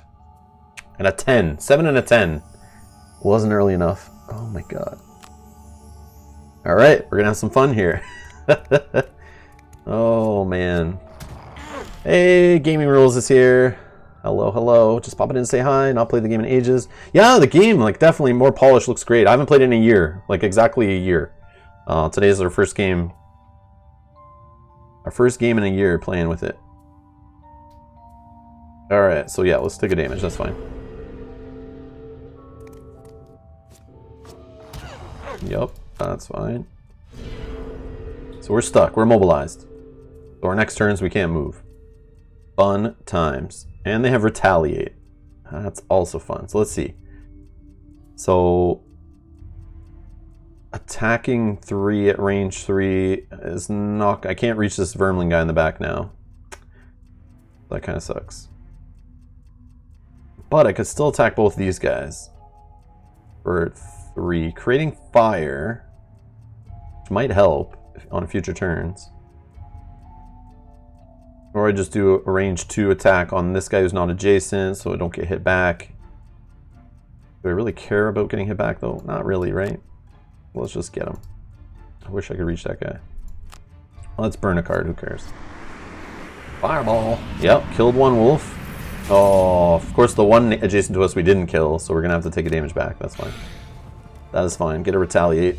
And I guess we'll just do the heal. Like, whatever. We'll just heal ourselves. Can't move anyway, so whatever. Doesn't burn that card. Alright, Scoundrel.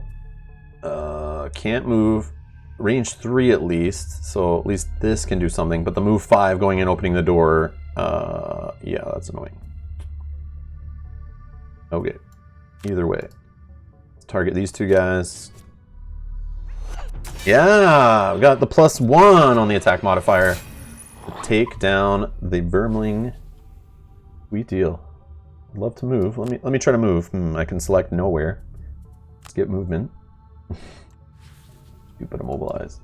Ugh. Alright, alright. Oh, Hexy's here. Hello, hello. Nope, no campaign yet.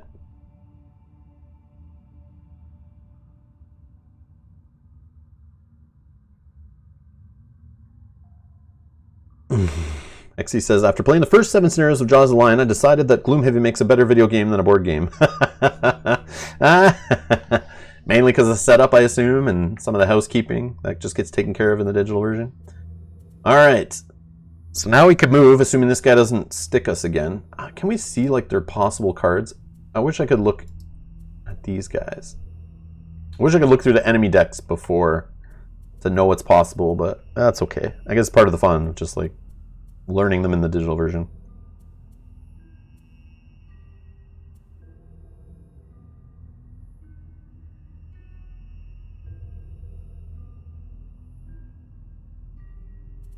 So he has one left. Well, let's kill him and just move.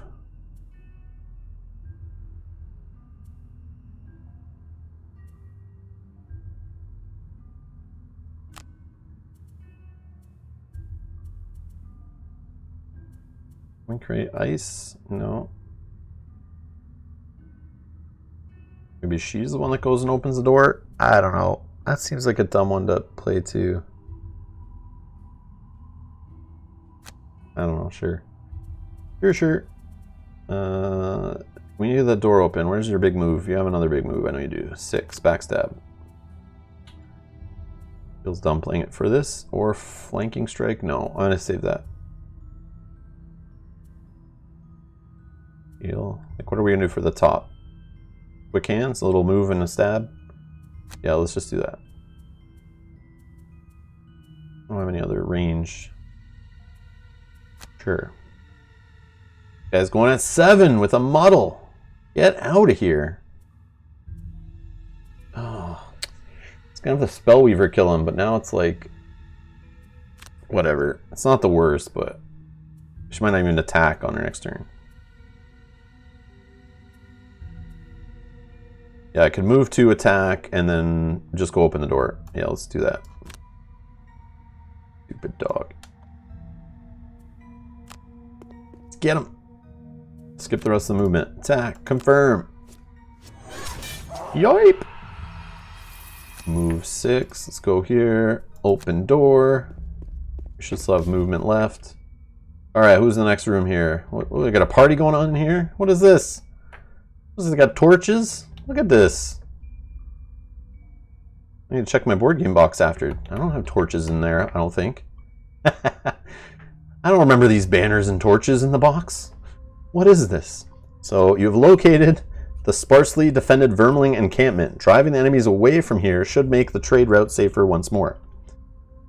Alright. So we just have little scouts, 3 health, and then another wolf. And this is it, right? This is the last room. This is the last room. I don't see doors. Let's do the highlight thing. I don't see any doors. Lots of obstacles. Fun little stuff around the outside.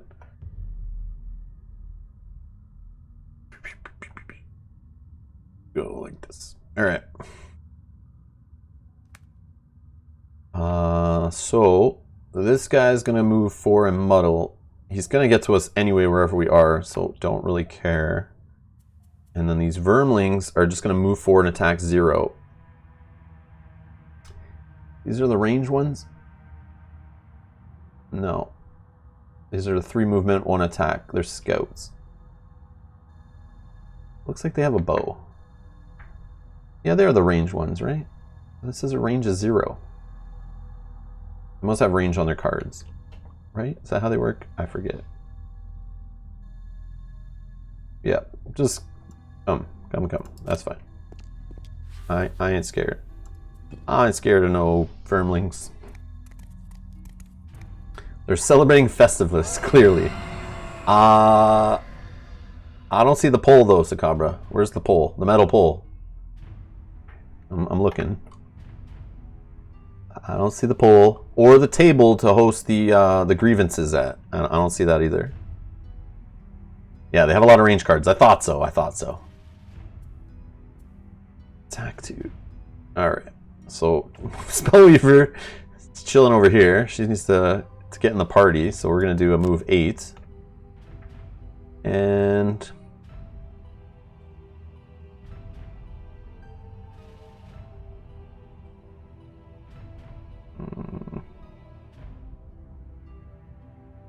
no.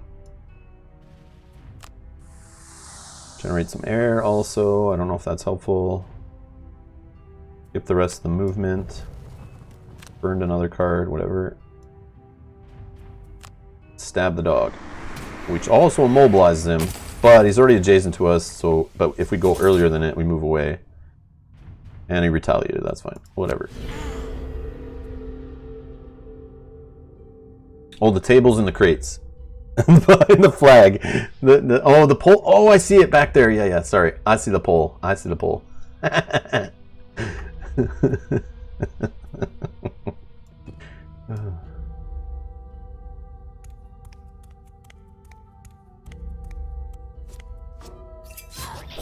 Oh no, he got a -2 card flip. 0.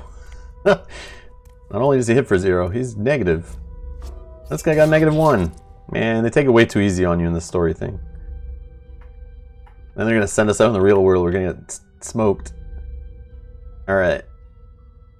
Who's got... I should have put the Spellweaver out here. She's got like the... She have the one that hits everyone adjacent? No. Oh, that was somebody else.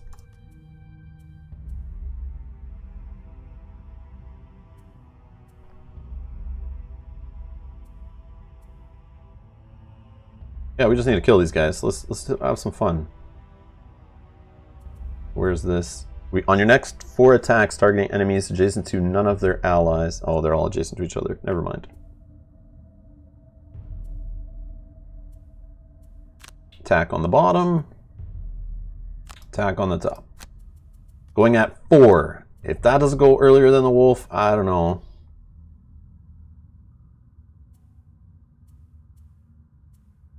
And attack on the bottom, attack on the top. Go at 20, whatever. I know this is boring, definitely boring play. Should be burning cards, doing combos. Hound's going at 19, moving 4, attack 2, add +2 to the attack if the target is adjacent to any of the Hound's allies. Ugh. Vermling Scout, move 3, attack 1. But they'll be dead, hopefully. So let's see. Scoundrel's going with both range, so we don't care. All right. Let's do attack 3 here. No. Clear targets. Attack 3 here. Not dead. Uh-oh. And this one. Oh,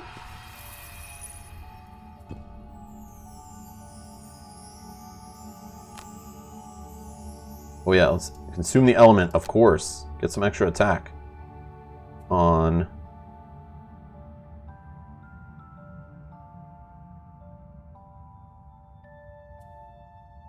this one.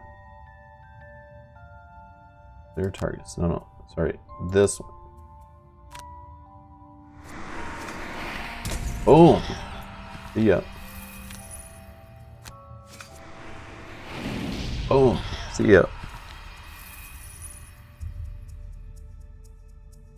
I just used the one that hits everyone Jason the Spellweaver. Yeah, I thought so. It's all good. It's all good. We win? We won! Yay! Again, no pro plays today. No pro plays. Lots of Gloomhaven rusts. Digital and physical. Alright, claim rewards. That's the one I hit the dog with. And hello, Buell, by the way. Hello, hello. Alright, merchant. Just one more route to clear, and I should have re-established contact with enough suppliers to reopen my shop for business. I'm sure you can't wait to get your hands on some decent gear. Yes, please. The trainer says there's some incentive for you. As your core training nears its end, I hope you're getting used to how the various abilities and effects interact with each other. You'll certainly be needing some advanced tactics on the quest to come. Anyhow, I've tracked down a potential 5th mercenary for our crew. You get him on board, this guy has fists of stone.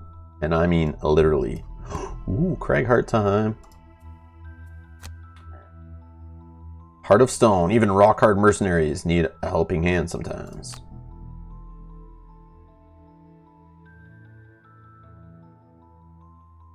You again find yourself at the entrance to a once abandoned crypt and begin to ask yourself, what makes all these mercenaries keep exploring tombs of undead?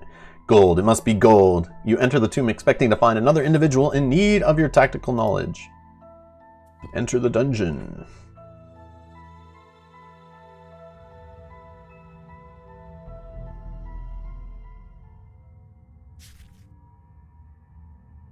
You were setting up the wrestling pit. Alright, trainer says, meet everyone's favorite walking boulder, the Cragheart.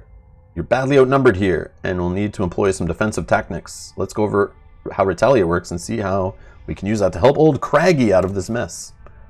Like Shield, Retaliate is an active bonus that can either last a round or persistent, usually with a termination condition for the latter. While active, melee attackers will have damage inflicted upon them equal to the Retaliate value after each attack. You just had Retaliate in the last combat. Surrounded by this many living bones, a retaliation against any attack equates to an incredible amount of damage, assuming you can survive the round, that is. Oh, and one last thing. Note that Earth is infused already. Remember to click the consume icon on the card if you wish to use the element to power up an ability. Yes. Yes, yes, yes. Okay, so we only have 2 cards to pick from. So they're making it even easier now. Do we want to go late? Let's see what they do. We need to kill 4 living bones this round. So yes, we need to let them come to us.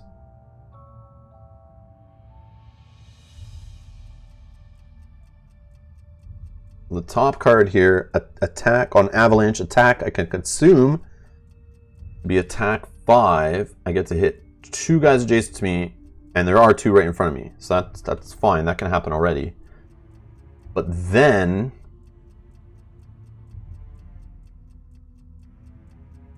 the retaliate. On the next 6 melee attacks targeting you, gain retaliate 2.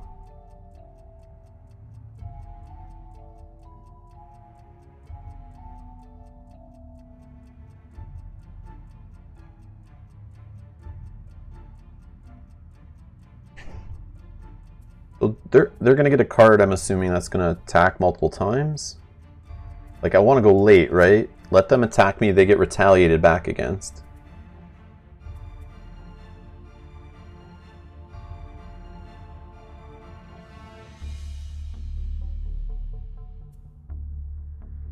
No, I don't want to go late, because I need to turn on that retaliate. Do they go that slow? I'm not understanding what's going on here. I need to do this. Yeah, I'm just supposed to attack the two in front of me, then put up the retaliate. So they're going to get a card that goes really late, right? That's what's happening here.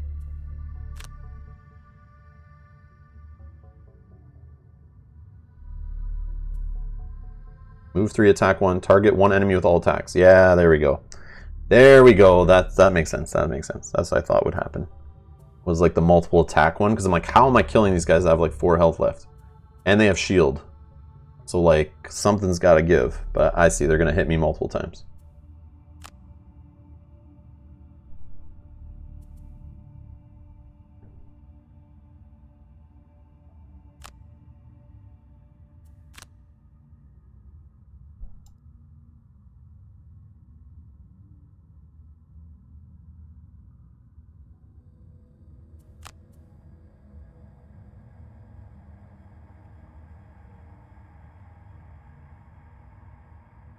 It's not letting me.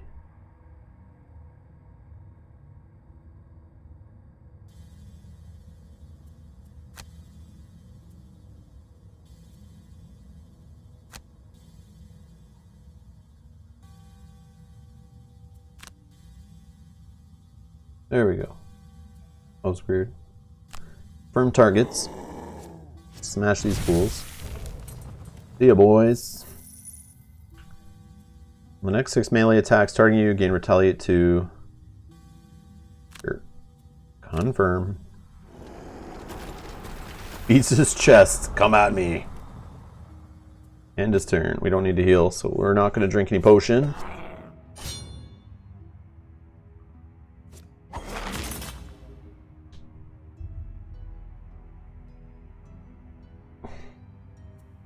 Take the damage. Oh. Retaliate.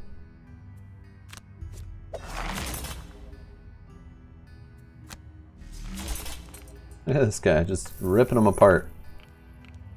I don't remember Justin in our playthrough playing the Craig Hart where he's just like destroying guys with retaliate like that. You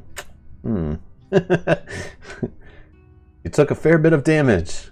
That was a great result. A well-timed retaliate can be devastatingly powerful. By the way, you can see the active bonus from opposing strike is still, well, active. Just look at the Craig Hart's portrait at the top of the screen. The little pips in the active bonuses box show you at a glance how many instances remain, and you can check the effect text and XP yield by hovering over it. Oh, that's cool. Okay. Did you notice how the Living Bones shield didn't prevent any retaliate damage? Just like traps, retaliate damage does not explicitly say an attack, and as such, will deal exactly the amount it says it will, unaffected by shields, modifiers, and like. Well, that's something I totally forgot was a thing. Good thing it's telling us. Guess he needs to practice more. Yes, I agree. Craig Hart's like his favorite character, but I remember the retaliate stuff, but like, I don't know if he used that card very often. Maybe he did, and I just forget. But man, that seems powerful. Like if you time it right. But I like, how often are you going to put a retaliate up and then the Living Bones draw or some enemy draws a card where they're hitting you multiple times adjacent? Like you only have so many hexes around you usually that they can get into. So this guy's by himself, which you're always playing with at least two heroes or whatever, 2 mercenaries. So you don't have that many hexes open like that, right? Finish them bones off and we can get out of here. Let's do it. Short rest, yes, sure. I don't care. Burn it. All right.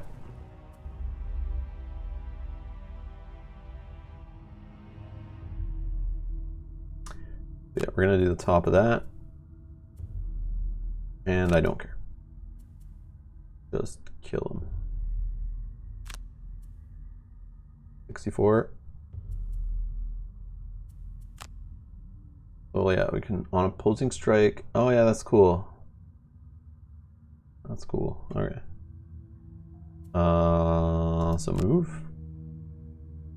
Confirm. Skip the rest. Attack. You.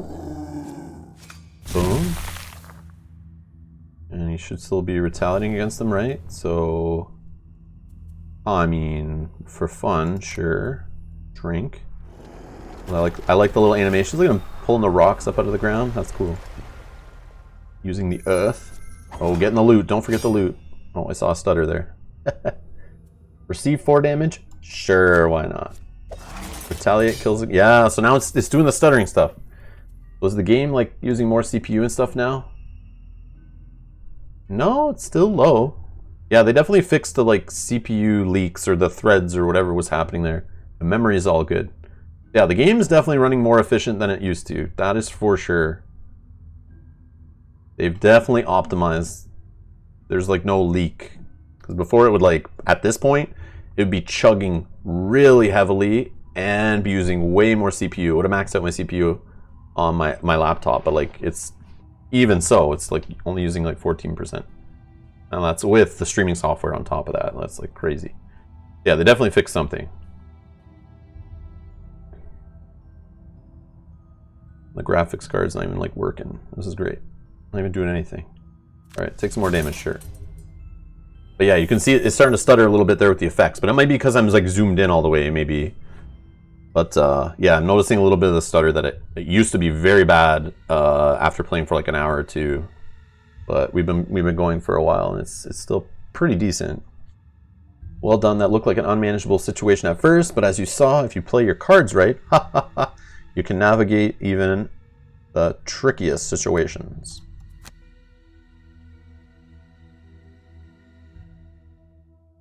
Quest complete. Claim your rewards. Braveheart's on board. That's 5 mercenaries recruited. I reckon one more. We should have a large enough crew to take on some quests further out of Demon's Gate. You know, if we can find someone capable of summoning allies to the battlefield, I feel like we have even more mercs still. I know some vermlings are quite proficient at handling beastly brethren of theirs. Merchant says, vermlings? We're going to recruit a vermling? Don't let the rodent exterior fool you. They aren't all feral scavengers. Some vermlings develop strong psychic abilities, and rumor has one such vermling, Mind Thief, is hunting down demons nearby. Would you say no to a demon hunter joining the guild just because she looks a bit radish? I vote we find this Mind Thief and see if she fancies joining us for a chance at greater glory, then hunting demons. Okay, perhaps not greater glory just yet, but glory all the same.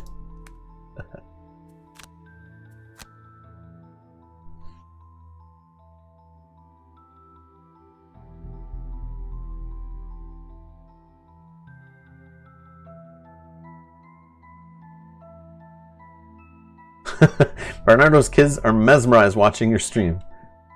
They like video games, that's why. They like the graphics. It's way cooler than seeing the board games I usually play, right? This is more like what the kids are playing nowadays. These video game things on their tablets and phones and computers. Yeah. Mind over matter. No one in the marches is willing to help you find the Mind Thief. They all turn away when you mention the vermling.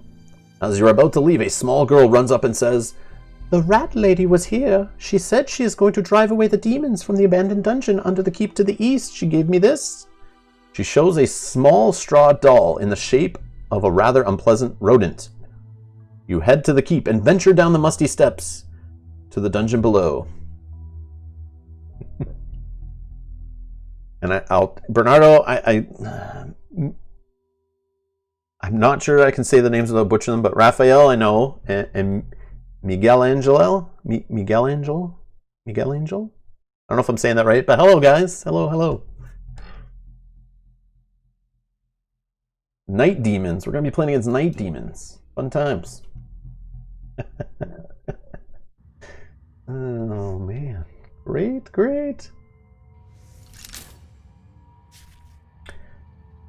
Trainer, meet the final member of our starting roster, the Mind Thief.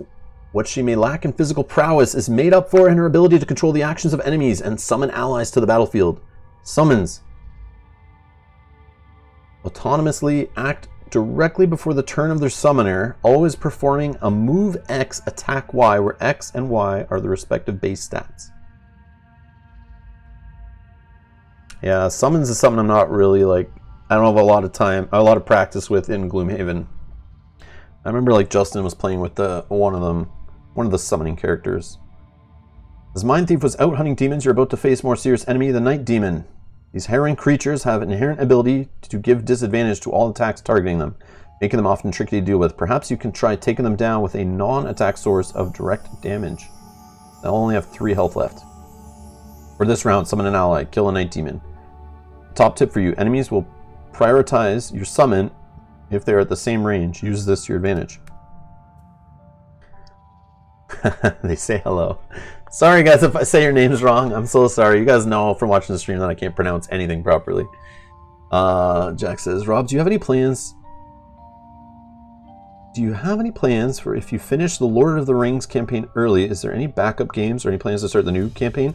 So we talked last week after we played. Kyle and I talked, and what we're gonna do because of COVID lockdowns around here and stuff, and just because of like the holidays. So even though it's not Thanksgiving in Canada, our Thanksgiving was in like October. It's still like Black Friday sales right now. And in December, obviously Christmas, and we have a holiday right after Christmas. The next day is Boxing Day, and the same as everyone else, New Year's comes up. So between now and the holidays, that's why everyone gets sick at this time of the year, because everyone is bumping into everyone. Everyone's sharing the same air. Everyone's transferring germs all around like crazy, right? That's how these viruses spread at this time. So not only do we have the normal flu that would be, you know, everyone kind of gets, who doesn't get a flu shot, even some who get it still get another strain of the flu. I don't even want to go into that, but normally everyone gets sick and passes colds around throughout the holidays because you get together with tons of family who all see their extended family, their people at their work, their people that they're shopping with. Everyone's out and shopping and seeing other people. So it's just like things spread, and now we have COVID on top of that. So the idea is we're going to kind of like only like Kyle and Justin, Nick, Ashley, anybody who plays on camera, even anyone who doesn't play on camera that comes over and plays with us, we're going to kind of like lock the door and not play with anyone basically from mid-ish December till mid-January to give that kind of like a 2-week recovery after the holidays. So just picture like our friends and our family on Christmas, the day after Christmas, all but up until New Year's. Even New Year's, people are seeing each other, shopping, seeing family, friends of family, other friends. You know, everyone's getting together, everyone's spreading everything. So I figured if some people are spreading COVID, picking up COVID, if we wait till at least mid-January, that should give enough time that, like, you know, they're not a spreader after that kind of thing. So we're just going to try to not, you know, try to be part of the solution. So I'm going to make it so like we don't have Kyle come over, we don't have Justin come over, nobody will really be coming over during that time. So because of that, and they all feel the same way, so because of that, we'll just start the next DLC campaign for Lord of the Rings after that. So I put the offer to Kyle. He's still going to come probably the next week, and maybe the week after, we'll see. But he even said, let's just wait till after, so we're not starting the first like scenario or two, and then we take like a month break. So we'll start that campaign after the new year. That's the plan. So, but thank you for bringing that up. Yeah, we were going to talk about that tonight too on the stream. So remind me later if you're there for that. We do need to mention that then. But if Kyle does come over, the plan is we'll just play something else. We might just play some more casual games on stream. He might still come Thursday, a couple Thursdays after that. Since we know tonight's the end scenario, whether we win or we lose, it says this is the final one of the campaign. So we know, usually we don't know, right? So if he does come the next Thursday, we'll just pull out some casual games, or maybe we'll try something that I've wanted to play with 3 players. So like maybe some Street Masters or something like that. Something I know already that I can probably teach pretty quickly. Because he doesn't come over, like he shows up right when we're like starting the stream live. So it's got to be something I can teach him on stream fast. Or yeah, basically that's it. So it could be we just play some couple casual games, like, you know, play something light. Tonight we're starting Lord of the Rings at 8 p.m. But it's the final scenario. So spoilers for tonight's stream. But we have the whole playthrough series. It's in the playlist section. I don't think I have enough time to catch up, but it's there for anyone to watch later too. But yes, it's full of spoilers because there's like story stuff in it if you plan on playing it later. But yeah. No, BitJam, it's here too. It's like bad in Canada too. Like things are going up. They're locking down major cities right now. They're rolling back to like what it was in March because numbers are up. And yeah, it's only going to get worse as... Just imagine like one person that comes to your house on the holidays and who they see. So like picture like... I picture like, let's say my, you know, Mel's parents, for example, right? They go and see like other extended family that we don't see. So over the holidays, let's say on Christmas, we get together with them. And they've seen us, we've seen them. And then after that, we see different people the next day. They go and see, maybe even that evening, they go and see some other family we don't see. Or they go visit some friends the next day. And then like, and plus, they went out shopping the day before to grab some last minute, you know, Christmas gifts. Yeah, 8 p.m. Eastern, I'm so sorry. Yes, Eastern time zone is where I go by here. Yeah, sorry. 8 p.m. Eastern. But yeah, just think about all those people who like, you know, you go out the day before, you go shopping, you know, you go to this place, you go to that place, you go fill up your gas, whatever. So you've seen all these people. And then the next day you're with some people. And then that night you're with different people. The next day you're with different people. Like how the holidays usually work, right? You're in the UK. So you'll probably be in bed later. It's all good. It's all good. Yeah, our evening streams here aren't really the best for UK, I know. There are some that join us from the UK who are working night shifts and stuff or staying up late. But yeah, I know it's not the best time for the UK, but usually on weekends we stream like earlier. We'll do stream at noon or 1 p.m. Eastern, so it's like, you know, 5 or 6 p.m. for you guys. You'll be here. Oh no! Awesome. Don't stay up too late. All right. Jack says, well, I'll probably not be able to watch El Archer stream live for me since I'm PST. Oh yeah, it's Thanksgiving in the States. Yeah, it's a holiday for everybody. So Jack will be in a food coma later is what he's saying. That's what I'm reading between the lines there. Is there like football today too or something in the States? Like do they schedule like sports on Thanksgiving on purpose in the day for people to watch?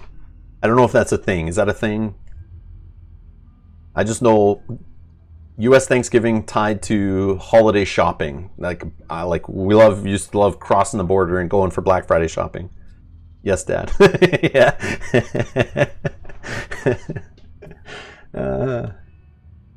Okay, there is. I figured they'd do that. So it's a smart time to do it, right? When everyone's home, you have a bunch of eyeballs you can put on the TV.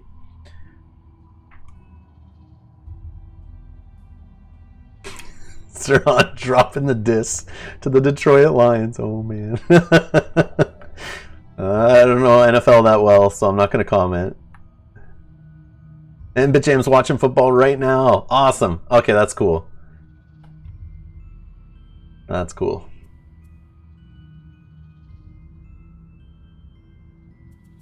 Anyone getting anything cool? Anyone got their eyes on any... Is there any Black Friday board game deals anyone knows about?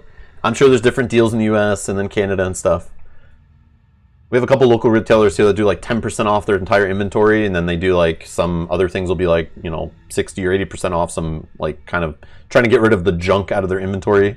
Not really the best kind of games, but... So tonight I'll be up at midnight probably trying to place an order to get like 10% off my whole order. That's the plan. I don't know what I'll be ordering. It all depends what's in stock and what's available. But, and I'll look at that last poll that we did to see what games didn't make the cut last time. BitJam bought a washing machine. Yeah, I guess a big purchase would be smart, right? Because you get a certain percent off, and like the more you spend, the more you save.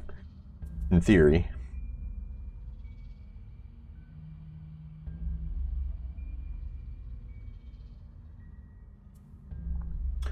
Okay. Let's figure out this Mind Thief. So we are summoning an ally this round. How are we doing this?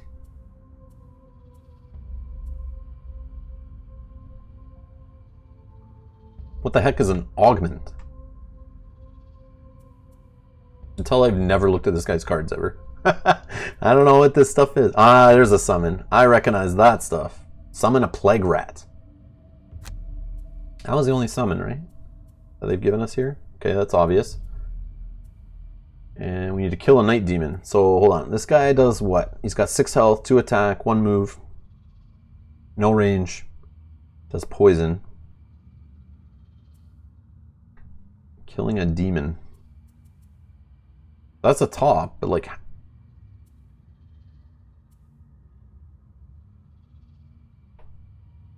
Force one enemy within range 4 to perform a move 1. 1, 2, 3. No. What is the trick here?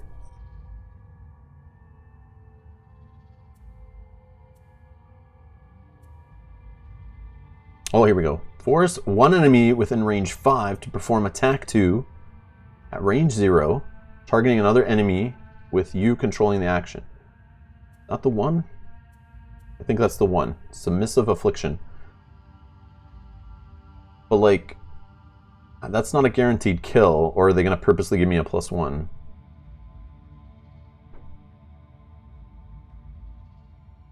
$270 off. Wow. Yeah, that seems like a good deal. You need it anyway, right? Like, it's like, why not wait till Black Friday? That's the thing. That's why some games I don't buy. Like, once we get to like September, October, if there's certain retail games I want, and I think they'll be in stock, I kind of hedge my bets and I just wait. And then wait for Black Friday, because if I'm going to get the game anyway, I don't plan on playing it anytime soon. I just want to add it to the collection. I leave them on a wish list, and then on Black Friday I can put them together, get free shipping on a big enough order, especially during COVID. That saves me from having to travel to a store, save on gas, save on the risk of spreading a pandemic, and then I get 10% off the order, whatever the percent off is they're going to do for Black Friday. I think it's usually 10, but could be more. And then, yeah, just place the order. It'll show up in a little bit, and yeah, we'll get the games. That's when I like grab expansions usually too. Like, I'll add expansions that I'm not worried about yet that I'm going to get to later. I'll just add some of that stuff on the order. You know, that kind of thing. Like, there's some expansions for Root that, like, they seem to be in stock. They seem to be easy to get. They should be in stock tonight. I might just add a couple of those to the order since I just want to grab them anyway.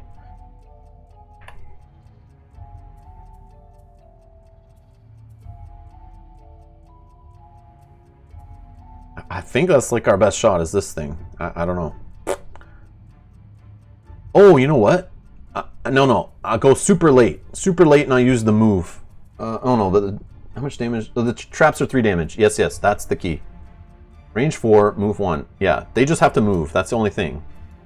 Are they going to move? Yes, they're going to move 4. Yes, perfect. Okay, this is fine. And our rat. Our rat, can he attack yet? No, right? Night demons, come on boys, come on up. Whoa, I go really far. Yeah, take 2 damage, sure, whatever.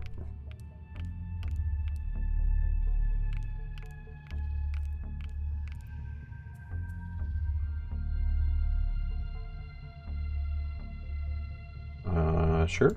Summon.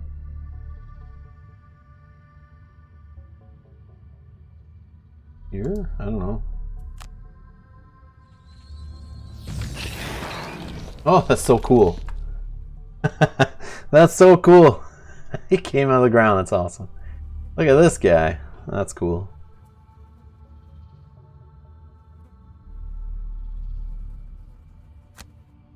And I'll just move this guy to here.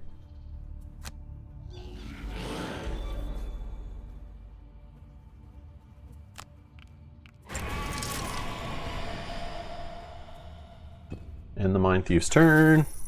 Now your final objective, kill the remaining Night Demons. Didn't see that coming. One of the Mind Thief's signature traits is to access all cards with augment abilities such as Withering Claw. While active, these grant persistent buffs to her melee attacks, but she can normally only have 1 augment active at a time. They handedly always come with an attack attached to, in addition to setting up the augment. Oh, that's nice. These demons are creeping me out, so I'll leave it up to you from here. Good luck. So we gotta do Withering Claw for sure, they're saying. Oh, 1 sec. I'll be right back in like 1 minute.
Boom, we're back.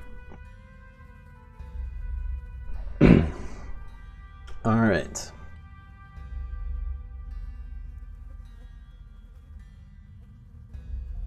Let's see here. Withering Claw. So an augment on your melee attacks, add Muddle and Poison. So it just sits there like adding a buff, basically, is what an augment is. Okay. Cool.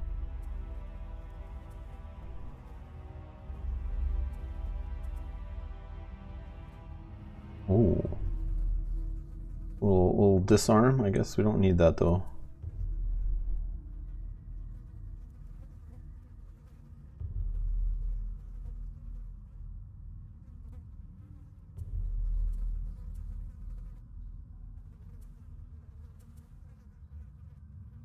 So I shouldn't have killed the guy adjacent to me because then I get a friggin' attack off this. I guess I don't have to use this right now.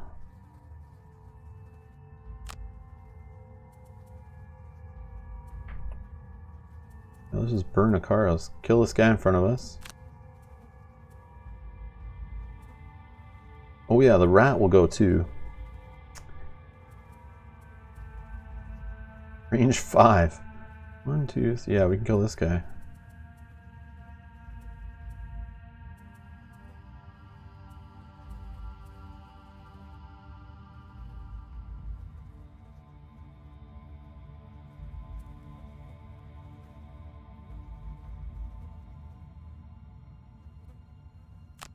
I don't know, let's use it anyway. Whatever. Dreamist the Dream says, I would stay and watch, but I'm still working though. The Too Many Bones 24. Oh, you're still working through the Too Many Bones 24-hour stream. Keep up the great videos. Enjoy watching, guys. No worries. Thank you so much for the support. I appreciate it. That's awesome. I can't be mad at you. If you can't stay and watch live, but you're watching other videos on the channel, how can I be mad at you? I can't be mad at you. That's a great excuse. Alright, continue. They're moving 4, attacking 2. Going at 4? I went at 11. That's not even early enough. Holy. Holy. So much for muddling them doing anything. And they're going to be adjacent, so I could have could do whatever, I guess. Oh, the rat did nothing. Oh, but he poisoned. Okay. We'll take some extra damage.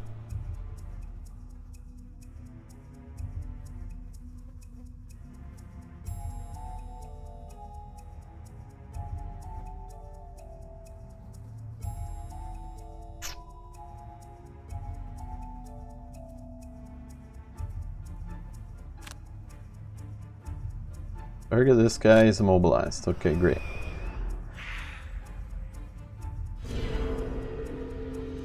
And then we'll go here. And we're not adjacent to him, so we don't have disadvantage when we're attacking. And I guess we want to hit this guy, right?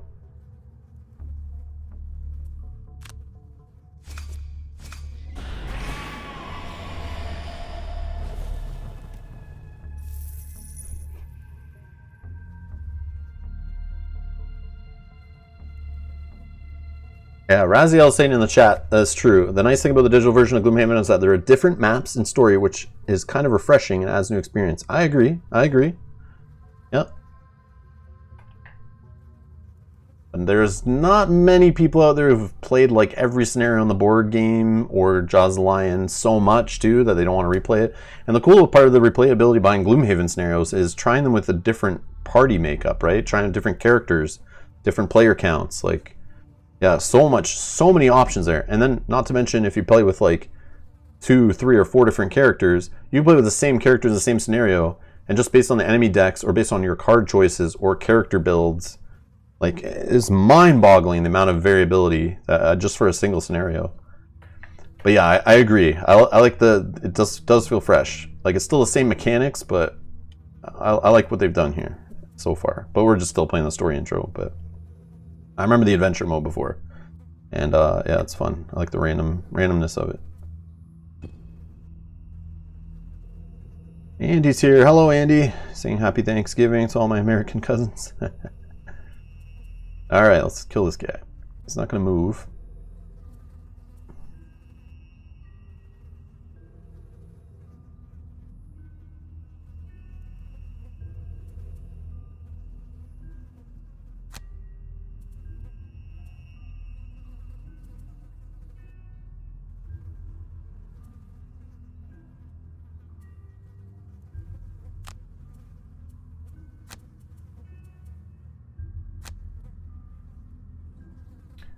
Moving 3, attacking 3. And we're just gonna...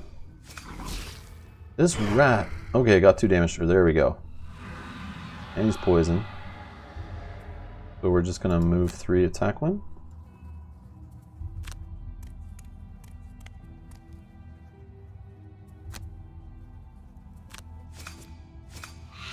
Oh.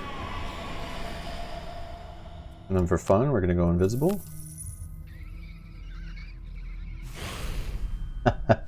Oh, that's so cool. I like that. That's cool. I like the little animations. Yeah, burning is like losing the card. Yes, yes. Is that what it's called? Your lost pile? I forget. It's been so long. I don't remember all the terms. Yeah, in the board game, it's you lose a card, right? You discard or they're lost. In this, they're calling they're burning them. And I think when we played the board game too, we like refer to it as burning a card, just like slang, you know, like I'm pretty sure. But yes, it's the same as lost. I guess you too can consider yourself a demon slayer now, huh? Oh, it was a demon hunter? Whatever. The point is, well done. Yeah, Sandy, it's the same as the board game. The rules are the same. They just maybe have like changed some terms and stuff, but like it functions the exact same way. The cards are the same. Classes are the same. Enemies, I think, are all the same. There might be some different enemies in this game, but I could be wrong.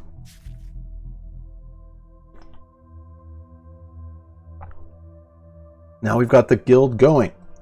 We're starting to get the job requests coming in from far and wide. I'm also hearing rumors regarding the locations of powerful artifacts that could be worth investigating.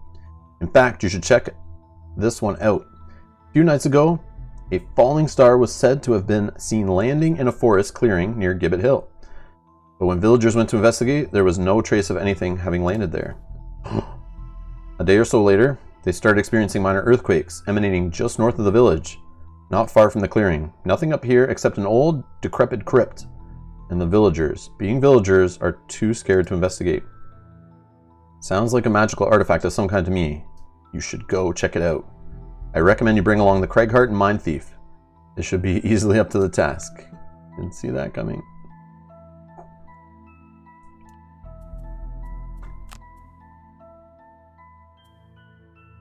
Your reward. Unlock chapter 1.1. And it unlocks multiplayer mode. Oh, okay, cool. Bandit archers and bandit guards.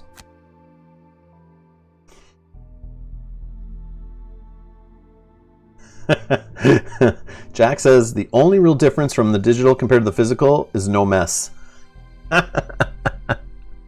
No, a Guildmaster mode is different for sure.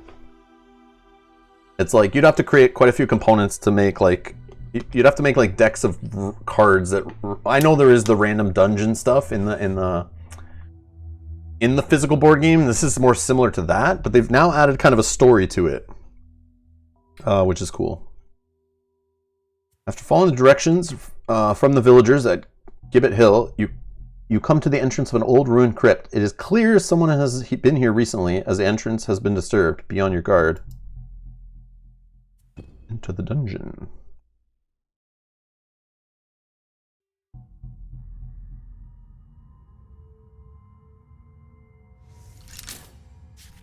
Entering the tomb, you are greeted by the angry shouts of bandits. You ain't getting this star stone. We found it, so bugger off. He turns to one of his accomplices and tells him to guard the back room. Well, now you know where it's being stored, smart guy. So definitely 2 rooms. So a falling star. Loot 1 chest to win. Kill all enemies in all rooms. Okay. Craig Hart's. Probably should just start right up against this guy. And Mind Thief, or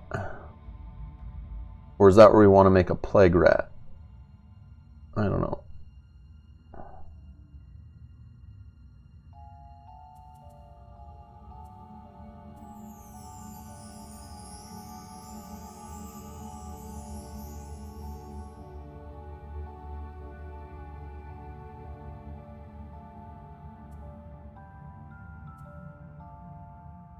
I mean, let's just do the attack and the retaliate thing that we did in the other tutorial, right?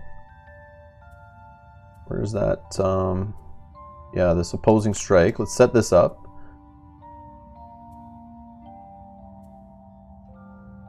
Let's just do this one and get Earth, I guess, going. I don't know. And then let's move this guy into the trap and... Oh wait, was that a mobilize I just did?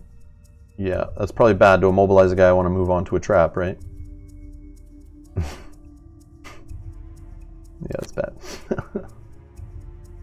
We could just do a base attack off one of these cards. Yeah, let's just do a base attack. And then we need to, let's get our little rat guy in play for fun. But where's the move? Oh, these are late. That's fine though. I don't know. Probably lots of cool stuff I could do here, but I'm trying not to get into the analysis paralysis, so I'm trying to figure out all the cards to these characters I've never played before. I've seen the Craig Hart in action, I've just never like gone through his cards and read them one by one or anything. Alright, let's set this up. The retaliate thing going. And then we'll just do an attack 2 on this guy. Get a +1 off it, he's down to 3. End his turn. We don't need to heal up. 0 damage, -1 off the bandit archer. No retaliate because she's not adjacent. This guy runs away, throws a knife. So I'll take the 2 damage, but again, no retaliate. Not adjacent. Alright. Let's again, the move 1's not going to do anything now. Oh man. That was bad.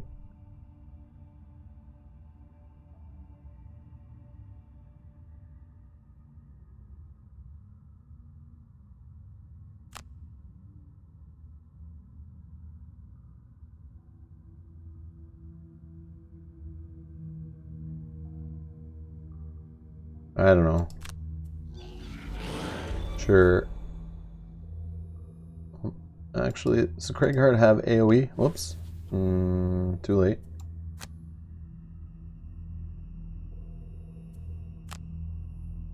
Let's make our little Plague Rat. That was a bad first round. I definitely didn't play that properly.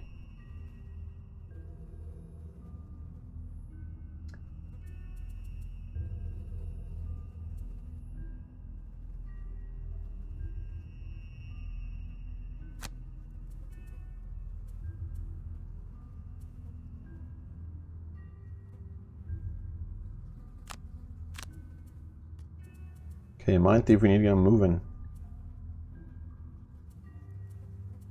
Man, where's all your moves? Move 4, jump. If you end the movement in the same hex you started in, perform muddle. Target all enemies you move through. That's cool. I don't want to burn on a move. Move 2, heal 2. Yeah, this guy doesn't have good movement, eh? That's his like thing. Yeah, he can go late, that's fine. Oh, he's got move on the top. Sure. Let's just go late with him. Or try to use him to open the door, that's the plan. Good English saying bugger off. Bugger off.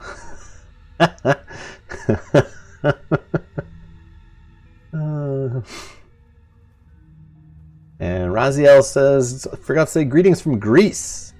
Tomorrow on Black Friday, I'm planning to get some Games Workshop stuff for the Warhammer Quest Silver Tower. You should try this game, Rob. It's awesome. Oh, man. Oh, so many games. The only thing I have from Games Workshop that, like, they publish themselves is Space Hulk. That's the only thing I've ever bought other than some paints from Games Workshop. And I guess paint holders now, but that's it. That's it. I have like Fantasy Flight published stuff that is originally Warhammer, or originally Games Workshop stuff, but yeah. Rob, any plans to play Digital Root again? Yeah, no plans, but I will play it. Yeah, I want to play it. I need to play that multiplayer with some of you guys. That's what I need to do. Reach out to the Patreon group and see if any one of the producers want to play. That's what I got to do. After that Game of Thrones session. That was fun. Alright, yes, we will play that again on the channel for sure. I saw they added some stuff to the Root game. Did they add some of the Clockwork stuff, I think? Some stuff from the Clockwork expansion for solo AI? I don't know, it's a little different. I don't have that expansion yet, but I think it's the stuff that has all the AI, the like new AI stuff. Alright, so Bandit Guard's shield 1, attack 2 with poison. Bandit Archer, attack 3, range 5. Ugh, that's dirty. Okay, so the plan is move here. Oh, I'm immobilized with the Craighheart? I didn't even notice. Oh, I'm so dumb. I'm planning on moving up and hitting all adjacent enemies. Yeah, that's not gonna work. Wow, I brain farted there. All allies suffer 1 damage. Shield 2 affects all allies. Burn 2 cards? I don't know. I mean, why not? Let's just do it. I would never ever do this in a first room, burn cards like this, but let's just shield up. Why not? Receive 1 damage, sure. I don't know about this one though. On the next 4 ranged attack actions, add target. I mean, that sounds good, but I don't know if it's worth burning a card. Especially one of my moves. But who cares? Let's see. I don't think this will make me fail, but... Oh, the Clockwork they added. Okay, thank you, Andy. I thought so. I thought I saw an email about that.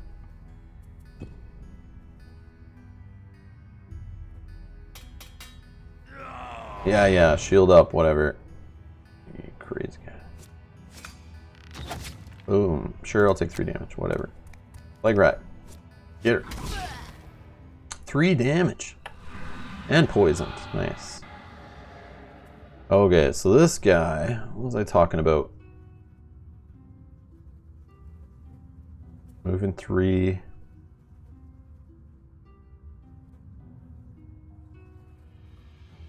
I move 4, 1, 2, 3, 4. No, 1, 2, 3, 4. Yeah, let's do that.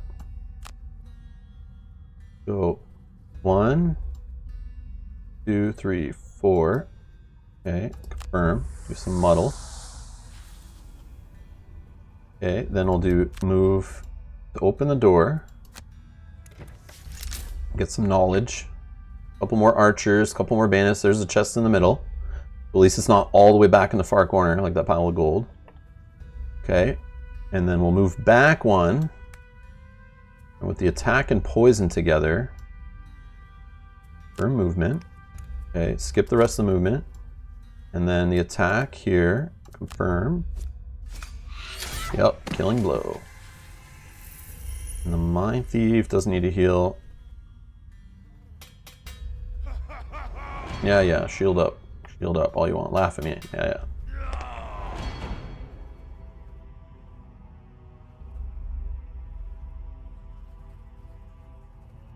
Okay. So he's got extra targets on range attacks. So I need to get in that next room with him.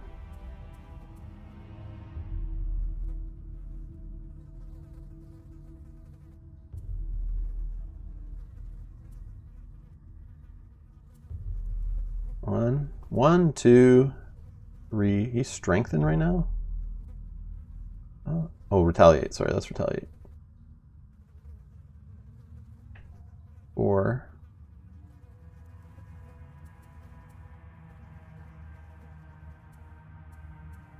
Range 5. Range 3. Can I get 1? 1, 2, 3. 1, 2, 3. Yeah. Okay, we want to get to the door, right? Okay, so if I've done that right. Where was that? Where's the move 4? Right here. Move 4, and then we want to Raider. Push 1. Oh, there is a trap there. We don't have the earth. I should have set up the earth first, but that's okay. I don't really care that much. I can see the power there, pushing them onto traps. At least one of them. A Mind Thief.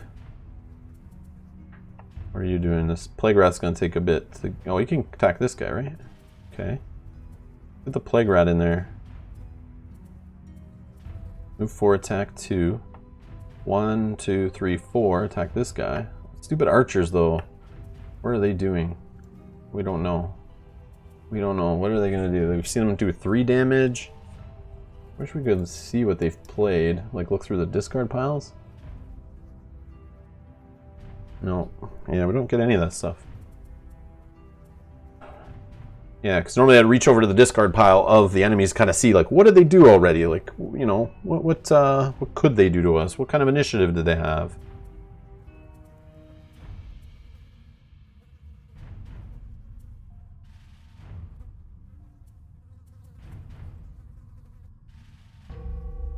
On your melee attacks, add +2 attack. Wow. Oh, I mean, sure. Yeah, I'm just gonna burn cards. Like, let's have some fun. Well, let's have some fun.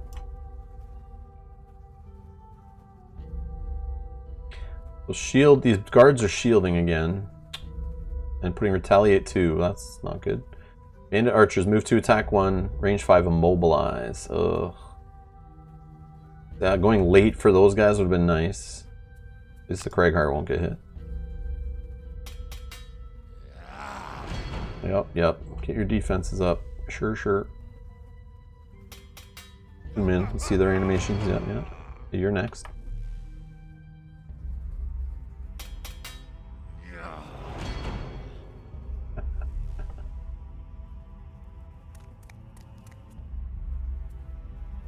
Couldn't the Plague Rat have gone here? I don't get what it just did that for. Or it only has move 1. I forget. Okay, let's augment.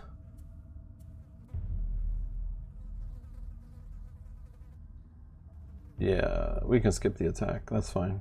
I'm gonna burn this card. Maybe I shouldn't. These guys are range 5, right? Range 5. That's crazy. 1, 2, 3, 4, 5. And they're moving 1? Moving 2. 3, 4, 5. Yeah, they can get me like wherever I go. 3, 4, 5, 6. Ugh. So here? Maybe here? But that's not adjacent to a guy. I could just attack this guy. He's like 3 health.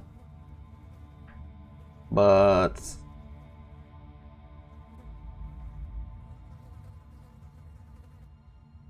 no, let's just get in the thick of it. I don't even care.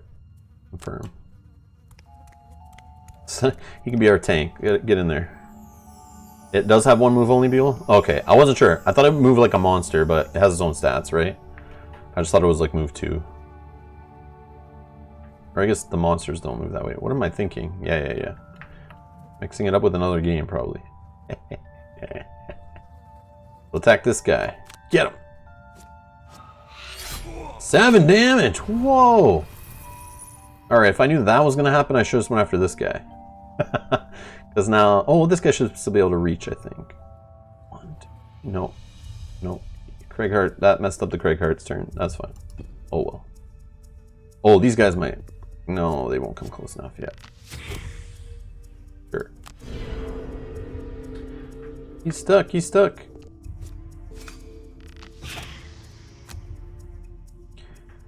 Alright.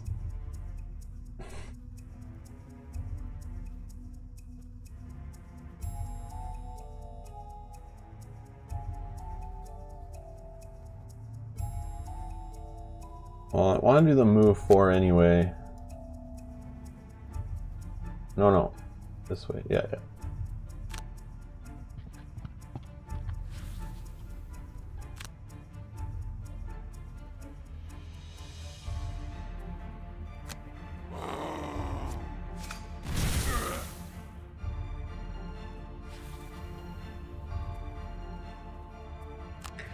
Sure, we'll use the potion. Why not? Get the +1 there I was hoping for.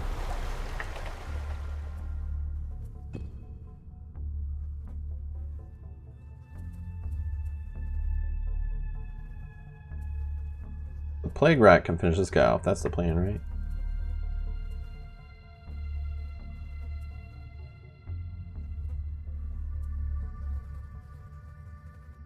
Someone needs to get to this spot, but it won't be the Mind Thief. 1, 2, 3, 4. 1, 2, 3, 4, 5.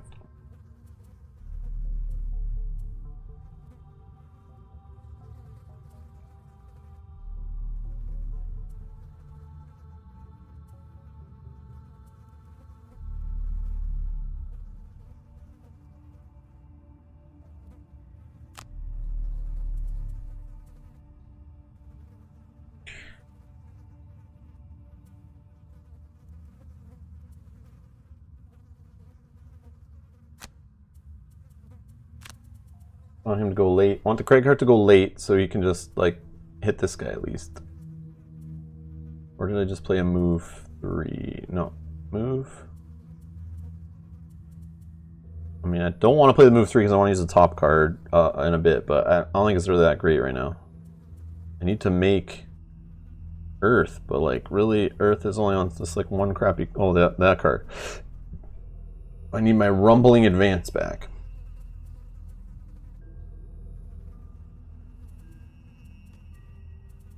Okay, this guy can't move. So... I mean, let's just burn another card, why not? And since he's about to die, we could either heal him or just make him invisible. But will he go early enough to become invisible before he gets hit? Sure, let's risk it.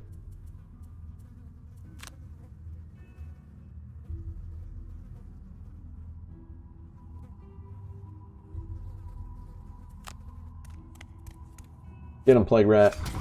Yeah. Range 5. Did I? 1, 2, 3, 4, 5. Yeah. 1, 2, 3, 4, 5. Okay, perfect. Hit this guy. Oh, alright, nice. Go invisible. Confirm. Oh yeah, I have a potion too still, right? I didn't, yeah, okay. Sure, whatever. Let's just drink the potion. I forgot about Mind Thief still having a potion. YOLO, exactly what I'm doing.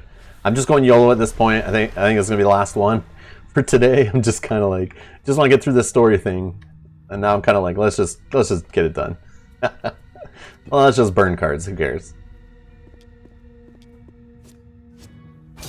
Wait, do we still have the retaliate thing? Did I do that in this scenario? Yes, I did. Retaliate. Sure, 2 damage. Retaliate back, nice. Alright. So, here's the... Oh, he's got jump. Like, if... I can't... Oh, is this space? Can I move through there? Is that a hex? Let's see. Oh, yeah. Or a move 5 will get me on this spot, right? 1, 2, 3, 4. Yeah, okay, that works. Let's just burn it. I wasn't gonna do it, but whatever. Get on the treasure. Confirm. Oh wait, I should attack before I leave though. Wow. Undo waypoint. Undo. Yeah. We were just checking move distances. That's what I was trying to do. I almost went ahead with it. Oh yeah, there's the Earth. Oh, I forgot I had that. I was worried if I stick this guy, I wouldn't be able to get by, but you can get around, and plus I have jump on this, so we are good. And the Earth is being created. Okay.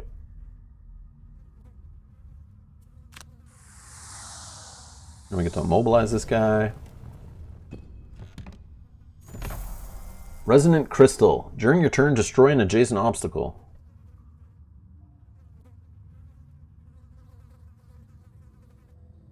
That's a great item. Like I can sell it for 20 gold or it costs 20 gold or something. Or I guess I can probably sell it at a discount of that. Definitely selling that one. Alright. 4 damage? Sure, why not?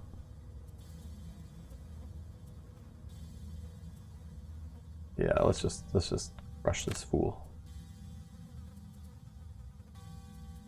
It doesn't matter. Yeah, it does kind of matter. Let's go as early as we can as the slow Craighart.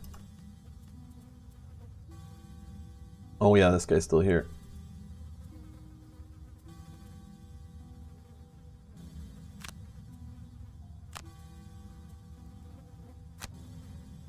Whatever. Alright, let's go move. You can't move. Oh, this guy's bandit gets a range attack. Oh no, it's bandit archer. This guy is shielding. Mind Thief goes first. Okay. Leg Rat can't get there. Okay, that's fine.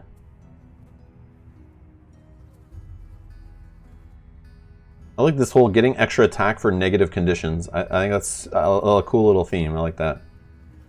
We're just going to move right here. And then, oh yeah, he's still invisible. And we're going to burn. Oh no, skip the rest of the movement first, sorry. Burn card, why not? Why not go crazy? That's when you draw your null though, that's why you don't normally do that. And Mind Thief's turn. Bandit Archer. Oh, we're gonna burn the Dirt Tornado. Fine with me, yes. Okay, I only have one available card, just burn it. Why am I clicking? I have no other choice. Oh, and we have a trap. Okay, whatever.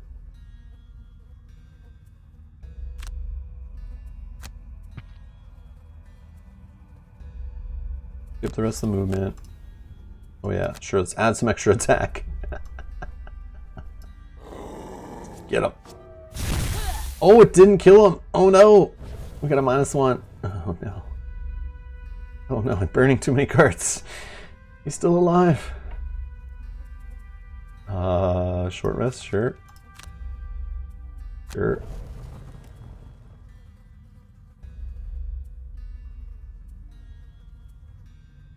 Whatever.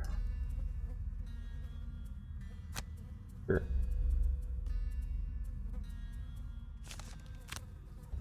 Sure.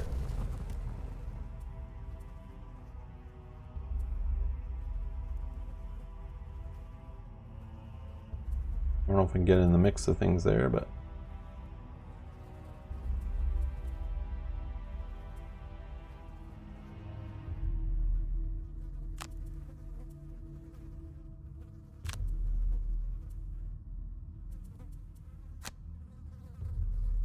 whatever. Whatever. Let's see.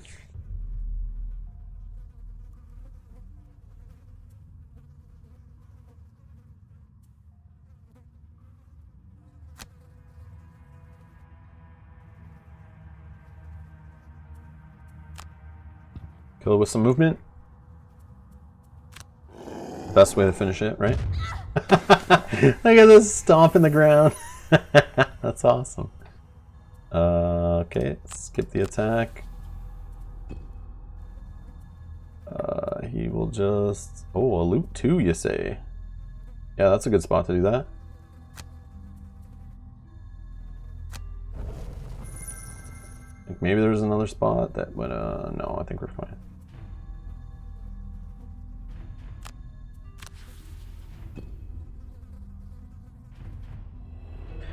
Victory! Got him!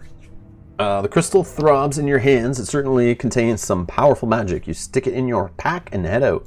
I don't know how powerful that magic is, but sure. You've got one of the crappiest items in the game. There you go. Have fun. Quest complete. We unlock Chapter 1.1 and multiplayer mode. Yay! And so that concludes your training. The world is your oyster. A bandit-ridden, undead-roaming, demon-infested oyster. We've put together a set of starting equipment with the money you've earned thus far, but any other gear you fancy, you'll need to buy. I better have some extra gold if we're looting all that extra gold in those scenarios. The panel on the left is used to choose your party's lineup and to customize their ability cards and items you unlock as you unlock more. You now also have free reign over which mercenaries to bring along on each mission, up to a maximum of 4.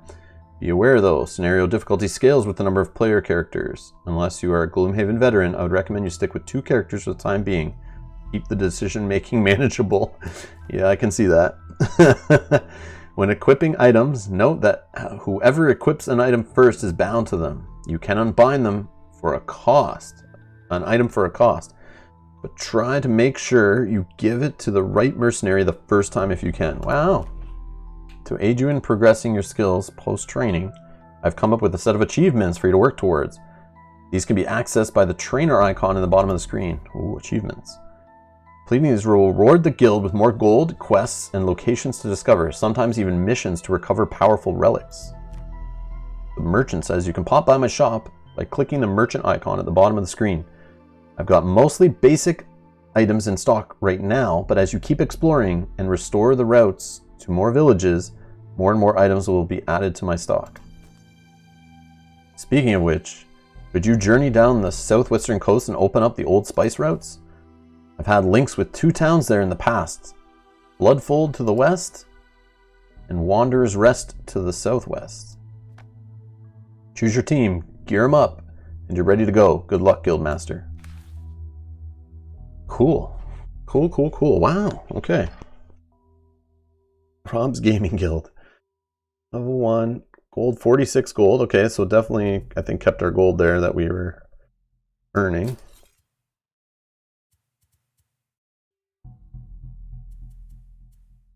Okay. Yeah, they definitely improved the interface here for sure. I feel like it wasn't this clean before and obvious. I like it. Merchant, trainer. Oh, look at this guy. Welcome to the trainer. On the screen, you'll see all the in-game achievements that you can attempt and the rewards you get for completing them. The most important ones will initially be the exploration missions that gradually unlock parts of the map. But be sure to return here to cash in any achievements you complete. Oh, cool. Unlock 9 locations. You unlock Chapter 1.2, gain one enhancement slot. Oh, man. You are into unlocking achievements? Oh, this is good stuff. Oh, look, you can unlock characters. So we can unlock the Sun class by infusing light 30 times. That's cool. Strengthen, bless, or heal an ally 40 times to unlock the Music Note character. Gain a perk point. What the heck's a perk point? For the Brute? Gain a perk point. That's what Raziel, that's what I was saying at the start of the stream. I was like, spoiler warning to anyone watching Gloomhaven Digital, period, on anyone's channel. Because they've been adding characters to it, you could just unlock somebody that maybe you haven't seen in the board game. But yeah, even me, I'm going to probably see stuff that I haven't seen in the board game, but I won't remember, so I'm fine. And I don't care if I see new stuff in here I never saw in the board game. There's some things I've unlocked in the board game that like classes that we never played with. We just like kind of looked at them and put them back in the box, and we're like, ah, maybe later. And then we just never played them. So this might be a way I get to play some of those characters too, right? So I'm okay. At this point, I've played enough of Gloomhaven. I don't care about spoilers. Like, we beat the game. We've unlocked all but 3 classes, I think. Seen most of the items, if not all. I'm not sure, but... yeah, I'm okay with it. But yeah. Spoilery spoilers, for sure. Enhancements. Okay, so we got to unlock the enhancements. Then relics. Unlock a relic quest. Take 20 damage. Oh, I'm doing pretty good on that one. 16 out of 20 so far. Kill 50 enemies who are muddled or poisoned. See, this is super fun. So this you could like definitely kind of manipulate the way you play to kind of spice it up, right? So you could be someone who never really plays with a class that does muddle or poison, or items that can help you muddle or poison. You could even play with a muddle or poison class, but you never choose those options on a card really or play that style.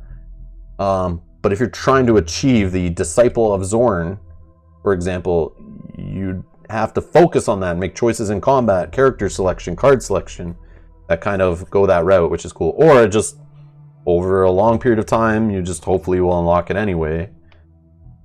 Kill 30 summoned living bones. Kill them all. Unlock a relic quest. I like this a lot. This is cool. Yeah, they definitely put a lot of work into this, I can tell. They definitely added a lot more than what was here before, for sure. Oh, getting some gold. I ain't afraid of no ghost. Yeah, I kill 100 living spirits for 20 gold. Oh, that's cool. Kill 200 vermling scouts, you dirty rats. Oh, I like this. Verminator. That's cool. That's cool. I like what I see here. This is cool. I'm excited to play a little bit of this and unlock some of the stuff as we go. But yeah, there's hours and hours and hours of content here, and they're not even finished this game yet. I can see what they did. There's this merchant guy. Something about this guy's face or this art reminds me of... what's that board game? It's that board game where you're sneaking stuff in the bags. It's like the Robin Hood theme. Sheriff of Nottingham. Something about that. I don't know if it's the same artist or style or something, but... Sheriff of Nottingham board game. Oh, that's cool. So Mel Morrison in the chat saying, thanks, Rob. I'll go ahead and buy this. I don't think I would have done this before watching gameplay. If you said you like dungeon crawlers, this is like the #1 board game of all time on Board Game Geek, at least a physical version. But playing it digitally, you have less setup, less cleanup, less like, less like overhead, less like managing the systems. Like the enemies will just work on their own. You don't have to worry about like managing their cards and moving them all correctly and all the monster movement issues that come up in the board game. It's all handled here, so it's like it's a pretty good adaptation of a board game dungeon crawl. It's not even finished yet. And I don't know if the price will go up too, if they're going to increase the price, but it's in early access, and usually publishers will give you a better price in early access than they will when the game fully releases. But when it does fully release, probably in about a year or less, when they're finally like done and ready to have it release ready, I'm sure they'll do a sale then too. So I wouldn't go with the fear of missing out. Like, got to get it early in early access. But yeah. Sheriff of Nottingham. Looks like the guy on the box cover. I was just looking up the box because that's the vibe I'm getting for some reason. Yeah, the 2nd edition one. That's what I was thinking. Yeah, here. Yeah, it looks like this guy. Yeah, something about it just reminds me of this guy. Like the eyebrows, the grin. He's got all the money. Yeah, it's just something about that. Just reminds me of that box cover. This whole guy right here. Different facial hair though. I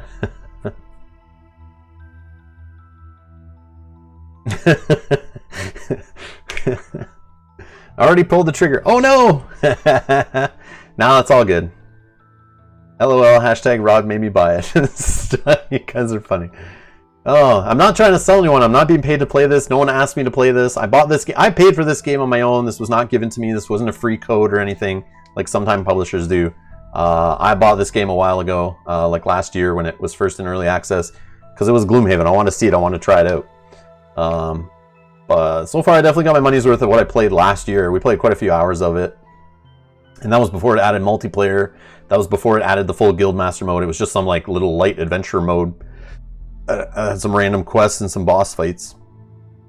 But now they have the full like item system, achievement system, like story, missions. Like, yeah, better training, a better like what do you call it? A better tutorial mode. Just at what I saw there, and I skipped the tutorial mode, but I'm sure it's similar to that. Like we just did the story tutorial, but there's a full tutorial mode that will walk you through how to play the game. You don't need to know the rules. This game will teach you them, and supposedly it does a pretty good job. I remember reviews were saying when they added that tutorial, like the full tutorial or the improved tutorial, people were saying it was a pretty good way to learn the game. Already told my wife it was Rob's fault. Oh. That's normal. I get angry emails, death threats, letters, you know, significant others, you know, threatening me all the time. It's my fault. People blame me for all these things. Why did my husband spend $300 on a Kickstarter game? Rob? It's all good. Welcome to the club. But anyways, yeah, so what we'll do, we'll come back tomorrow. We'll be here 12 Eastern. I'm going to be continuing with this. We're going to be playing. We'll put together, I guess we'll play with the same two. I think we had the Brute and the Scoundrel. We were playing in this game a year ago when we were playing it. I'll just continue with what they've set up here. And we'll pick our items. We'll pick all of our stuff. We'll go and try to go on some of the missions and just play around in the full Guildmaster mode tomorrow. So we'll be back with that. But I'm going to go now, get some dinner, and get set up for our stream tonight, 8 p.m. Eastern. We're going to be playing Lord of the Rings, Journeys to Middle-earth.